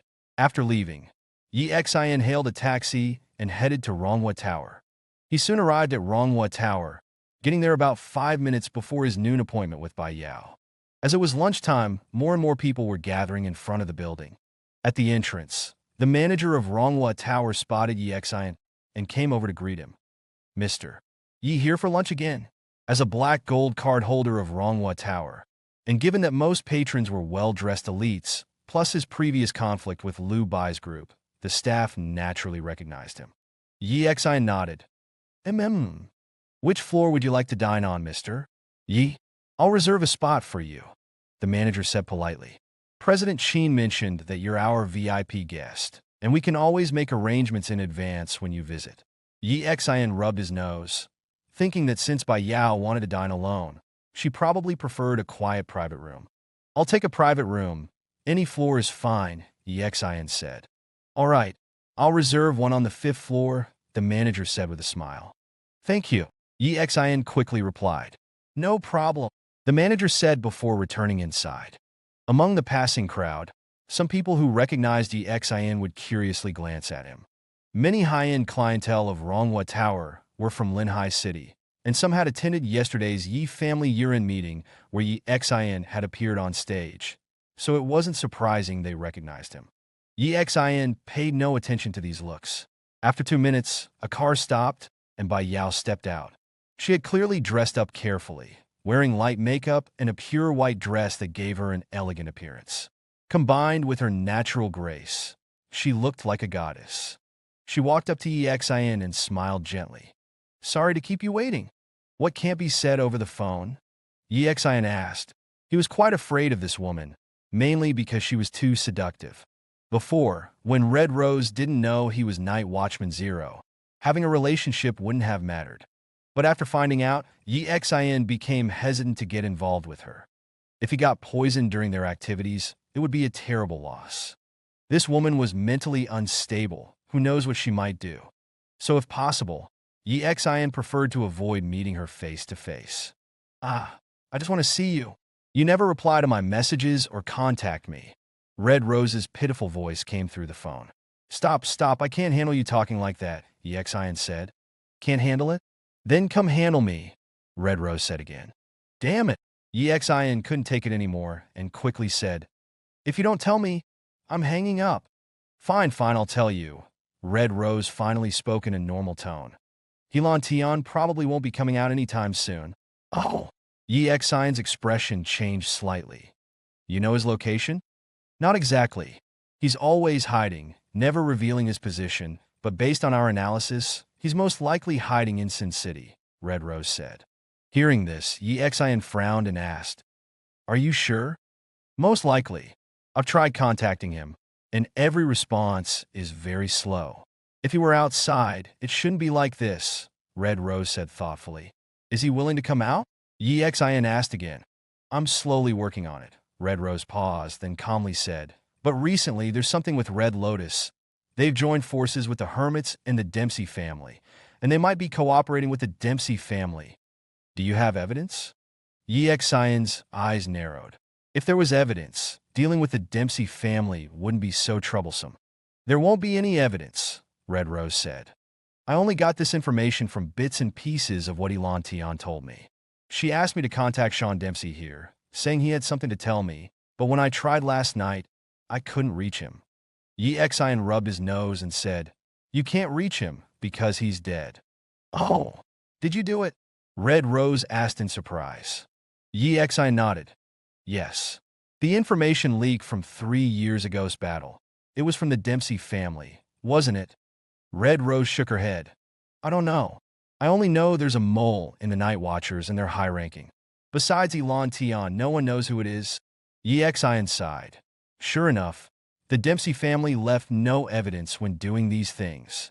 He exhaled and said, Do you have information about other Red Lotus experts? No, we rarely contact each other, Red Rose said. Most people just live their own lives, waiting for Humiliation to assign tasks. All right then, I'm hanging up. Remember to cut ties with the Zhou family, EXIN said.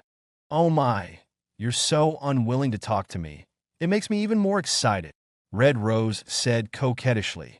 EXIN cursed internally and quickly hung up the phone. After hanging up, EXIN exhaled, and at this moment, the waiter slowly brought out the dishes. EXIN ate quite a bit by himself, then leisurely left Ronghua Tower. Wang Jieqi's situation was being watched by Zhiqiu and others, so he didn't need to rush back. After thinking for a moment, he decided to go to an internet cafe to play some games.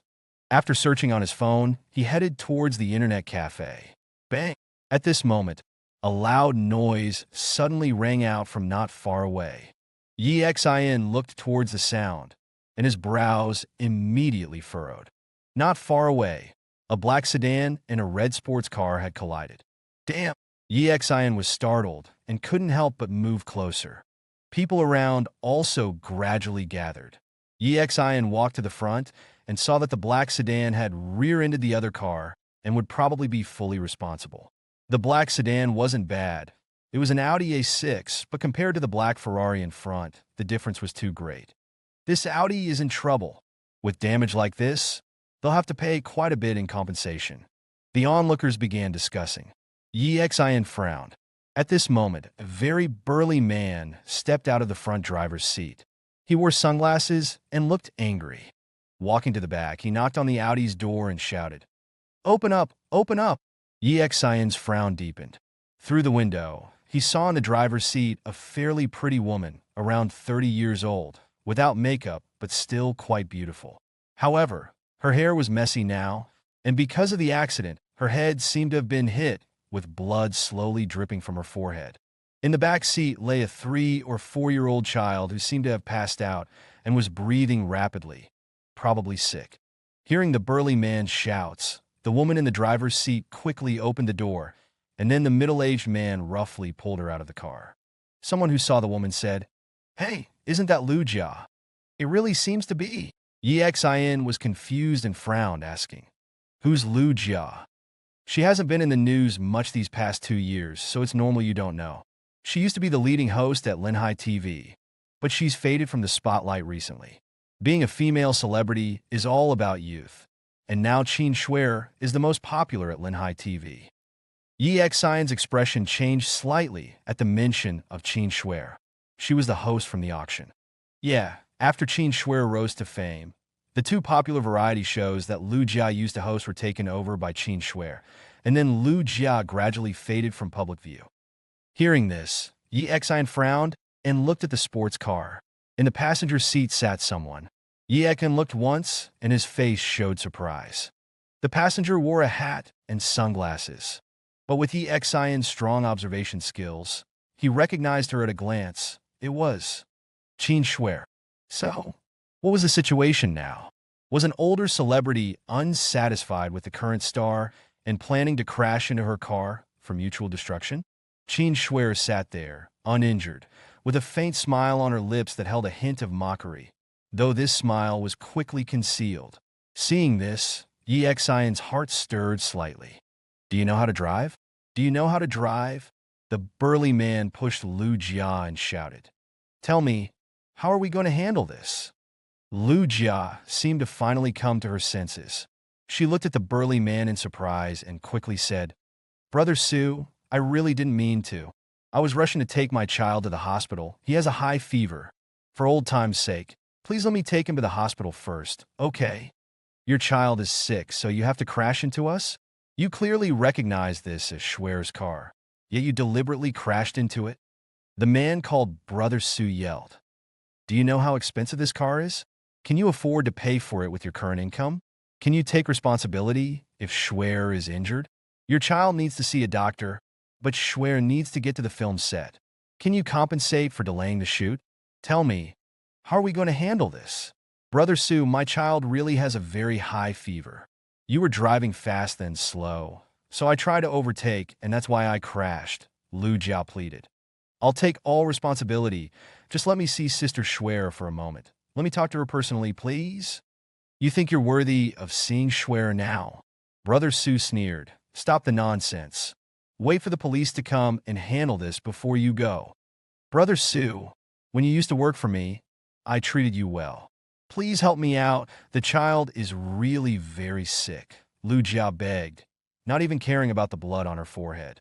Hearing this, Yi Xin looked again at the Ferrari's passenger seat. In the passenger seat, Qin Shuer's smile grew slightly wider, as if she was thoroughly enjoying Lu Jia's predicament. At the accident scene, more and more people gathered. Lu Jia gritted her teeth, then turned toward the car and said, "Sister Shuer, please, I'll pay whatever compensation is needed, but please let me and my child go to the hospital first, okay?" From the passenger seat, Qin Shuer finally opened the car door. When she appeared, the crowd stirred. Clearly, she was very popular. "Sister Jia, it's you. Even if you resent me and want revenge, you shouldn't do it like this." Qin Shuer covered her mouth, looking wronged. Yi Xin was dumbfounded. Indeed worthy of being a celebrity, such acting skills were incredible. Lu Jia's tears fell as she looked at Qin Shuer and said, "Shuer, I really didn't mean to, and I never thought about revenge. I just want to take my child to see a doctor. But there's been an accident. We have to wait for the police to resolve this. What can we do?" Qin Shuer appeared conflicted. Seeing this, Yi Xin cursed internally. "Damn, when I first saw her hosting, I thought she seemed nice. This is completely a white lotus in full bloom." Among the crowd, there were clearly many of Qin Shuer's fans. Someone shouted, "I heard Lu Jia was upset because Qin Shuer took her hosting job. Looks like it's true." "That's right, Shuer. Don't let her go. She tried to hit you with her car. We should call the police." "Such great acting. Why were all your previous dramas so terrible? Many people even made sarcastic remarks. Lu Jia was completely isolated and nearly emotionally broken. She bit her lip and looked at Qin Shuer, saying, Qin Shuer, do you really need to be so ruthless? I'm begging you, let me save my child. Qin Shuer pouted and said, Oh my, your nephew is sick? But now there's been an accident, and without waiting for the police to handle it, what can we do? I'm also a bit conflicted. I don't know what to do. The voices around them continued to echo. Shuer, why are you wasting words with her? Brother Su snapped. Wait for the police to come and handle it properly. We can't let her leave, or she might deny everything later. Qin Shuer looked at Lu Jia and said, Sister Jia, I really want to let you go, but this is my first time dealing with something like this. You know, I'm inexperienced and don't know what to do. How about you just wait? Wait. Lu Jia's face changed. Mom, Mom. From inside the car came a weak, childish voice. Lu Jia gritted her teeth, then lowered her head and said, Shuer, I was really wrong. Please give my child a chance to live. I'll kneel before you. As she spoke, her knees bent, about to kneel on the ground. Oh no, Sister Jia, don't do that. Qin Shuer screamed, but made no move to stop her. Behind her sunglasses, her eyes flickered with satisfaction. Just as Lu Jia was about to kneel, Yi Xian couldn't watch anymore. He stepped forward and caught her arm, saying, Don't kneel. Who are you? What's it to you? Brother Su glared at Yi Xian for stopping Lu Jia. Yi Xian gave him a cool look, while beside them, Qin Shuer also noticed Yi Xian. Her expression shifted slightly as if recognizing him, and her brows furrowed. Yi Xian ignored them both and asked Lu Jia, Is the child's condition serious? Yes, high fever 39, 6 degrees, Lu Jia said through tears. Yi Xian's expression changed slightly. He quickly opened the car door and felt the child's forehead, which was indeed burning hot. He hurriedly picked up the child and said, Let's go to the hospital first. We can deal with everything else later. What are you doing? Brother Su quickly blocked Yi Xian's path as he tried to leave with the child. Holding the child, Yi Xian turned to look at Qin Shuer and asked, This is a matter of life and death. The child has a fever of 39, 6 degrees, and if it continues, there will be serious consequences. After we get them to the hospital, we can deal with this situation. As Brother Su was about to speak, Qin Shuer quickly said, Brother Su, let them go. It really is a matter of life and death. Nearby, someone muttered, Ah, Shuer is too kind, letting Lu Jia off so easily. She's getting away with it. People complained, and Yi Xian laughed coldly to himself without saying anything. This Qin Shuer was the ultimate White Lotus, and she actually had so many brain-dead fans. This truly was a world that judged by appearances. He flagged down a taxi, put the little girl in the front passenger seat, and sat in the driver's seat saying, Linhai First People's Hospital.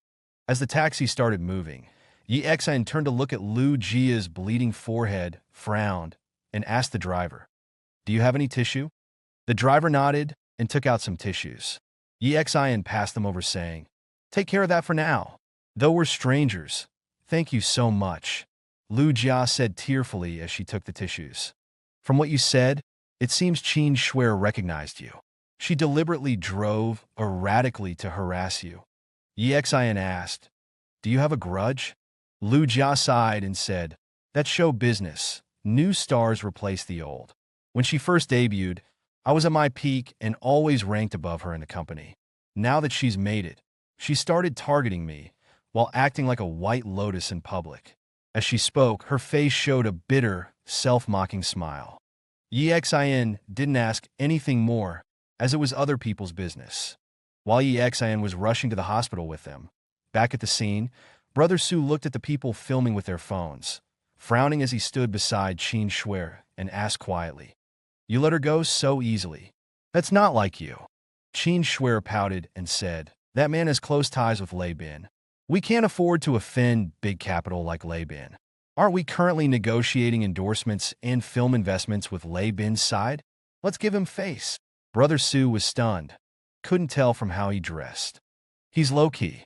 He previously spent several million on a painting, Qin Shuer said flatly. By the way, call the agent and tell her what happened. Smear Lu Jiao online and boost my image. She'll know how to write it. Brother Su nodded. All right, I'll call now. Meanwhile, at Linhai University, Chun Shi and Wang Jiechi were both carrying huge drawing boards, making quite a sight on campus. Chun Shi grumbled. You're really going back to Beijing? Wang Jiechi nodded. Yeah, my family is worried about my safety here, so they're urging me to return. I don't feel anything about it, though. I'm so capable that no one can threaten me. Then we'll only see each other during holidays, Chun Shi sighed. What about you? Didn't your dad come back for you? Wang Jiechi asked. What's the situation now? Why don't you come to Beijing with me? My family found a master painter to be my teacher. Chun Shi waved her hand. Me? No way, my mom would never allow me to go to Beijing. My dad's been trying to reconcile with her lately, but my mom refuses. What about you? What do you think? Wang Jiechi asked. Me? Chun Shi shook her head. I don't want them to get back together either. My dad is a scumbag. Let's not talk about this anymore. I'll send you off tonight. We'll invite all our friends, my treat, Chun Shi said. Wang Jiechi nodded. By the way, invite Xin too. He's my neighbor now. I thought he was interesting, but just as I became his neighbor, I have to leave. Sure, I'll message him and ask. Chun Shi nodded. At Linhai First People's Hospital, after arriving with the others, Xin helped Lu Jiao register for emergency care since she was injured. Soon, the child was taken away, and Xin accompanied Lu Jiao for some basic bandaging. Fortunately, her injuries weren't serious. After some treatment, her forehead was bandaged, and she put on a mask and sunglasses. After all, she was a celebrity, and to avoid unnecessary attention, she needed to conceal her identity. After being bandaged, she quickly walked to the ward. Seeing her child receiving in 4 drip and in stable condition, she let out a slight sigh of relief. She stood up and looked at Xin, saying, Thank you. Really thank you. It's nothing. I just thought Qin Shuer was too fake, couldn't stand it, so I just helped out. Don't think too much of it. Xin waved his hand and said, but regarding Qin Shuer's car compensation, it won't be a small amount. You should be mentally prepared. Lu Jia's expression changed slightly as she asked, How much do you think it will be? Probably 7 figures or more, Xin said. This amount shouldn't be a big deal for these celebrities, especially those who were once famous. However, to his surprise, when Lu Jia heard this number, she trembled slightly and said, That much? You can't afford it? Xin asked in surprise. Lu Jia sighed and said, For my former self, it wouldn't have been much, but I really don't have much money now. 7 figures. As they were talking, a voice came from the ward in trance. Excuse me, which one is Ms. Lu Jia? Lu Jia quickly stood up, removing her sunglasses, and said, That's me. A doctor in a white coat glanced at her, then looked outside and politely said, They're in here. Soon, Xin saw a tall figure walking towards them, with manager Su following behind her, along with several bodyguards. They entered the ward, and Qin Shuer removed her sunglasses. When she saw Xin, her eyebrows twitched slightly. She looked at Xin and asked, Mr. Yi, I heard from people at the Hanyu Group that you're President Lei Bin's assistant. That time you bid 50 million. You were bidding for President Lei? Xin's expression changed slightly. Obviously, Qin Shuer had some connections with Hanyu Group senior management and had called to inquire about him earlier. Xin rubbed his nose and said, I suppose so. Why? Nothing. Qin Shuer glanced at Xin and said, I just want to tell you that it's better not to meddle in affairs that don't concern you. Losing your job wouldn't be good. Although your father holds a vice president position at Hanyu Group, it's just an honorary position and can't protect you. Xin raised an eyebrow. This Qin Shuer was threatening him. He also noticed that Qin Shuer was quite pragmatic. Before investigating him, her tone when speaking to him was different. Now, after investigating, her attitude towards him had completely changed, full of arrogance and disdain. After speaking, she reached back with one hand, and manager Su quickly handed her a document. Qin Shuer took it and placed it in front of Lu Jia, saying coldly, This is the police report. It's entirely your fault. My car has been towed to the 4S shop, and it needs major repairs. This car cost me 20 million, but I know your situation, so I won't make things difficult for you. Just pay 2 million, that should be enough. That shouldn't be hard for you, right, Sister Jia? Lu Jia's face changed slightly, and she smiled bitterly at Qin Shuer, saying, "This. Isn't that too much? What about insurance? I don't have time to deal with insurance." "What's wrong, Lu Jia? You've been in the entertainment industry for so many years, and you were once famous. Can't you even come up with 2 million now?" Qin Shuer asked. Yi Xian frowned and said, "Let's follow the proper procedures. Her car has insurance this traffic accident." "This seems to be none of your business," Qin Shuer said coldly. "Yi Xian, right? I just warned you. By the way, I'm quite familiar with your company, and we're currently discussing endorsement deals with Hanyu Group, along with various film and television collaborations. For a mere presidential assistant like you, getting you fired would just take a word from me." "Is that so?" Yi Xian smiled and said, "If I'm not mistaken, this was intentional, wasn't it? You drove in front, and when you discovered Lu Jia's car behind you, you deliberately drove erratically to annoy her, then cut her off when she tried to overtake. Don't make wild accusations." Qin Shuer's eyes flickered slightly. Yi Xian smiled and said, "How about this? Let's both compromise. Lu Jia has a child to take care of, and it's not easy for her. Why don't you waive her responsibility?" "Waive it? On what grounds?" Qin Shuer laughed lightly, looking at Yi Xian with disdain. "If you had bought that painting yourself back then, perhaps I could have considered it for your sake, since 2 million is nothing to me. Just a couple of songs on stage would earn that much. Unfortunately, you're just a small assistant at Hanyu Group." Then she looked at Lu Jia, whose expression had turned unpleasant, and said, "Sister Jia, or perhaps, if you kneel down and apologize properly to me, maybe I'll waive it." Lu Jia frowned. Yi Xian wasn't clear about any previous grudges between them, but Qin Shuer's White Lotus act in public versus her malicious behavior in private made him feel disgusted. He spoke calmly, "Indeed, you're quite the actress. Your public performance is impressive. I may not have much power, but I should be able to prevent Hanyu Group from cooperating with you." Qin Shuer scoffed. "You? A mere presidential assistant? What a joke!" Yi Xian smiled slightly and took out his phone, finding Lei Bin's number. At this moment, Qin Shuer also took out her phone and said to Yi Xian, "Your job is gone." Almost simultaneously, they both made their calls. Soon, Qin Shuer connected her call and spoke in a coquettish tone. "President Lin, oh my. That Yi Xian from your company, the one I asked you to check on, President Lei's assistant. He's targeting me everywhere. We're about to collaborate, and his attitude towards me makes things very difficult. Yes, please fire him." Qin Shuer looked at Yi Xian with a cold smile and said, "I can even lower my endorsement fee a bit." "Okay, moi." After hanging up, she looked at Yi Xian provocatively and said, "You're finished." Beside them, Lu Jia's face changed.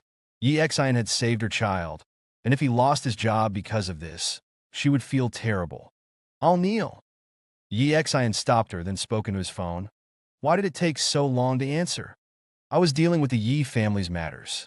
Yi Yongsheng came begging like a grandson. Lei Bin said with a laugh. "What's up? Something wrong? Is the company negotiating an endorsement deal with Qin Shuer?" Yi Xian asked. "Yes, there is such a thing. She's endorsing our jewelry, and we're planning to cast her as the female lead in a big-budget film we're investing in. She's quite popular, has many fans, and she's beautiful." "Why? Are you interested in her? Want me to arrange something? Maybe take advantage of the situation?" Lei Bin said sleazily. Yi Xian. Then he looked at Qin Shuer's alluring figure and smiled slightly. "That won't be necessary. If the contract hasn't been signed yet, just replace her." "Oh?" Lei Bin was stunned for a moment, then nodded. "All right, I'll handle it. Give me 5 minutes." After that, Yi Xian hung up. Qin Shuer looked at Yi Xian and said, "TSK, big shot. Wanting to replace me. Laughable." Yi Xian smiled at her and said, 5 minutes. In the hospital room, the child was still receiving in 4 drip. Lu Jia stood by the child's bedside, her face filled with conflicted emotions. Across from her, Qin Shuer, wearing sunglasses, maintained her arrogant demeanor. She looked at EXIN with a cold smile and said, 5 minutes? You'll announce that you received a call from the company's HR department in 5 minutes? EXIN, who do you think you are? Just a small executive assistant. You really think you're somebody important? EXIN rubbed his nose and ignored her. Lu Jia's face was full of worry. In fact, she also didn't believe EXIN had such ability. She was concerned that EXIN might lose his job because of her. But seeing the calm expression on EXIN's face, she began to have some doubts. EXIN gently supported her and said, just sit down and relax, everything will be fine. Beside them, Qin Shuer observed EXIN's composed demeanor and frowned slightly. But then she shook her head, thinking to herself, it must be psychological. He can't possibly have such great power, and even if he did, I'd only lose an endorsement and a role, which isn't a big deal for me. She began to comfort herself. As time passed, the atmosphere in the hospital room became somewhat strange. 5 minutes felt like an eternity at that moment. Finally, as the time was up, Qin Shuer's phone suddenly rang. She looked at the caller ID, which displayed Hanyu Group CEO Lin. Meanwhile, EXIN's phone remained silent. Qin Shuer's face broke into a smile. She looked at EXIN and said, 5 minutes have passed, and now it seems you're the one who's going to be fired. Indeed, in her mind, CEO Lin calling her meant good news. She answered the phone, smiling as she said, hello, CEO Lin. On the other end, CEO Lin sighed and said, Shuer, I'm sorry, but I'm calling to inform you that CEO Lei personally came over and said, they're canceling our cooperation, including your endorsement and the movie. Hanyu Group has decided not to work with you anymore. What? Qin Shuer's face changed dramatically as she exclaimed in shock. The endorsement was a minor issue. In fact, the product she endorsed for Hanyu Group was just an add-on. What she valued most was the movie with Hanyu Group, a big production with a renowned director. She had read the script and believed it could potentially be a blockbuster. CEO Lin. Qin Shuer panicked and quickly said, there must be some mistake. How could they really not use me anymore? My influence is well established, and our cooperation is a win-win situation. I have no choice. It's CEO Lei's direct order, CEO Lin said helplessly on the other end. I have something to attend to. I must go now. Lin. Qin Shuer wanted to say more, but a series of beeps sounded from the other end. CEO Lin had already hung up. What? Beside her, manager Su quickly approached and asked, what happened? Hanyu Group really canceled my endorsement and the movie, Qin Shuer muttered. Clearly, she was shocked. She had specifically cleared her schedule for this movie. Being dismissed from the project now meant a significant loss for her. Hearing this, Lu Jia was also stunned. Almost everyone turned to look at EXIN. EXIN stood there calmly, rubbed his nose, then shrugged and said, you can leave now. EXIN. Manager Su's face flashed with anger. You must pay compensation. Qin Shuer, feeling humiliated and angry, looked at Lu Jia and said, 2 million yuan. You must pay me every cent now, or this isn't over. Follow the proper procedures, use insurance if applicable, and if you're owed compensation, you'll get every cent. This is a hospital. Do you want to make a scene here? EXIN said as he took out his phone. It might be good to cause a commotion. You act like a pure white lotus outside. I'll record a video and upload it online. Let your dear fans see what kind of vicious woman you really are. Qin Shuer's face changed abruptly when she saw EXIN take out his phone. Manager Su angrily shouted, you dare! Manager Su, let it go. Qin Shuer said, EXIN, you're something else. Just because you helped Lei Bin with a big favor? You'd better hope Lei Bin can help you for the rest of your life. Otherwise, I'll definitely destroy you. We'll see about that. After saying this, she gave EXIN a hateful glance, turned around, called her entourage, and left the hospital room. After they left, EXIN looked at Lu Jia. Lu Jia looked at EXIN in disbelief and asked, are you a rich second generation? EXIN smiled and said, what rich second generation? I just happen to have a good relationship with CEO Lei of Hanyu Group. It's not a big deal for him to cancel an actress's contract. Besides, Qin Shui's two-faced behavior is really disgusting. Take good care of your daughter. For everything else, use insurance where applicable and follow legal procedures. Thank you so much, really. Lu Jia bit her lip, looked at Yi Xian, then took out her phone and said, well, let's add each other on WeChat. Yi Xian didn't refuse. He opened WeChat and found that Qin had left him several messages and a few missed WeChat calls. After adding Lu Jia on WeChat, he said goodbye to her and left the hospital. Then he called Qin back. Hello. Qin quickly answered the phone and asked, what were you doing? Why didn't you answer my calls? Were you on a date? Yi Xian scratched his head and said, no, I ran into some trouble earlier and didn't open WeChat. What's up? Jieqi is leaving here and going back to Beijing. Tonight, my friends and I are giving her a farewell party. She said she'd like to invite you too, Qin said. Yi Xian nodded and said, sure, where is it? At the Heideleo we ate it last time, Qin said. At 7 p.m. See you there. Okay. Yi Xian hung up the phone and muttered to himself. Beijing isn't far from Linhai. It's just a few hours by high-speed rail or a little over an hour by plane. These kids are acting like it's a permanent farewell. He took a taxi to the area near Heideleo, found an internet cafe nearby, played a few games, and when it was almost time, he leisurely made his way to Heideleo. As soon as he entered, Yi Xian saw Qin and the others sitting not far away. There were 8 or 9 people at the table, apart from Qin and Wang Jieqi. Most of them were women, and most of them were quite pretty. Wow, these are indeed art students, Yi Xian thought to himself. Besides them, there was only one man. He was wearing all white and was quite handsome, a typical pretty boy. This table of handsome men and beautiful women naturally attracted a lot of attention, and people occasionally came over to take photos with the man. Yi Xian also felt he looked familiar, probably having seen him on some app. He guessed he was an internet celebrity like Zhang Yu. Yi Xian approached them proactively. When Wang Jieqi saw Yi Xian, she smiled slightly and said, you're quite the big shot, arriving right on time. I arrived early and played some games at the internet cafe next door. Yi Xian rubbed his nose. Everyone looked at Yi Xian curiously. Qin briefly introduced Yi Xian and also introduced the others to him. But Yi Xian didn't pay much attention. He figured he probably wouldn't have much interaction with them afterward anyway.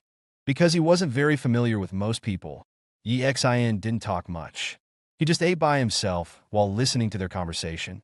Too much time had passed since his student days, and he couldn't really join in their topics. Seeing that Yi Xian wasn't talking much, Wang Jieqi and Qin occasionally chatted with him to make him feel included. Because they were sitting close together, their occasional conversations seemed somewhat intimate, which made the man sitting across from Yi Xian frown, a cold light flashing in his eyes. Then he opened a bottle of wine and said, brother, you arrived last. I think you should drink 3 bottles as a penalty.